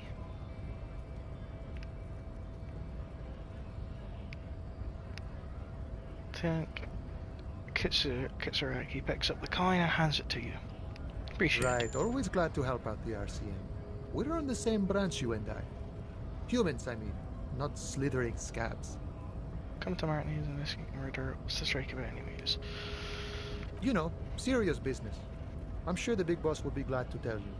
You'll have to ask him first. He's a chatty guy. Wants to talk about the strike. Return once you've met the union boss and are on a better footing with the organization. Okay. Let's talk to big fucking guy over here. Some stuff up there. Some stuff here to interact with. Anyways, in case of a strike, press button behind guard. Nothing. A hermetically sealed door. Locked by electronic means. There's no lockpicking or door kicking this one. Measurehead crushes all. Everyone should try to be more like Measurehead.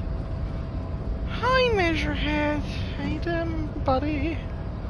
Oh. Nobody betrays your degeneracy. Yeah, Measurehead. His body totally betrays his degeneracy.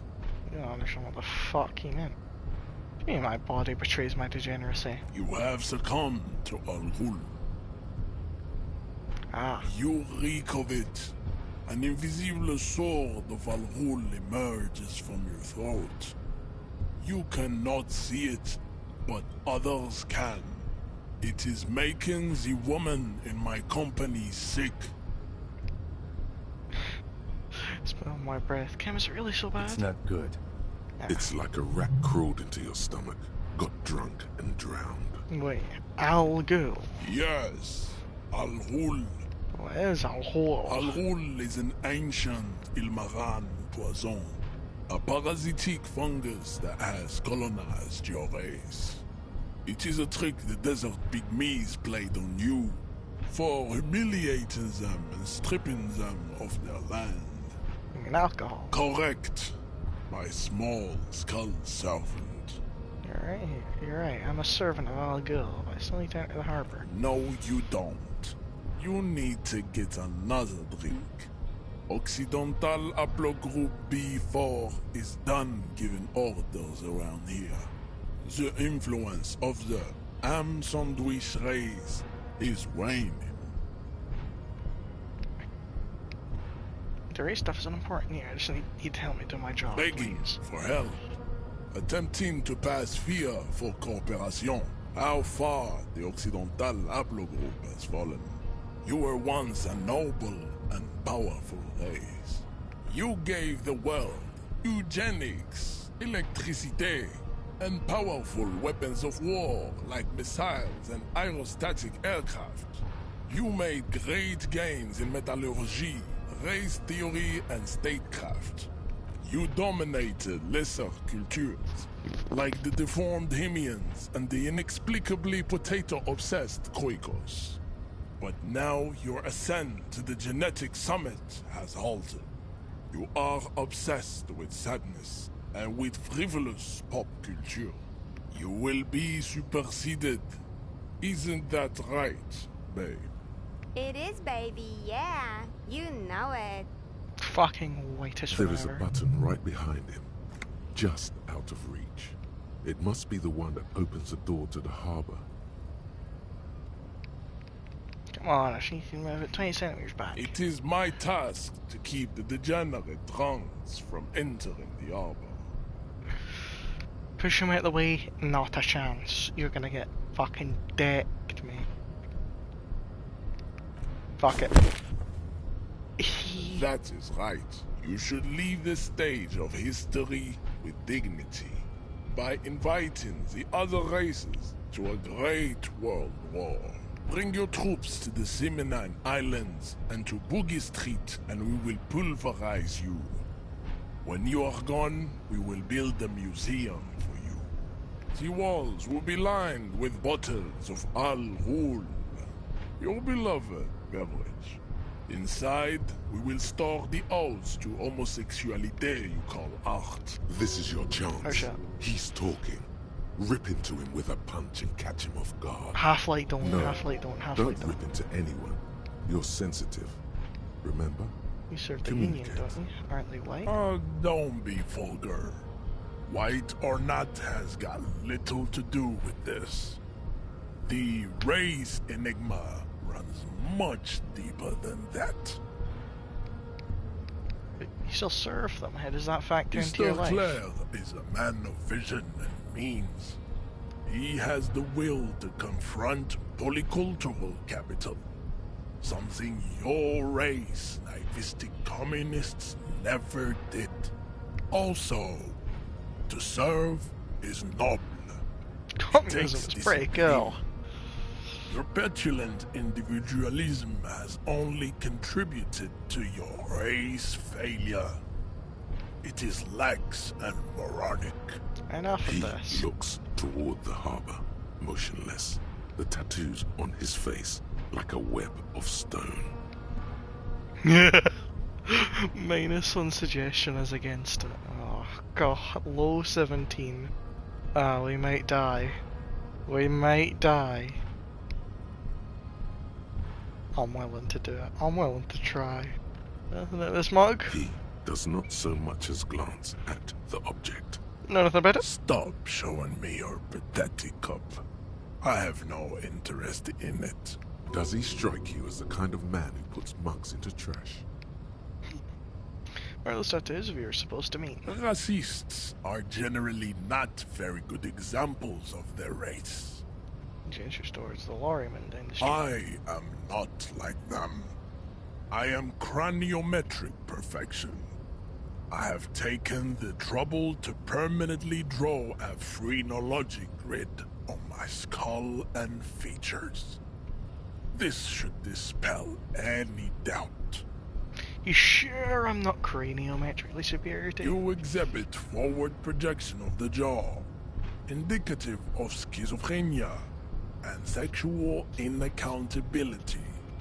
From a purely aesthetic standpoint, the dimple in your jaw makes you look like a baby. This is not craniometry.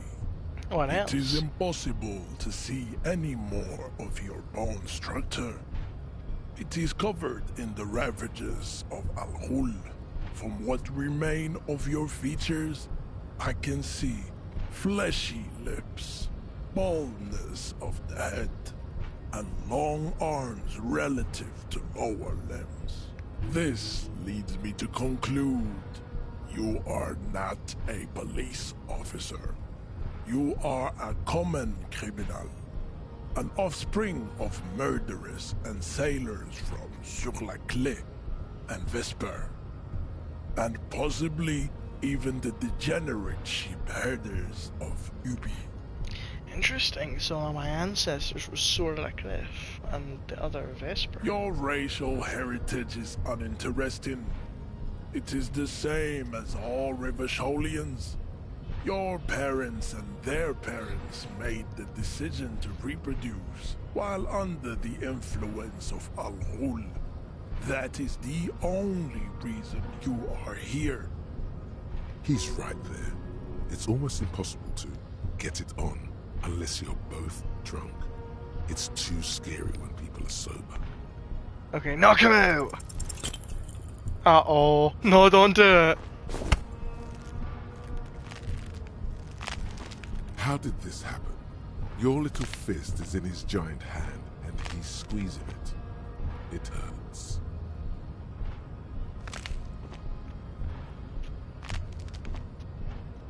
You must be out of your mind, degenerate drunk. Say it.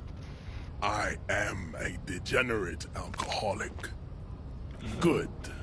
Now leave before you humiliate your homoerotic organization any further. Let's just conceptualize this. Ask what kind of races there are first. Classification is core to this stuff. Okay. Do you? This is for the The lieutenant looks toward the harbor's electronic door, and then, to you, he lets out an audible sigh. You are obviously a liberal, Sailite. A polyculturalist. I can see it from your love of microtechnology and your sartorial choices. Do not deny your friend the truth you have denied yourself. There are 3 categories of race. Type A, the heroic races. Type B, the servile races. And the vile CF race cauldron of pederasty. Which one do you need education on? Okay, let's go type A. Those are the Simonese, the Areopagite, and the Occidentals, excluding the Maun, of course. The Maun are riddled with eczema to the point where they find it impossible to smile. They are all lactose intolerant, a common result of inbreeding.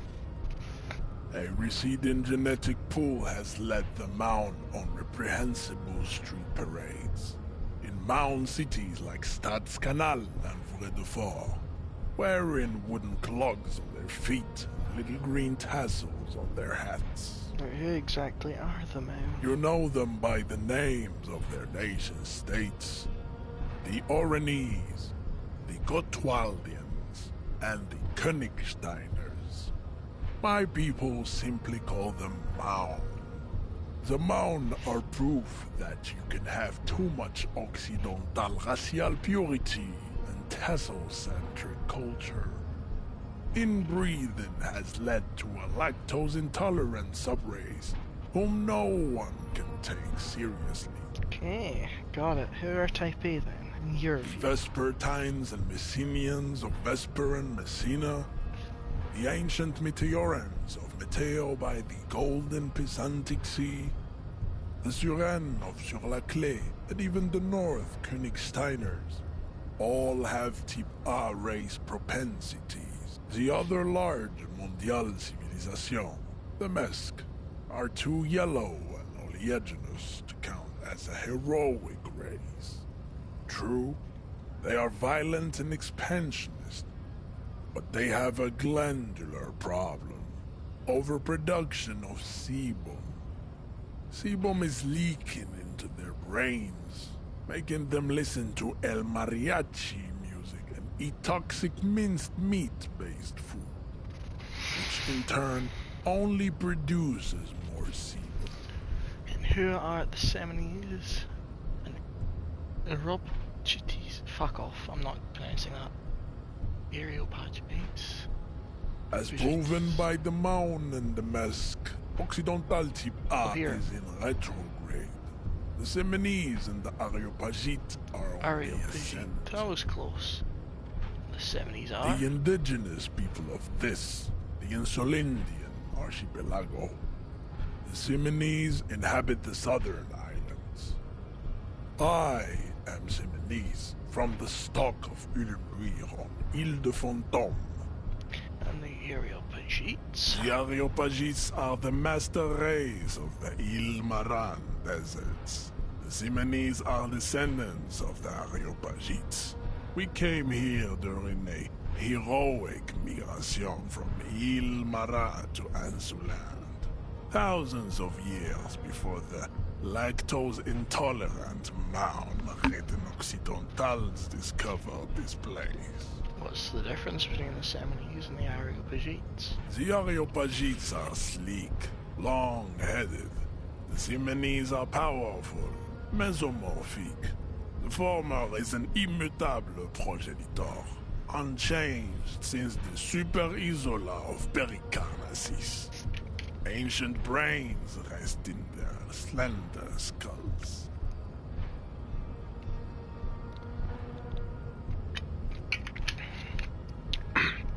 The latter is perfected and adapting. Together they form the Simeno-Areopagite, or Simeopagite super race. That is all. There are no more Type A races in the world. Nature was not capable of more. They are the unheroic races, amorphous non-competitors of the great race. The Koikos and the Vacholier, they are mud-colored people. Oh, mud-colored. To an untrained eye, the Koiko appear white and pinkish, like a ham sandwich. But look into their eyes and you will see. They are of an distinct muddy color, and so is their skin. Unhealthy, sweaty, and ashen. Pinkness is a racial quality that has to be earned through centuries of advanced ballistic warfare and cultural domination that the Grad people have undergone for drinking alcohol and smoking the degenerate tobacco and for eating potato. Potato. Weird. The Koiko, the countless micronationalities of Grad, are all inexplicably obsessed with potat.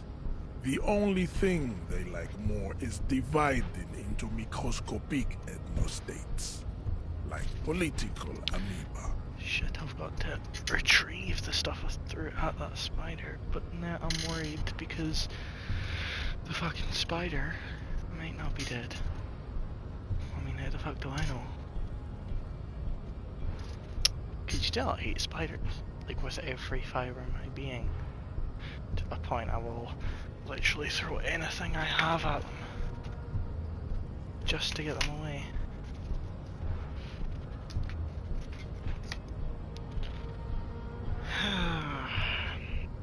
I just hate them. Apologies for the slight pause in gameplay. Just, I hate them. I really hate them. They are the absolute worst. Anyways. And, the Vacholiers, you mentioned? The Vacholians, halfway between Type A and the Racial Cauldron. Too mixed to know right from wrong. You tried your degenerate little revolution, which was the single greatest failure committed by humans in our 82,000-year history on this planet. Okay. The vile CF Reese cauldron of pederasty. Tips CF are a museum of failed chimeric experiments and tragic maladaptations. They are tortured creatures waiting to be put to sleep. Your morbid interest in them worries me. Chimeric experiments? Lesser races like the mosquito, a grotesque mixture of a masked woman and a Seminese man. Only possible if the mother is masked and the father Seminese. The other way around, they fail to produce offspring. Okay. The mosquito is born sterile, like a donkey. All they have left is to ride customized motor carriages with hydraulic suspension, listening to aggressive El Mariachi music to vent their impotent despair. Anymore? Then there is the Simino Koiki Chimera.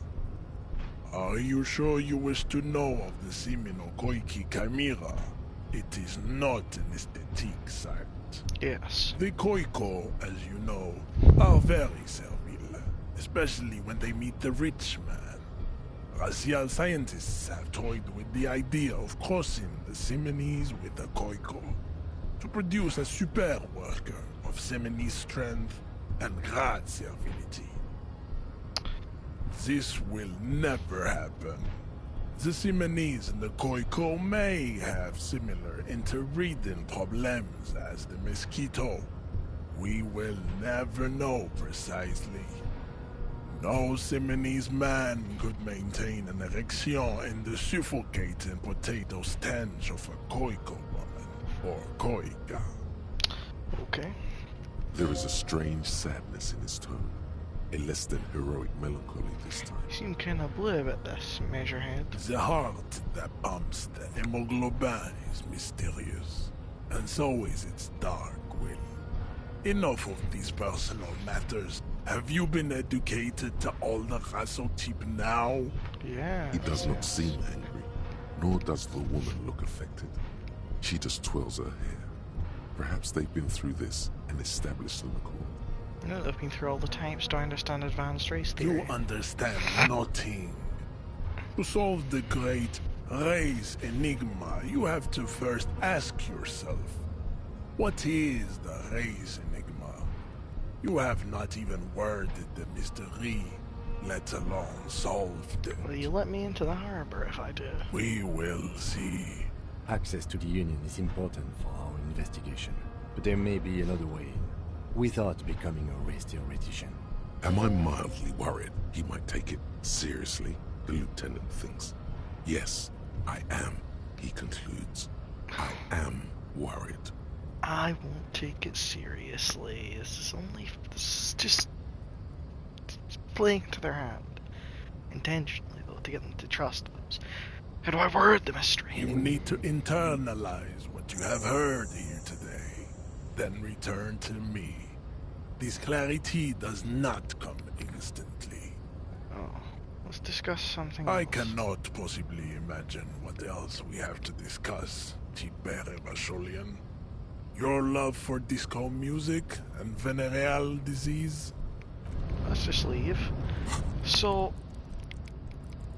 I can either become a big ol' racist to get into there.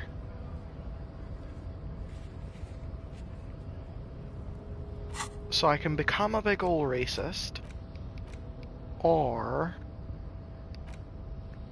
I do hope a cop maybe.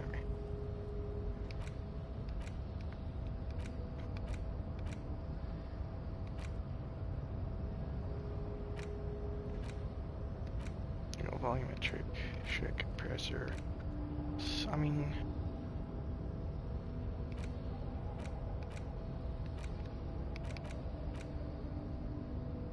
oh, that -1 composure is a temporary research bonus.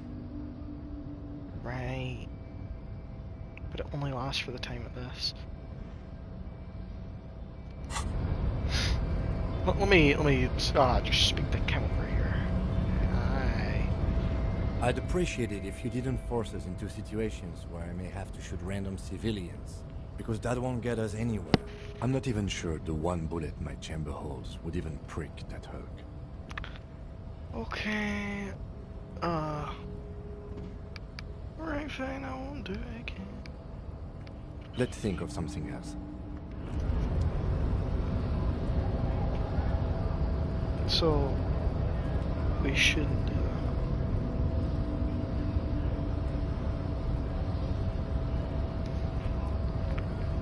Yes? Seem to be following. Excuse me? That's You just have an observation. a distinctive way of walking. If I were to walk in front of you, we would surely collide. What do you mean by distinctive? I hope you don't take this the wrong way. It's just a collegial observation. In the 57th, we call it the Jamrock Shuffle. Officers from Jamrock's 41st Precinct tend to move a bit erratically. Who's that? They say it's a scene-clearing technique developed by one of your lieutenants for gathering evidence. It's erratic, yet thorough. Prioritizes containers. Kidding me? Why I containers? don't know. Containers contain, I guess. I'm making assumptions. We should move on. Passing along frivolous interdepartmental stereotypes is not usually his oeuvre. He regrets bringing it up. Let's talk about you. Me? Yes, I you. don't see how my life is pertinent to the investigation. Come on, open up a bit. Ah, if you insist. What do you want to know? You're wearing That's glasses. That makes him a Beano-clad. Completely uncut material, if you say so yourself. Don't gonna call them a Beano Are glasses. they? They're mostly just cumbersome. You could use a good, normal pair yourself. I love my glasses. I don't know what you're talking about. Look at me. You don't look like other people around here. That's because I'm half Seolite, or quarter. My father's father was from Seoul. So was my grandmother. but from my mother's side, it's not an interesting topic. What is It's a part of the world, officer. A geopolitical entity and a geographic division. I told you it wouldn't be interesting. You're making it sound interesting. It's not no more of a sale. You're barking up the wrong tree. I don't speak a word of Seolite. I've never met either one of my grandparents, and I've never been to Seoul. I'm a regular Revacholier. He's glad to have shut down your question. Don't make you grab yourself. No. Ask again. Your brain sends the signal to your lips, but they refuse the order. Something is paralyzing them. What's happening? You're pretty sure it has something to do with the lieutenant's eyebrow. Something the matter, detective? What's going on? It's like you're a puppet in his hands. Give up. There's nothing you can do. Okay. The lieutenant relaxes his eyebrow, and you seem to regain control of yourself. Do you ever talk with yourself? What do you mean? You know, when you're thinking, do you ever have, like, conversations with, like, your brain? I have no idea what you're talking about. So who do you know? So you're saying your brain never chimes in with device or warnings or anything? So how do you... What? Think? I do most of my work inside my notebook. The lieutenant produces his small blue notebook and idly thumbs through a few pages. That's where his conversations with himself take place. You're super lucid, yet psychedelic. You don't need office supplies to connect to your nervous system. You're special. It's all for now. Let's change the subject. I think you should know I can't remember anything. No response. He just arches his brow. I really don't remember anything. I was drinking. Have you tried concentrating on something other than your personal affairs? There is a sudden, harsh edge to his voice, like he's tired of hearing about your So what should I concentrate on? Try work. The case at hand. It can work miracles. But I'm completely lacking in basic information about even this organization we're in. Can you help Fine. me? We should get through this day first. Off hours begin at 9 p.m. If you're still having trouble then, I can give you an orientation. Okay. Focus on other people's troubles, not your own. That is a relief. Your heart beats twice like a fist. The serotonin deficiency makes your teeth clench. See the nothing. lieutenant glances at his electronic wristwatch. The Okay, moment forget it. passes. Nothing more so. Entity debrief. Okay.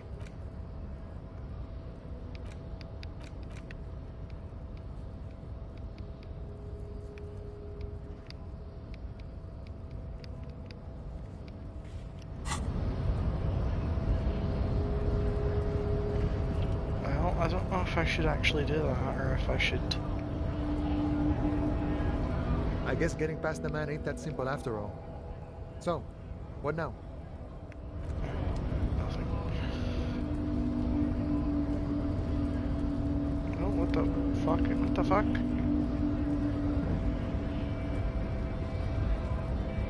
Go down the stairs. Now go down.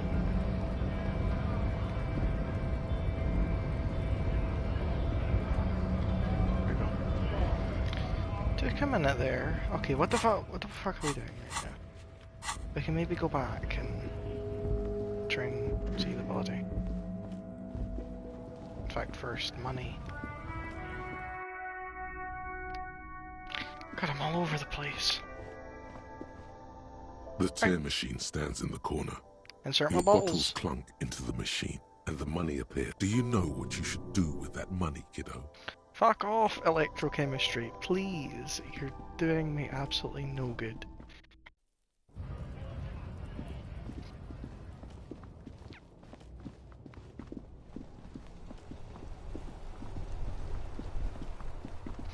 Alright, let's see. Are these two dumbass kids still out here? Really? Do you not get tired of throwing rocks at a dead body? Larger for kids wouldn't hold the weight of a grown man. There he still is, looking right through you with his white eyes. The body below is entirely dedicated. Okay, points into endurance. I mean, like, fuck off. So annoying, honestly. Let's go in here. We haven't gone in here. A small mountain of colorful board game boxes. There are numerous types of games for all ages. A lot of shelf space seems to be taken up by Wirral-related merchandise. Storekeep, what board games do you have Wonderful board games, sir. The Viticulturist is a classic for sure, or perhaps you'd like Archipelagos of Insulinda, a very educational game for those interested in geography. Browbritter is a fun game of economic competition, but can get quite intense after a while. We have games for the whole family. You can play with your children. Who are you going to play board games with? Do you have friends or family? Well, I have children, a family. It certainly feels like whatever you are will die with you. Oh. I feel as if I have any kids. Friends are technically like family. Fair enough. For playing with friends, I'd recommend Suzerainty. It's a civilization building game where you build a civilization, then set off to brutally colonize and repress other civilizations. It'll cost 12 real. So what about all those Wirral Lousy things? auras there. No, role-playing games are popular among those types. You know, who are into those kind of things. Personally, I don't like it. Not I think at all. they get me. This is not a role-playing game. I've heard they turn people into occult enthusiasts. That they have rituals where they try to summon entities. Highly immoral stuff. You can still buy them, though. Look through Variety of source books, lore books, and codices litter the table. The topmost book is titled Welkin Compendium, 2nd edition. There's also a large hardbound tome with intricate cover art, The Hunters of Katawak, Boreal Creature Compendium, and a Pick Your Path adventure game book titled Tales of Wirral, Cavern of Velkrag. anything that really catches my eye. There's a box that says Wirral, 3rd edition Mega Setting Supplements Module. The side panel notes, a fantastique adventure board game, new maps and miniatures. A sticker on it displays 25 real. Nonsense for anemic Beano-clods. Alright, man. Alright, let's leave for now.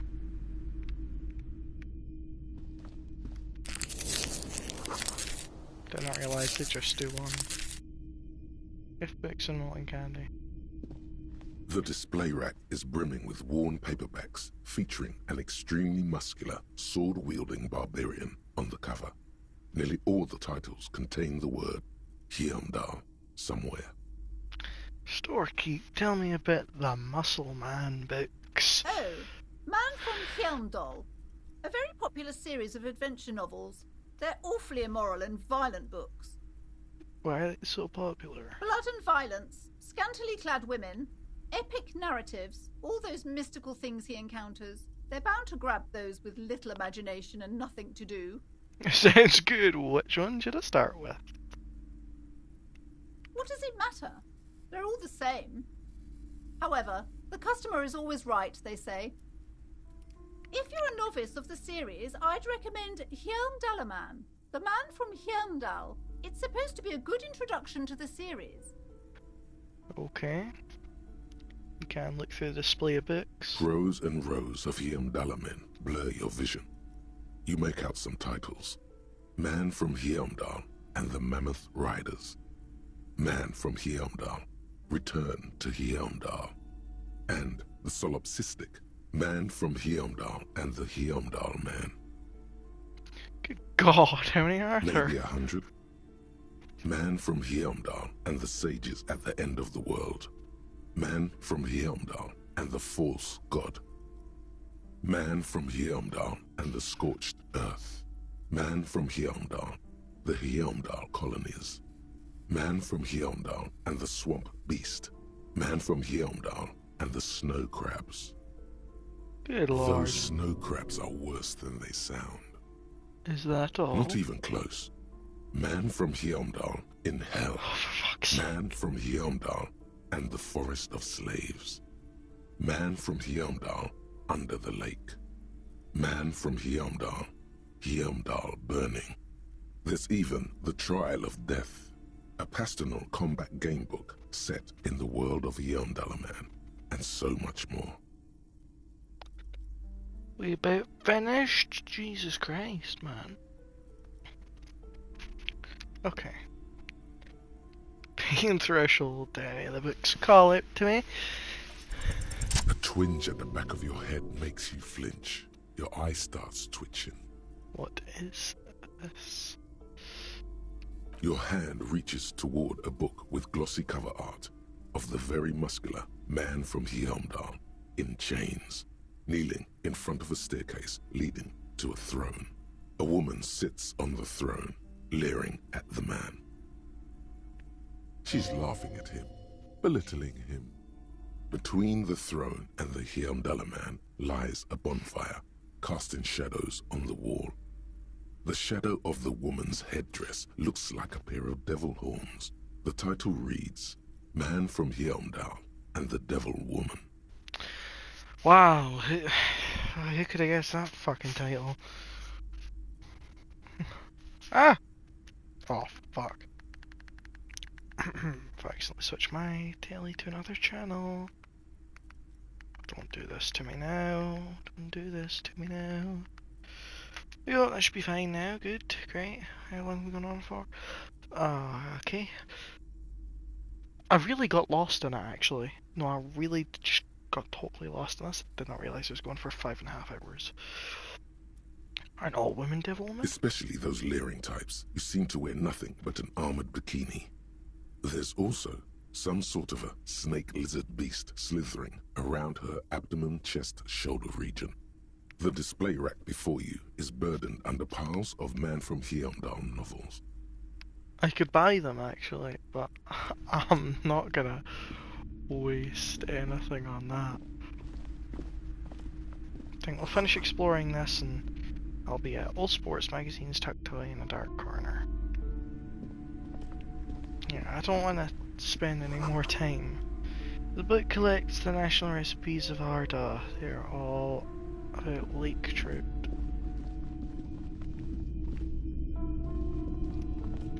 You see a set of tattered curtains blocking the way to another room. A strange cage-like trinket dangles from the curtains. Excuse me, officer. The back room is strictly for employees only. She's police, right. mate. Those curtains give off some eerie vibes. Better not mess with it. What's so eerie about those curtains? Be wary of those mysterious ornaments from the Dark Isles. Dark Isles? What is going on? Do you realize what's out there? Upon the mist-shrouded islands of Ile de Fantôme in Seminine, eerie pygmies and wild shamans practicing unnatural mysticism. You're out of line. Not so. You sense their strange magics, cast from the dark forest they writhe around in. Don't believe it? Go ahead, straight through the curtains. Suffer the consequences. Examine the strange cage-like trinket. You see some kind of charm, an irregular polyhedron assembled from bones, sticks, and straw. Inside, a disturbing fish head with empty eye sockets stares at you. Aside from poking at it suspiciously, there is nothing else to do with the fish head charm at this time. The curtains remain shut before you. Shopkeeper, what's behind the curtains? Nothing. Now please go back to browsing the books. Don't you feel compelled to look at the books? The books are all you care about. Oddly enough, the more she tries to draw you away from the curtains, the more alluring they become. Indeed, but we'll leave them for now. Those will be for in just a bit. These shelves are overburdened with books from the same series. Ah. You see the name Dick Mullen over and over. Starkeep, what's with all this crime fiction? Oh, crime, robberies, murders, even sexual crime. We're fortunate to have Dick Mullen and his stories to sort all that out. You're a police officer, apparently. You should buy all of these. They really do teach a person how to be a proper detective. Fucking dig at me, bitch. Look at the display of books. Crime fiction is a disgrace. An asinine misrepresentation of the physical attributes of the arduous everyday work of actual police officers.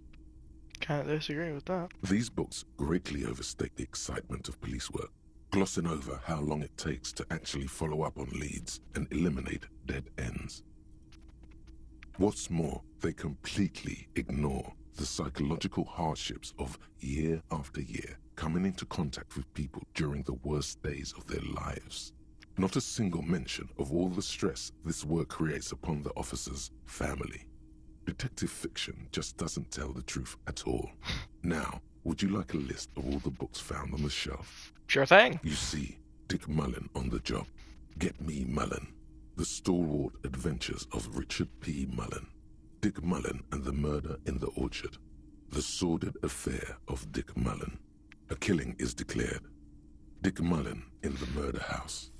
The Final Case of Dick Mullen. An Obvious Lie. Dick Mullen in the Clock Tower. The Ordeals of Dick Mullen. Dauntless Dick. Dick Mullen's Funeral Pyre. The Murder of Dick Mullen. Dick Mullen dies? Oh no. Turns out he fated to solve a case. Oh, for fuck's sake. Are there any more? Yes. There's also The Dame Who Did It. Farewell, My Mullen. Faking death seems to be a common trope in the Mullen series. The morbid tales of Dick Mullen. A dark tide turns.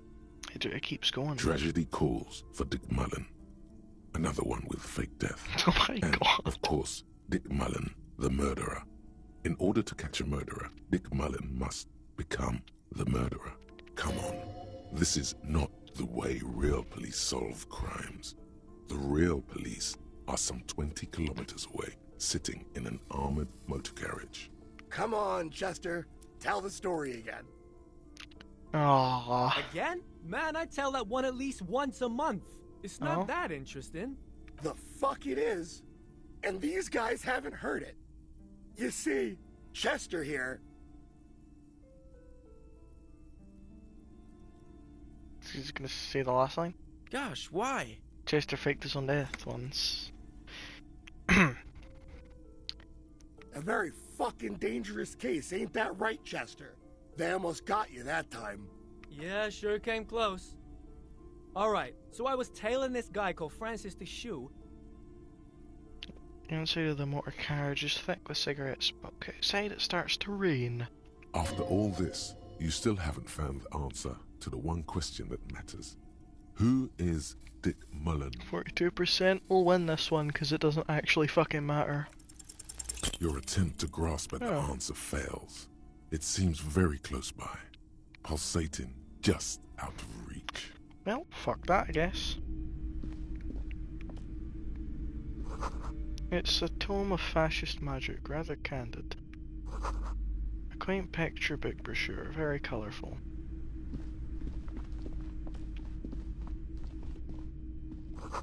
Another boring book just discarded here. The plaque on the shelf reads, Biographies of Famous People. You see a large variety of names, none of which ring a bell. Storekeep, anything of note in this shelf?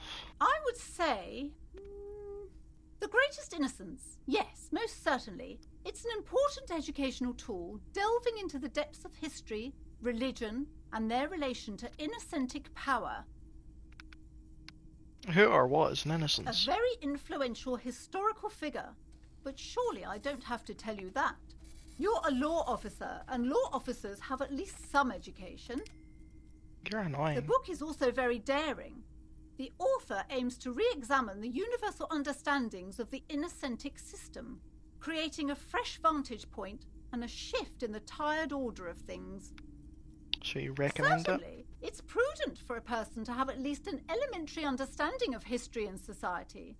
Imagine the chaos we'd be in otherwise. You feel like you should get this one. Definitely. It's important somehow. there's something personal inside. Browsing through all the books with all their names makes your head spin. None of these seem important or relevant. Suddenly, a particularly odd title catches your eye.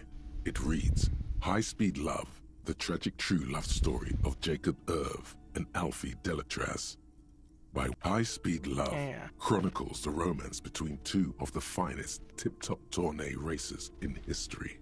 One of them is the madcap driver, Jacob Irv. His blonde mane graces the cover. Next to Irv's life story, you see a slim biography of an Occidental rock star called the Anti-Star. He's famous for shooting morphine into one of his eyeballs and cocaine into the other. What the fuck? Next to that, Rivasholian radio personality Guillaume Bevy stands in front of a rundown drug den. He's a permanent fixture on Channel 8, reporting on real-life crime and ruining cops' days. I really must insist you buy one of the books. Reading them is not for free. Do still browse, though, but not too long. Shut up. She understands she has erred against the customer and immediately corrects course. I'm sorry, I did not mean to rush you. You are browsing. Go ahead. Take your time. Where's this Time is greatest commerce. innocence thing? I kind of want it. A true cultural touchstone. Enjoy the read. I mean, I had to.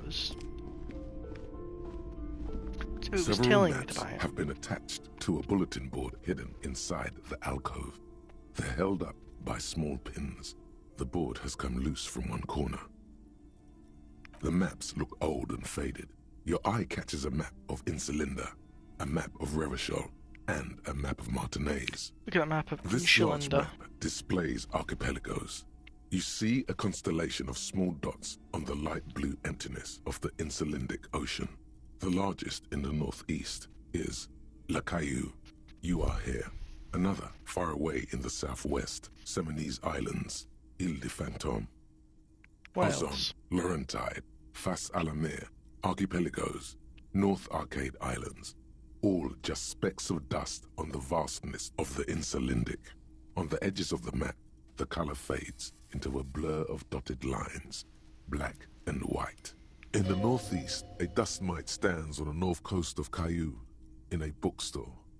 It's you. Radiating outwards from you, the suzerain Revachol. With a radius of 80 kilometers, still, the crown jewel of this Isola would be barely visible. Just went first. Can you see cities on the You islands? can, on Caillou, Revachol, a single black star, on Ozon, Fondelier, and Vilmandu, on archipelagos, Croyan Moran, Villiers, on Seminine, Olduvai, and on Laurentide, Deora of the Seven Seas. Lost little pearls of light, tiny fires in the dark. Look at the edge. The ocean breaks apart into a tangle of cosigns and azimuths, all pointing into pale nothingness. Windy is the north azimuth. Grad is the northeast azimuth. Samara is the east azimuth. Seol is the west azimuth. Isolas, they're called. Connections to other worlds. Words past the Insulindian, unknown to you. You only know you've never been there. You have little idea what they are. Distant stars, gods, but looking at them makes you feel almost non-existent. Whatever they are, the Isolas are immeasurably large compared to you, and very, very far away. Perhaps they are gods, gods of distance and outer dust. Look at the map of Revachol. The north coast of a verdant island is shattered by the delta of a river. It is the River Esperance. Countless bridges put the shards back together, connecting city blocks to river islands. La Delta says a great artificial heart in the center, teeming with life forms and construction. To the east, rolling hillsides, Le Jardin, Stella Marie, the suburbs of Saint-Baptiste, swallowed up into the megacity. They sound rich to you. This is Revachol East. Hudon, it's somewhere to live. Not bad. Then there's Jamrock. It's bad. People shouldn't live there, but they do. Then Forberg. It's almost as bad, and much larger. Then Coal City. It's the worst.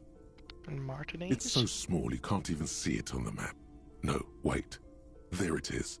North of Jamrock, the strip of coast next to the Greater Rivershell Industrial Harbour. It looks downright despondent. It's almost Coal City, to be honest. No, Coal City is worse. A charred limb. Rain falls on its slick black streets. And then there's the burnt-out quarter in the heart of Jamrock. Is it cold in this bookstore? Or is it just you? No, this is somewhere to be. This is all you have. But it's still something. Streets and sodium lights, the sky, the world. You're still alive. Look at the map of Martinez. It's not really a map. It's a tourist thing. A picture postcard with buildings on it, drawn from an isometric perspective. A date in the upper right corner says 48. Still, it's detailed. Could be pretty useful for scouting ahead. You see the jagged boxes of an industrial harbour, even the whirling in rags there. Storekeep, can I buy these maps? I'm sorry, officer. The map of Martinez is the only one available. The other two are not for sale anymore. And besides, you could scarcely afford them. They're quite valuable, though they might not look it. The map of Martinez is 90 cents, though. Why is the one on Martinez so cheap? That old thing. It's an out-of-date map of a tourist location that never was nor came to be, from when some design studio people tried to spruce the place up 4 or 5 years ago. They also renovated the horse statue, set up those coin-operated viewers, and designed the new street lamps. What happened then? They didn't get that far, for some reason. A shame the project never got going. Would be nice if someone fixed Martinez up. All these ruins are bad for business. Steal it instead. Slowly, you move your hand toward the map attached to the board. Before you even reach the map, you're interrupted. Perhaps not. It's against RCM policy to defraud small business owners. Fine. Always good to be informed of your surroundings. If I must. Ooh, okay. This bookstore is not strictly about crime, romance, and biographies of famous people. There's also a wide range of paranatural literature. Storekeep, what books are these? Sir, please, no browsing in that shelf. That wisdom is not for free.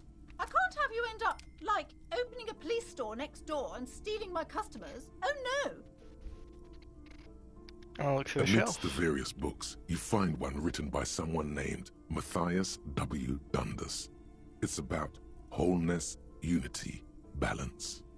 The point of the book, and many others on this shelf, is to give people medicinal advice in situations where they don't have access to paid health services. How does that work? It serves platitudes, while also telling everyone that traditional medicine, the kind people don't have access to, and which costs more than this book, is garbage, and would only give you cancer anyway, without even curing your cold or anything. Wholeness, unity, balance, on the other hand, can basically take care of anything. Though it is important to note, when it's up to your mind to heal yourself, then it's because of your mind that you're ill in the first place. Does the book say anything else? The book features chapters on topics such as how to find magnesium. It even lists plants you can harvest magnesium from. How to continue drinking if you're an alcoholic who has destroyed his liver. And there's even a chapter on the ancient Seraïs tradition of using duck gallbladder, preservatives, to treat and prevent sexually transmitted diseases. Pre- and post-factum apply. Nothing worth buying. This is just mundane garbage. What's even paranatural about this? Find something truly otherworldly. It's 97%.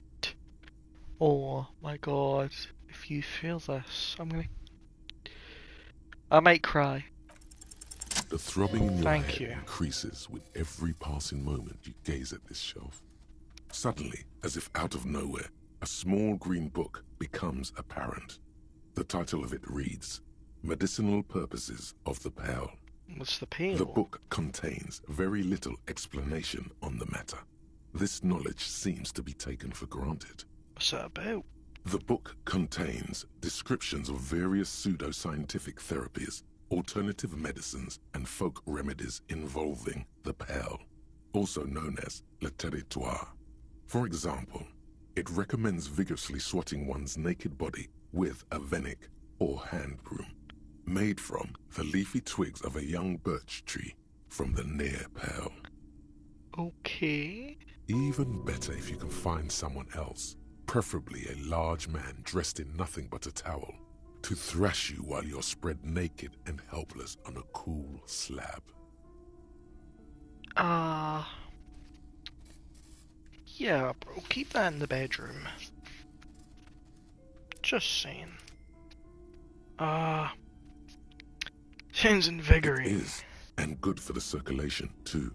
What else? It also recommends consuming distilled spirits, like vodka or whiskey, that have been aged in the Pale. Readers are instructed to cover these jars in a shallow hole just inside the Pale, and leave them there for 30 to 60 days, depending on the potency desired. And what does this pale-aged liquor do? Among other benefits, it is alleged to restore a damaged liver to perfect health. How is that possible? Is it any more improbable than anything else that human beings put their faith in? Fair enough. What else is in there? For general health and well-being, readers are encouraged to take regular strolls through the Pale, though a sidebar cautions readers to limit each stroll to less than an hour. These strolls promise to cleanse the mind of worries and the body of toxins, especially if the perambulator performs this ritual in the nude. Nudity figures prominently in a number of these prescriptions. Okay. This is exactly what you need. Is it now? I don't know. I don't want to be the party pooper, but this Pale territory sounds sort of dangerous. Maybe you shouldn't walk in it naked. Anything else of note? There's an entire section devoted to cures for men who are struggling to perform their marital obligations. Well, I certainly don't need that. You close the book and return it to its place on the shelf. It's 420. Is that intentional? Is that 420 intentional? Is this a weed thing? Is that what the Pale is? Is it some sort of weed thing? Huh? We'll leave it for now. Sir? Oh, no. Like, I meant till click leave. Shut up. Okay. Now... Oh my god, it's taken so long just to explore this one building. This game The curtains, is long. tattered with age and covered in dust, hang. Build them open! Just as you're about to pull apart the curtains, the petrified voice of the shop owner cries out once more. Sir, don't touch that.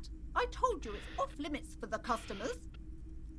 Her eyes closed around her pendant, her fingers nervously playing with the talisman. Parapsychologically speaking, we're done if you decide to open them. I won't be held responsible for the consequences. It's too dangerous. She looks away, mumbling.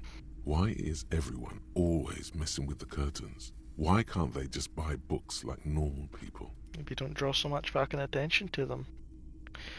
This is about the curse? That's why you're afraid? It's just a storeroom for the employees, I told you. Now please step away from the curtains. Ma'am, it's different. I'm a police officer. I need to get in there. Why? It's not like anyone was killed there. I don't know that though. I'm sorry. I don't mean to be so impolite. Just please don't go there. I can't allow that. You'll only make things worse and unleash the powers. The fucking powers. Okay. I sense this place calling for me. I must investigate beyond the threshold. You do? My God.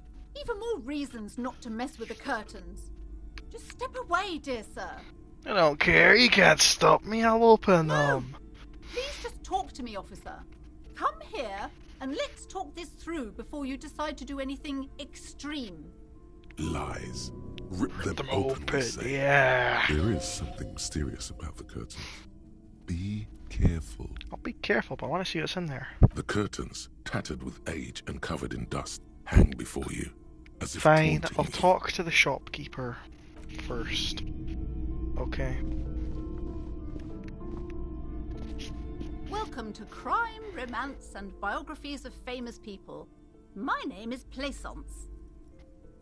Okay. Be welcome, and please take responsibility for the energy you bring into this space.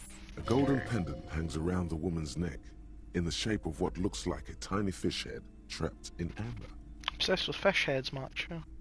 Before we go on, you seem to be well off enough. Can you give me some money? I feel there won't be an opportune moment to ask later. Sir, don't be ridiculous.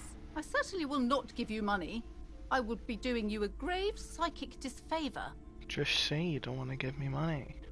Normally. I have to say, oh, but it would ruin your aura. One has to earn one's success, even if one is a police officer. Handouts are nothing but manipulation. All they do is make you dependent. Okay. Son, you got destroyed there. What an idiot you are. Yeah. Curious pendant you're wearing. Oh yes, helps to have an anchor in these times. So are you the owner of the store? I mean, who else would she be, man? I am the proudest owner of our little shop of culture. Her voice I pitched seems familiar. You've talked to her before through the doorbell. Yeah, I gathered that from her portrait. She has fine-tuned her voice to find the most welcoming approach for attracting new customers. It doesn't work. Why are you so uptight about those curtains? I just want to know what's on the other side. I already told you, it's just a storage room for employees. I don't understand why it's so important to you. It's ignited my curiosity. Just let it go, officer. Go buy some goddamn books. You're supposed to be drawn to the books. If it's just a storage room, then why does it have a 70s ward protecting it? It's just for decoration. She waves under your gaze, mouth pressed into a tight-lipped smile. Then something breaks. Okay, fine. It's just because this place is cursed, just like everyone said. They don't call it the doomed commercial area for nothing. Are you happy now, officer? Happy that you've ruined everything? Very happy. Take it easy. You've broken her resistance. Pushing her further will gain nothing.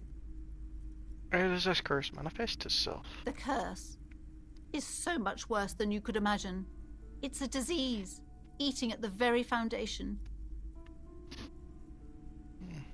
It's the curse of financial distress, of ruin and bankruptcy.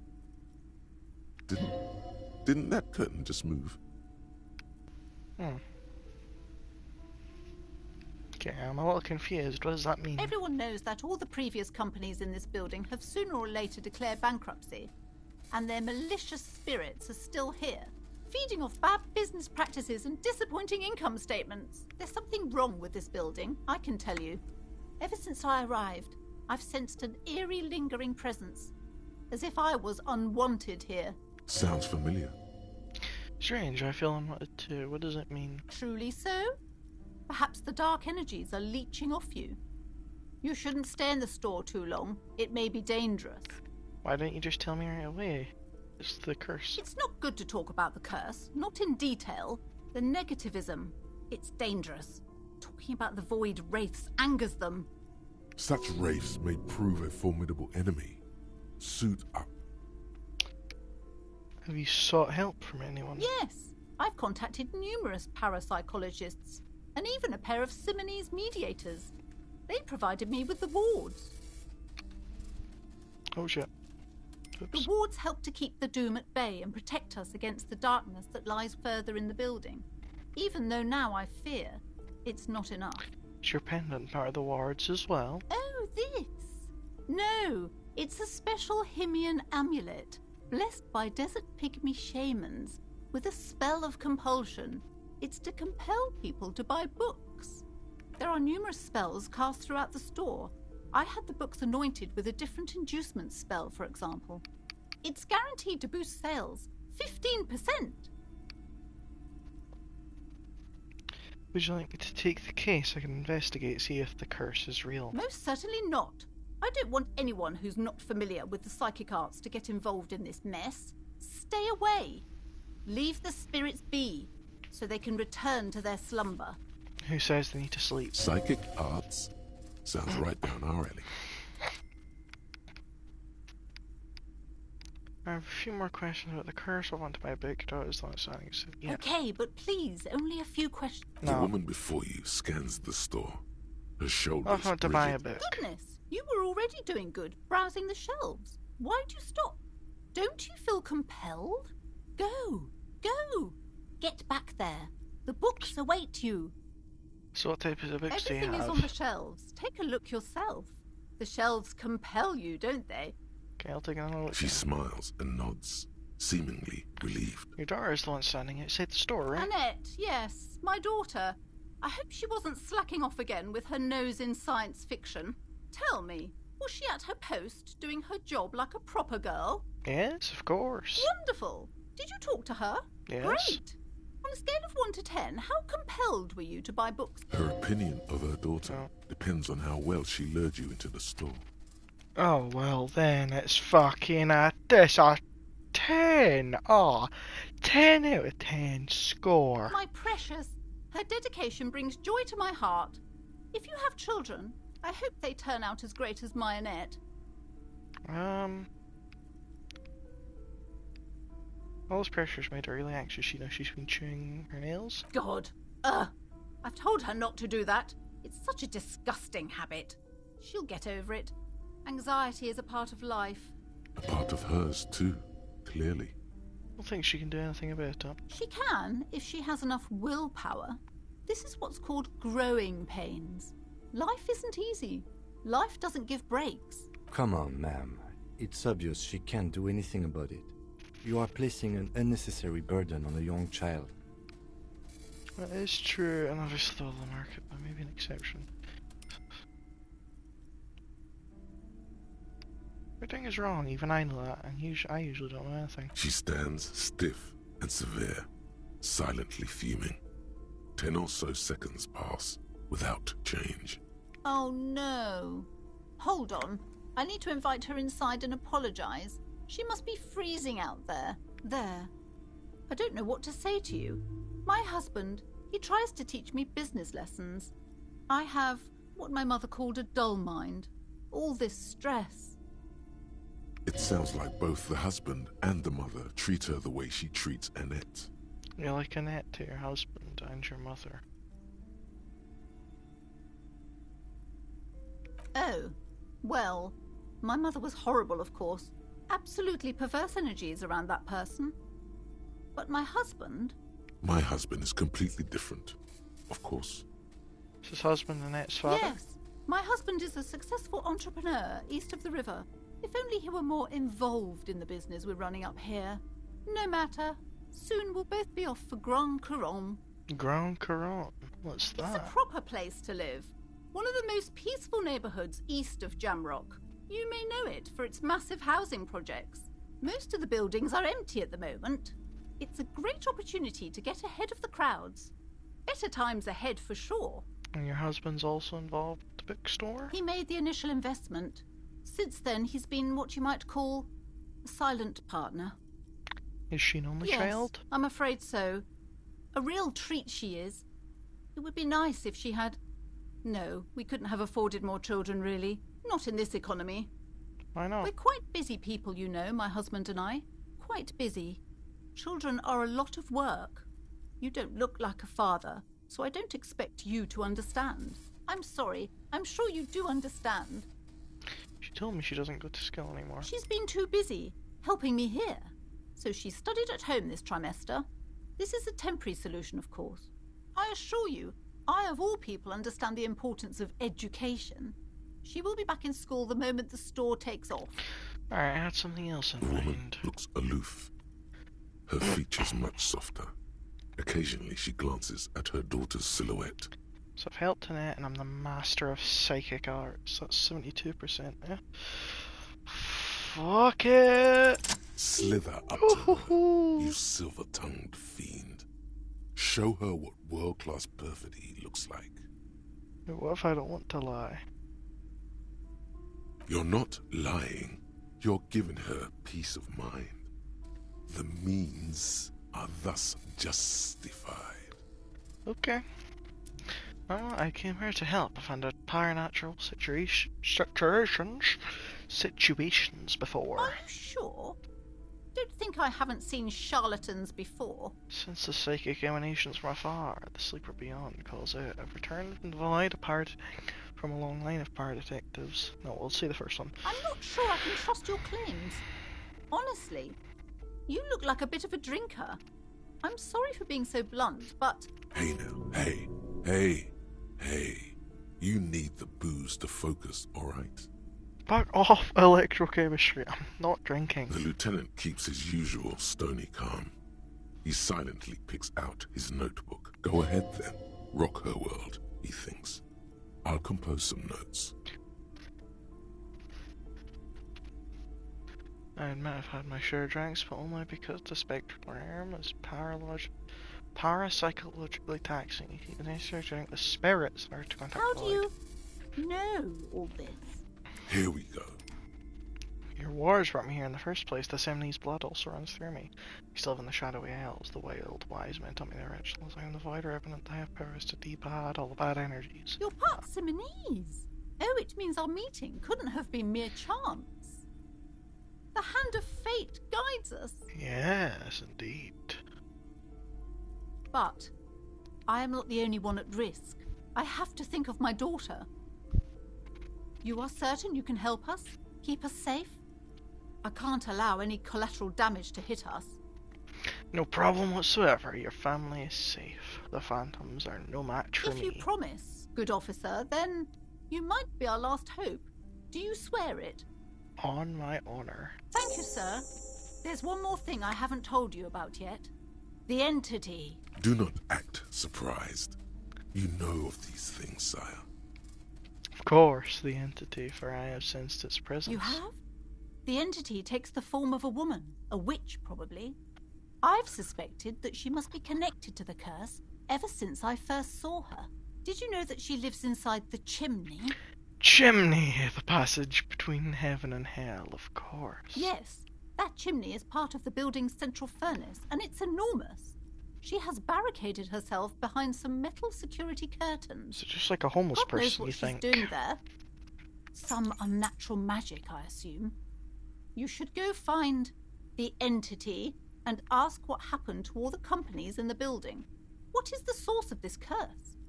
Here's the key to the warded door behind the curtains. Take it. Oh, and please do return to me after you've looked round. I'm quite anxious to know what she has to say about the curse. What you discover in there. Unbelievable darkness and ruin. Farewell for now, big peddler. We can go through. You see a set of tattered curtains blocking the way to another room. The liquor is open. You see a dimly lit room full of dusty furniture and trash. A doorway stands in the back, covered in dozens of scary little Seminese wards, your shadow looming over it like an omen. Oh! Small, terrified O escapes from Plaisance. She tries her best to look away, her round face buried in her hands.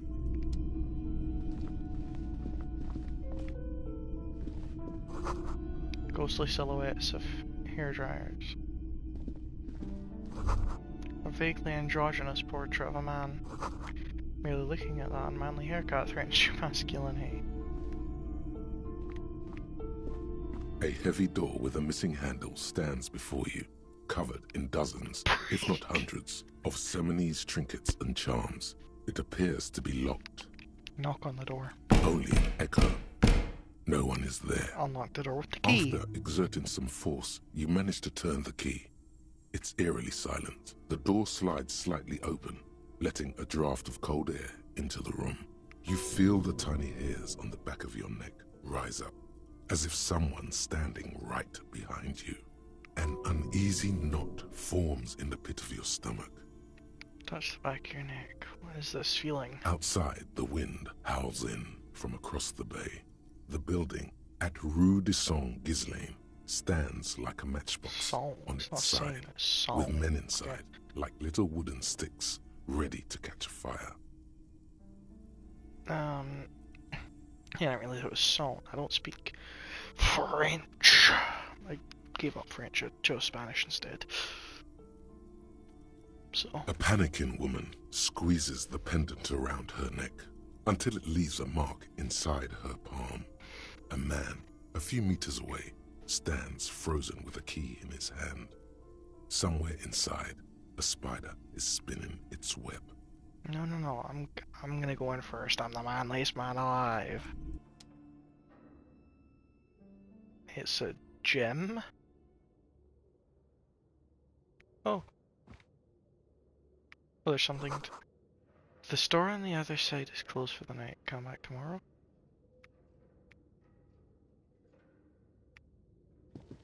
What is this place? It's an adventure! No, it's a gym. Though it looks like no one's been here in ages. I doubt the electricity still works. We should find a flashlight if we want to go on. There should be one in my... in your chest. There's a reason no one's been here for ages. Yes, because it's closed.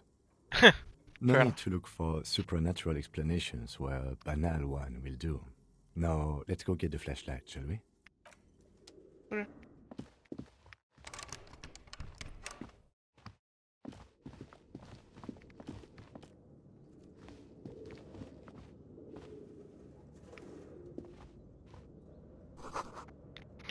Worn out wall bars, they look unsafe. Poster says Citius Fortis. The rest is worn off. Take all. Shot pit ball.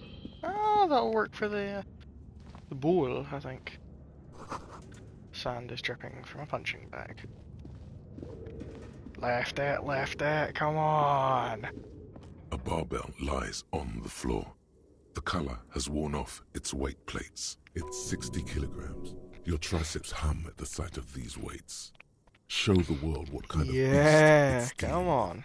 Lift them. Why does it feel so familiar? Is this familiar because I'm a weightlifter? No, it's not that. It's the stale smell of rubber, the squeaky sound of sneakers, your bruised knee against the mat, and a whistle. Then the feeling is gone. It's just a memory. A memory from another life. When you were young and fit. Come on! Yeah, okay, it was never gonna work, was it?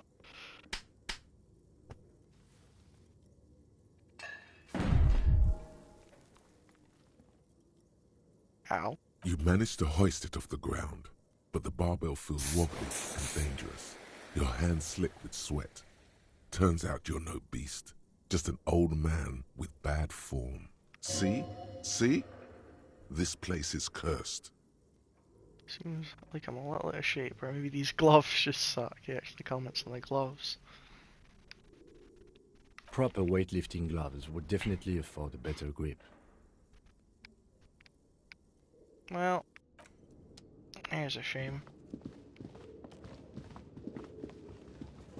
What's up here? Always blocked by old window panes and debris. Oh, hello, Kim. What are you talking about? It's dark. This would be a lot easier with a flashlight. I've got one in the Kinema's toolbox. Some areas are inaccessible without your flash. Alright, I got that. You got anything else to say? You're gonna tell me about the flashlight again? Yes? Oh, nothing. No. Yeah, we're 100% just locked in here. Because I did it so late. Well.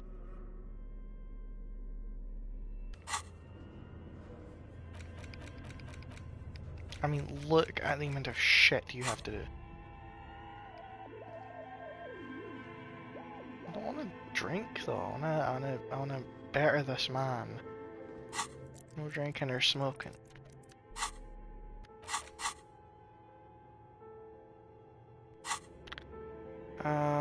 Fuck am I doing? Ah, that's what I was doing. Right, in here.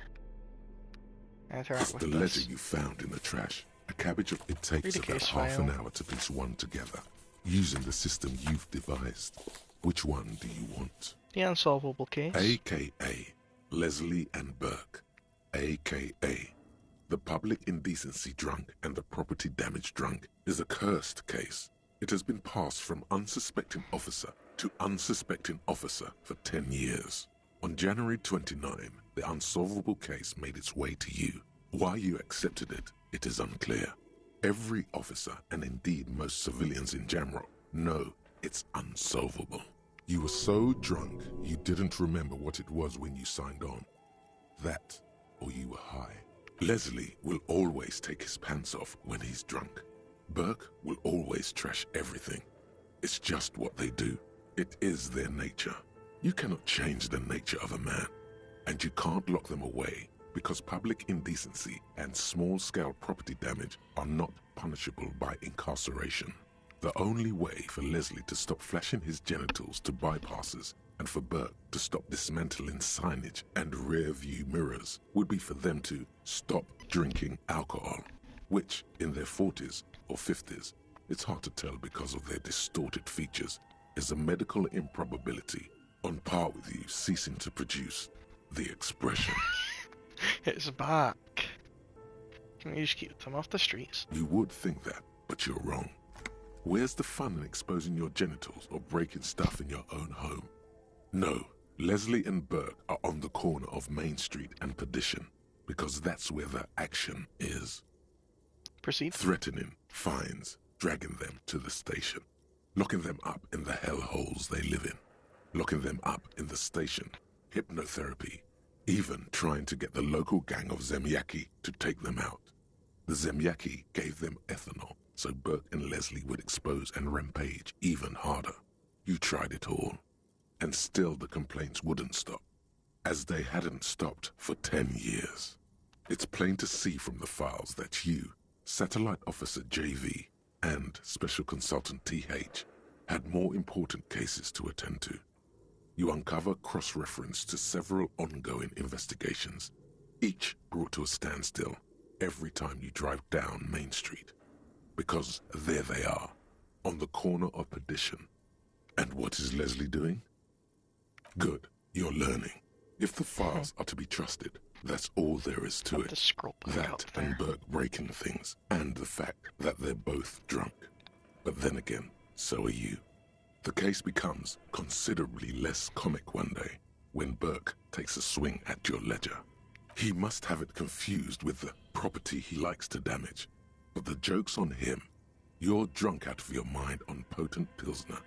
You slam the hardened plastic board in his face.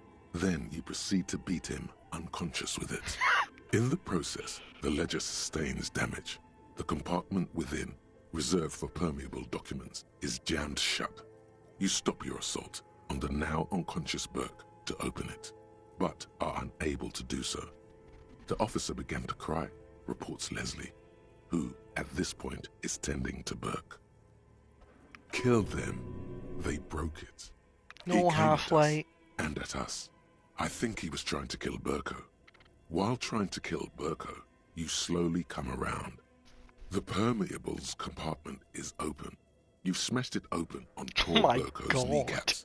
The good news is, Burke can't walk anymore. Can't get out of his apartment. An invalid. With Burke to tend to, Leslie cuts back on the indecent exposure. Maybe he flashes his genitals to Burke. Who knows? But both drunks are off the street. The complaints stop. The unsolvable case is solved. Which is also why the officer responsible narrowly escapes a disciplinary hearing. The end. Do you want to read another one? The square bullet hole murders. We're just gonna keep going because I'm effectively trapped here. It would be very interesting to read about these, wouldn't it? I mean, there seems to be a square-shaped entry wound in the victim's forehead. She's been sitting there for weeks, on her rocking chair, with a square hole in her skull, staring at the wall, her mouth agape. But that's all you got. From the half hour you spent piecing it together, all you know is the entry wound was square-shaped. You never found the bullet. And then, and who knows, those pages are missing. What next? Don't worry. One day, couch in an unexpected location. Some assholes brought their couch outside and hung out on it. In the middle of the street, on the roof, on the hillside by the motorway. You know, at an unexpected location. They were young, and they thought they looked cool on it. You know, like assholes. Insufferable dicks. Young people are the worst. So anyway, you got a complaint about the damn sofa, or couch, or whatever it is. They were leaving it out in all these unexpected and whimsical locations. They took it to where they also took photos of themselves on it, and smoked cigarettes, and drank coffee because they felt it's intellectual. Cigarette butts, coffee cups, stupid couch. You had to clean it all up, and you did. So congratulations to you. Case solved. Did I ever catch those guys? No, you didn't have time for that. These notes show that you have what is called a real goddamn job. You don't have time to be chasing down the couch assholes. You have a real job to do. What Murder next? at the hookah parlor. Murder. Tum-tum-tum. At the hookah parlor was a case originally assigned to an officer called Joseph Mills, who is now dead, of circumstances completely unconnected to murder at the hookah parlor. Wait, how? Beaten to death by a throng of Villalobos gang members when him and his partner J.M., only initials mentioned, answered a call one night. It's a sad story, and it isn't really represented in your case files. Stop stalling and get to the murder at the hookah parlor. Right, Joseph Mills was on this case that he just couldn't solve. Was doing it solo. Said it was a real nutcracker, a real brain twister. Was on it for, like, a month. The captain got impatient. Shit or get off the pot, Mills. Mills didn't get off the pot. Not yet. He kept at it for a couple of weeks more, racking his brains, running with every theory, as outlandish as they seemed. Still couldn't solve the murder at the hookah parlor. Tough case, he said. Toughest he's ever had. Wait, was Joseph Mills No, a good cop? he was awful. Awful sense of humor, too. The worst jokes you've ever heard. Really rapey. Still, he'd been on it for months now. Said it was the final case. Said it was uncrackable. That murderer had vanished into thin air. That goddamn hookah parlor was all he talked about. Go on. Okay, so the case is handed to you because Mills isn't getting anywhere, and you look into it. Here's the setup. A young man is found dead in a hookah parlor. You know, those places where you go and smoke bubblegum-flavored vapor all day. Can you get high off of it? No, it's soot and water vapor. It doesn't do anything. Really stupid then. Yeah. So anyway, young man in his 20s found with his skull busted open, right on the floor of the hookah parlor, in the middle of the day. No one else is in there. Only client that day. In perfect health, too. Some kind of movie producer. No one enters. No one exits. He's just sucking on his watermelon hookah all morning, all noon, like he usually does. He's a regular. No calls, nothing. Just sucking on the hookah until 15:45. Then bam, he's dead on the floor with his skull busted open, blood everywhere. What happened? How can it be? Mills has no idea. Invisible assassin, movie deal gone sour. Girl at the counter did it. Nothing fits. Eerie. Man just dropped dead. So you go to the parlor. You see cushions around the table. Tables low, heavy, really sharp edge. He sucked hookahs, stood up, passed out, hit his head on the table and died? See? You can't even read the thing without solving it. Yeah, it was that. Turns out hookah does do something. It turns off your brain's oxygen supply, and you don't notice it until you get up to go to the bathroom. What was he doing there for 6 hours now? He must have sucked all of Yeah, them. he liked his hookah. Stephen was his name. What was he doing there for 6 hours? Smoking hookah. Didn't you hear? I don't know. Trying to come up with a movie script, maybe. Anyway, That was murder at the hookah parlor. Joseph Mills wasn't a good detective, and about 30 minutes has passed, piecing it together. Next. And if I go back through this, I wonder will it take This me one another is 3 relatively minutes? easy to reconstruct. Overnight. Like if I just skip through it. Can I just skip time? True love is possible only in the next world. For new people. Indeed I can. People call it that thing. So, I'm just gonna skip through time if I can. The 9,000 people subjected to the mural's message, all of Lakeside, Central General, a staggering 78% of voters choose to keep it. Turns out the opposition were allowed. Did someone ask what you believe in, man with the smelly toilet ledger? What do you want to tackle next? Or are we done?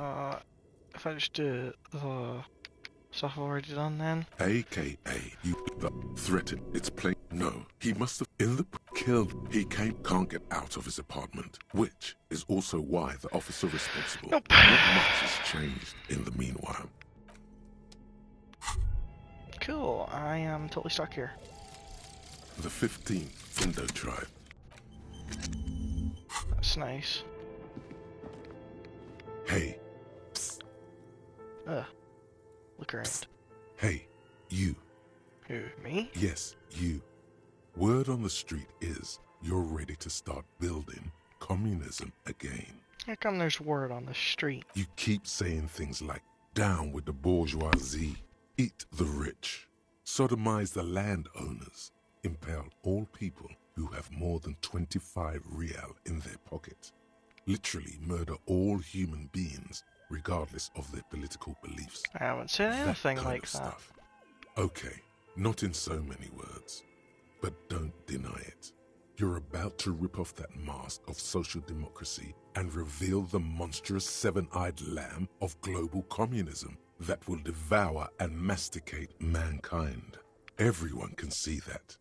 So tell me, do you have any questions before we fire up the big communism builder? Or do we get right down to it? What's this communism even about? Failure. It's about failure.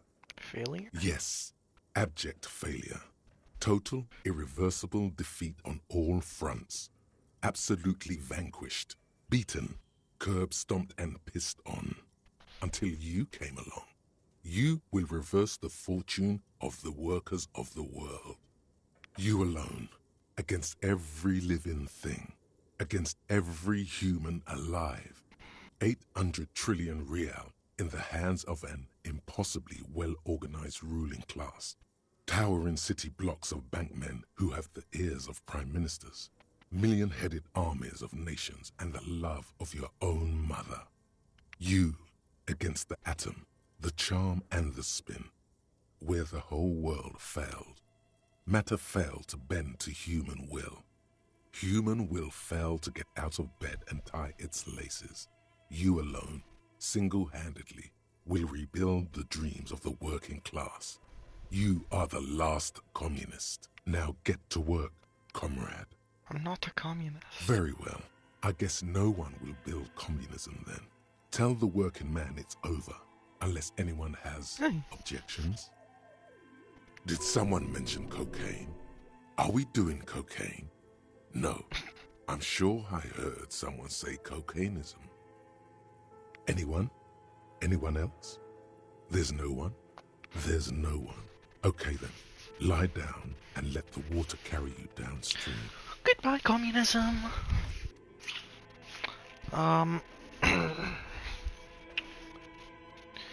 Second. Fucking hell, I can't lie down comfortably. Alright, Kim, what have you got to tell me? We should think about calling it a day, maybe. The nights are still miserably cold this time of year. I haven't paid the cafeteria manager for the damages You should yet. take care of that, then. But I have the Let's money. talk to him anyway. An officer of the RCM shouldn't be sleeping in the street. We'll figure something out. Though he finds this situation frustrating, he is doing his best to not make you feel any worse than you already do. Okay, I know that, but I can't leave.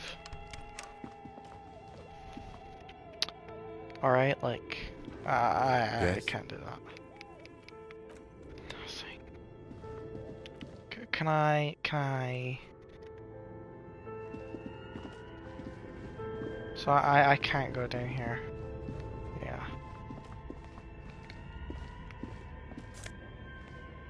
Take all, flashlight.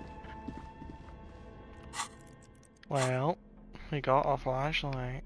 Let's put away the bag and put on the flashlight.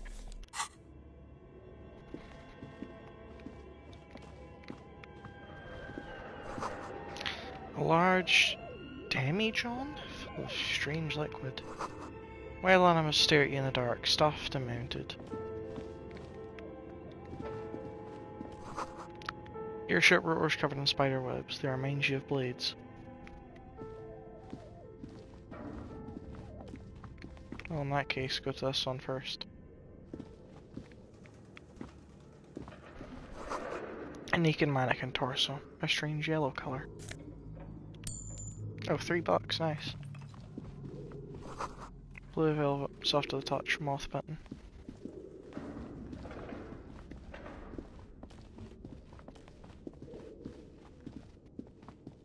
This appears to be some kind of machine with a cube-shaped heart and a wired framework. The keyboard has a rectangular on-off button. A piece of paper still hangs from the printer. A radio computer. Just sitting here without anyone inside. We have one of these down at the station, but I never really learned how to use it. The machine lights up like some prehistoric animal stirring from its slumber, revealing fluorescent play and print keys on the keyboard. The hatch on the machine's central compartment is wide open. It's empty like a beehive without its brood. Okay. Some cables have been left dangling, disconnected. This is where the memory should go. Oh, okay. Press play. Nothing happens. Press Nothing play. happens. Okay. Press play again. Nothing happens. Okay. Well, that was a fucking waste of time, wasn't it? Here, let's go around here. Is this Emma Atelier? Oh, I don't know. Oh, more money! It's crazy. Nothing over here. A board. Your flashlight slides over an old green chalkboard covered. Some of the writing has faded with age, but you can still make out sections here and there. Photos and drawings have been pinned to the board. Inspect the drawings. These lithe, pointy-eared creatures appear to be different types of welkins. You make out autumnal candle welkins, casting wax-based magic. Translucent welkins, with organs shining under their skin. And even ether welkins, hailing from the vast emptiness of sidereal space. Who are all those creatures? Fantasies of a tortured, feverish mind? One of the welkins, towering among the rest, appears to be different, however. Examine the welkin. This is important. It's Vara Hamira, a high welkin, his face white and scarred like cracked marble. This is clearly a welkin supremacist.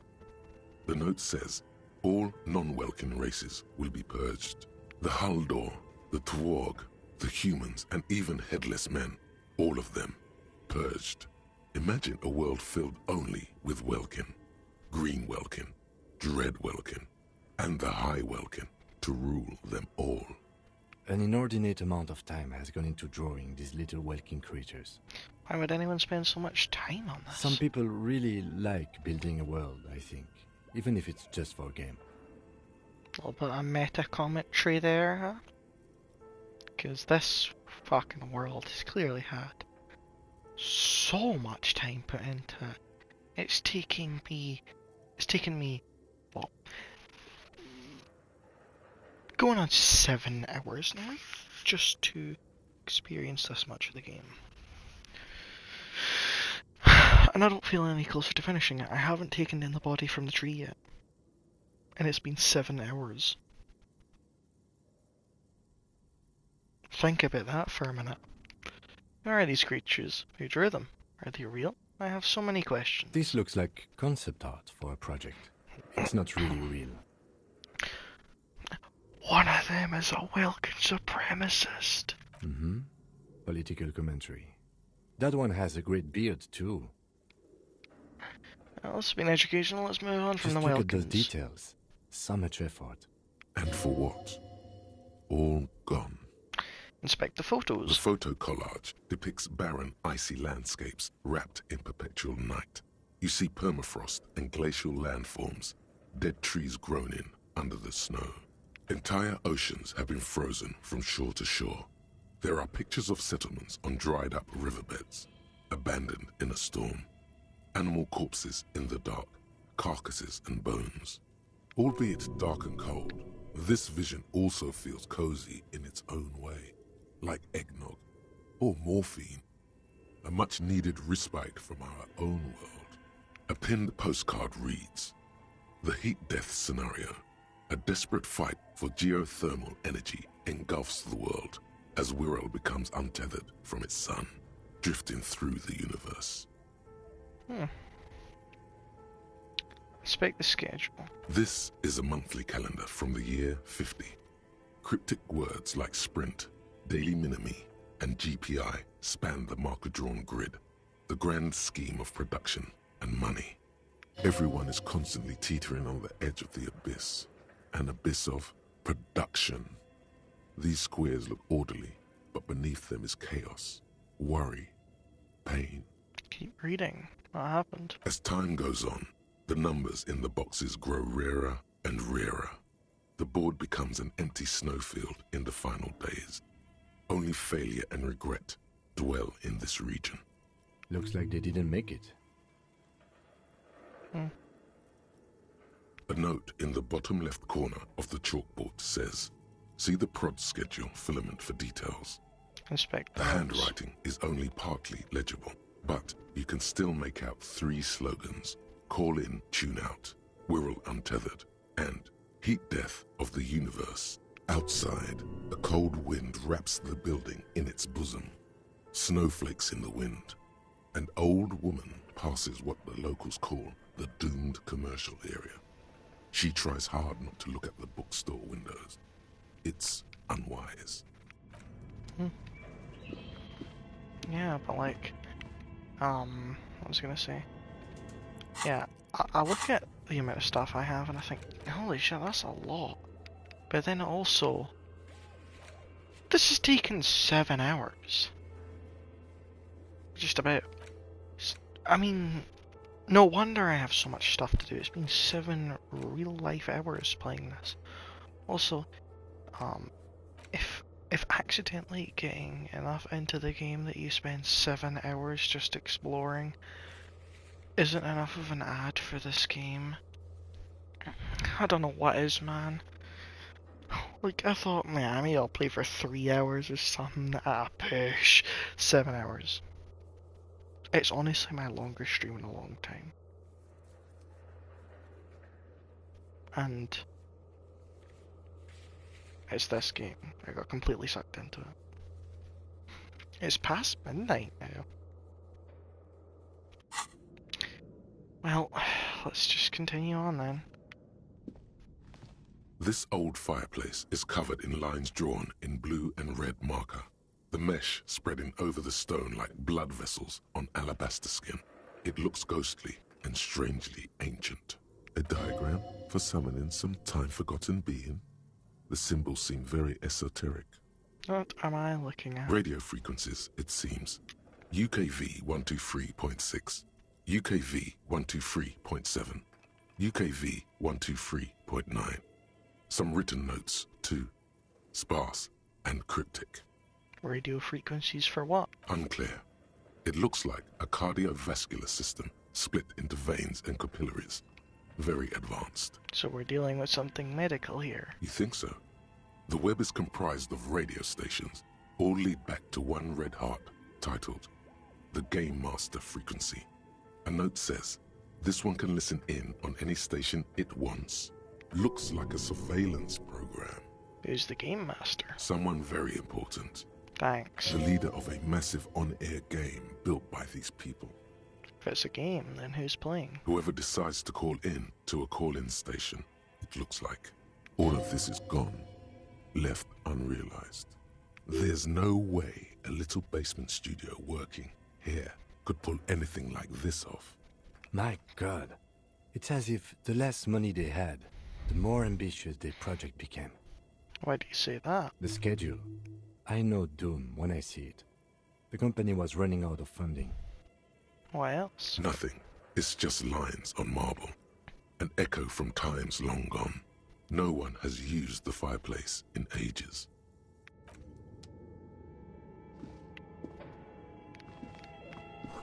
Scribbled across a notebook, developers of the most advanced RPG in the universe. Okay. What do you think is going on with that computer, chalkboard, and fireplace? Someone tried to exercise the curse using technology! No, that's not it. I think...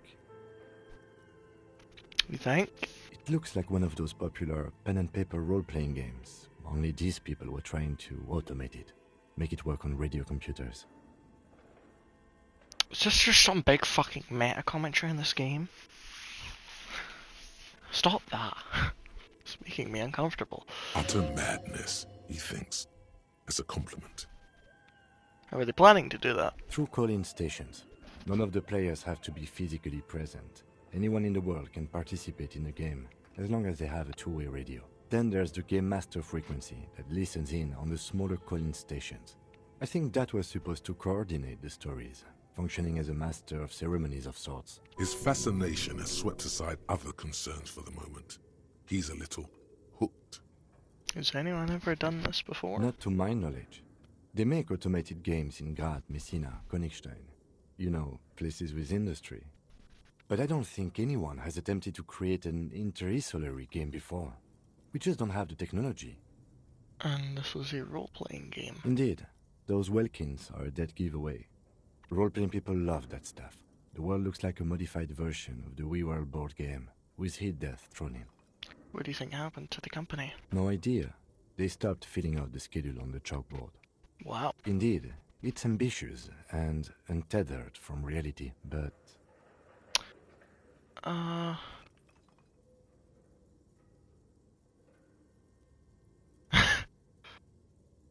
Let's finish it. They weren't saying if they could do this. Yeah, I mean... Yes, especially in here.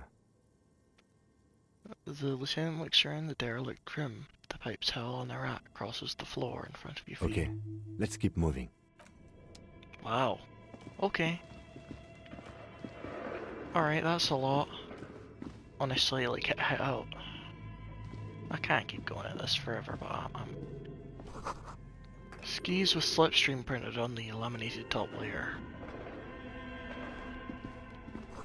Steel rotor blades bearing a slipstream logo.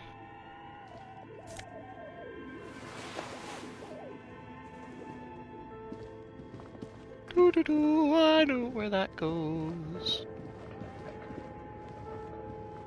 Stick it in. Put in the memory. Tiles on the cube are still smoldering. Insert the production Casting the framework schedule. like a smooth draw, the filament slides into place. On the keyboard, the play key starts blinking. Press play again. A bar of fabric right above the keyboard starts producing a soft hum. The sound of static seeps through the machine's planar magnetic driver. Have you stirred the ghost of the doomed commercial area from its rest? Could this be its dismembered heart beginning to flutter? Oh no. It was already glowing and now it's also making a sound. It's probably some alien CO-like technology. The static gets louder, slowly filling up the abandoned hall, until a voice speaks out, crackling and old, cutting into the air. Good evening, Fortress Accident en rue de Saint-Ghislaine. This is East Insulindian Repeat Station 1. Please repeat. Is this the production schedule? What's the production The schedule? filament you have inserted into the reader. You mean that glowing thing I put inside? Yes. Is that the production schedule? Yes. Good. Please repeat the password. You should ask her for a hint. Password. I'm really bad at passwords. Can you give me a hint? No. Is it my birthday? Still no. It's the police. Please open this thing. I am contractually obliged to protect the privacy of the filament holder, Fortress Accident. Without filing a warrant with Lintel, I cannot give you access to this filament. I'm afraid we are not doing that, unless we want to wait for a month. Now, can you please repeat the password? I don't know the password. I will register this login attempt. That sounds bad. A login attempt. Something a criminal would do. Don't worry. Passwords have a way of turning up sooner or later. You're right. Fortress Accident. Is there anything else I can do for you today? Why did you call me Fortress Accident? Fortress Accident is the company on whose name the terminal you are currently using has been registered to. Do you have any other information about this company? One moment. You're flip through catalogue before she reads it with studious care. Fortress Accident SCA produces revolutionary interactive call-in radio games. That's what the catalog says. And what's that? This interactive call-in radio game? Any other questions? Okay. Are you a machine or are you alive? Yes, I am alive. I am 74 years old and my name is Yvonne. She repeats passwords. Programming people are all paranoid. Yvonne, my partner tells me that you're here because radio computer guys are all paranoid. They are merely cautious.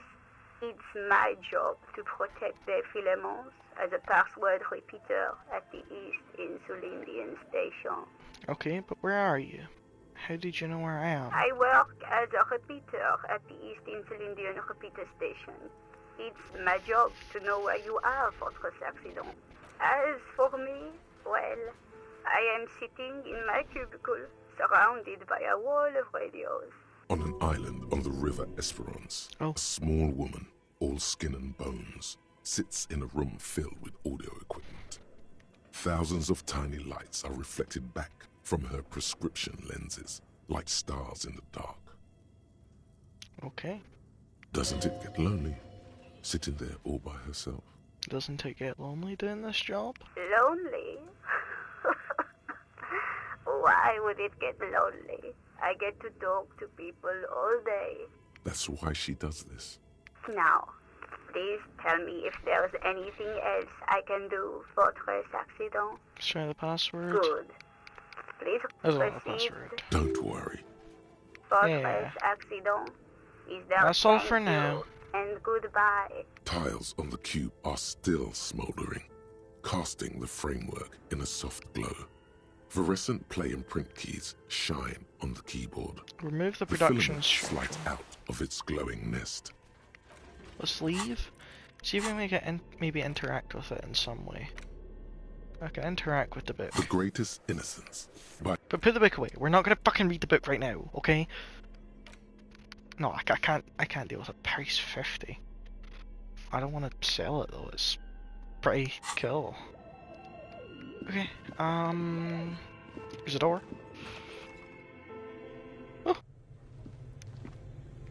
Oh, for fuck's sake! There's so much in here. This is genuinely the biggest area in the whole game, and for that reason, you can shove up your arse. Shove up your fucking arse. No. Save game. Okay. I have apparently saved it at other times. Is that... Oh, no, all saves. Doom commercial area, new save. Right?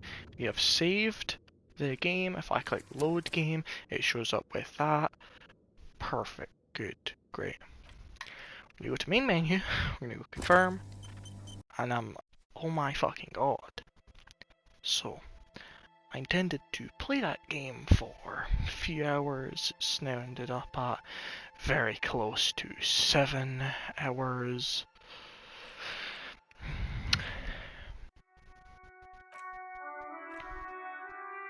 Now, if getting so enthralled into a game that you play it for 7 hours without at all meaning to, and not even registering how long you've been playing, doesn't tell you enough about how much I like this game, then you might want to get your hearing and your sight checked. You seem to have some trouble seeing and hearing everything directly in front of you. Yeah, okay. I mean, yeah, I'd played about this game before. Don't really remember much about it. But yeah, I think I like it. Just a little bit.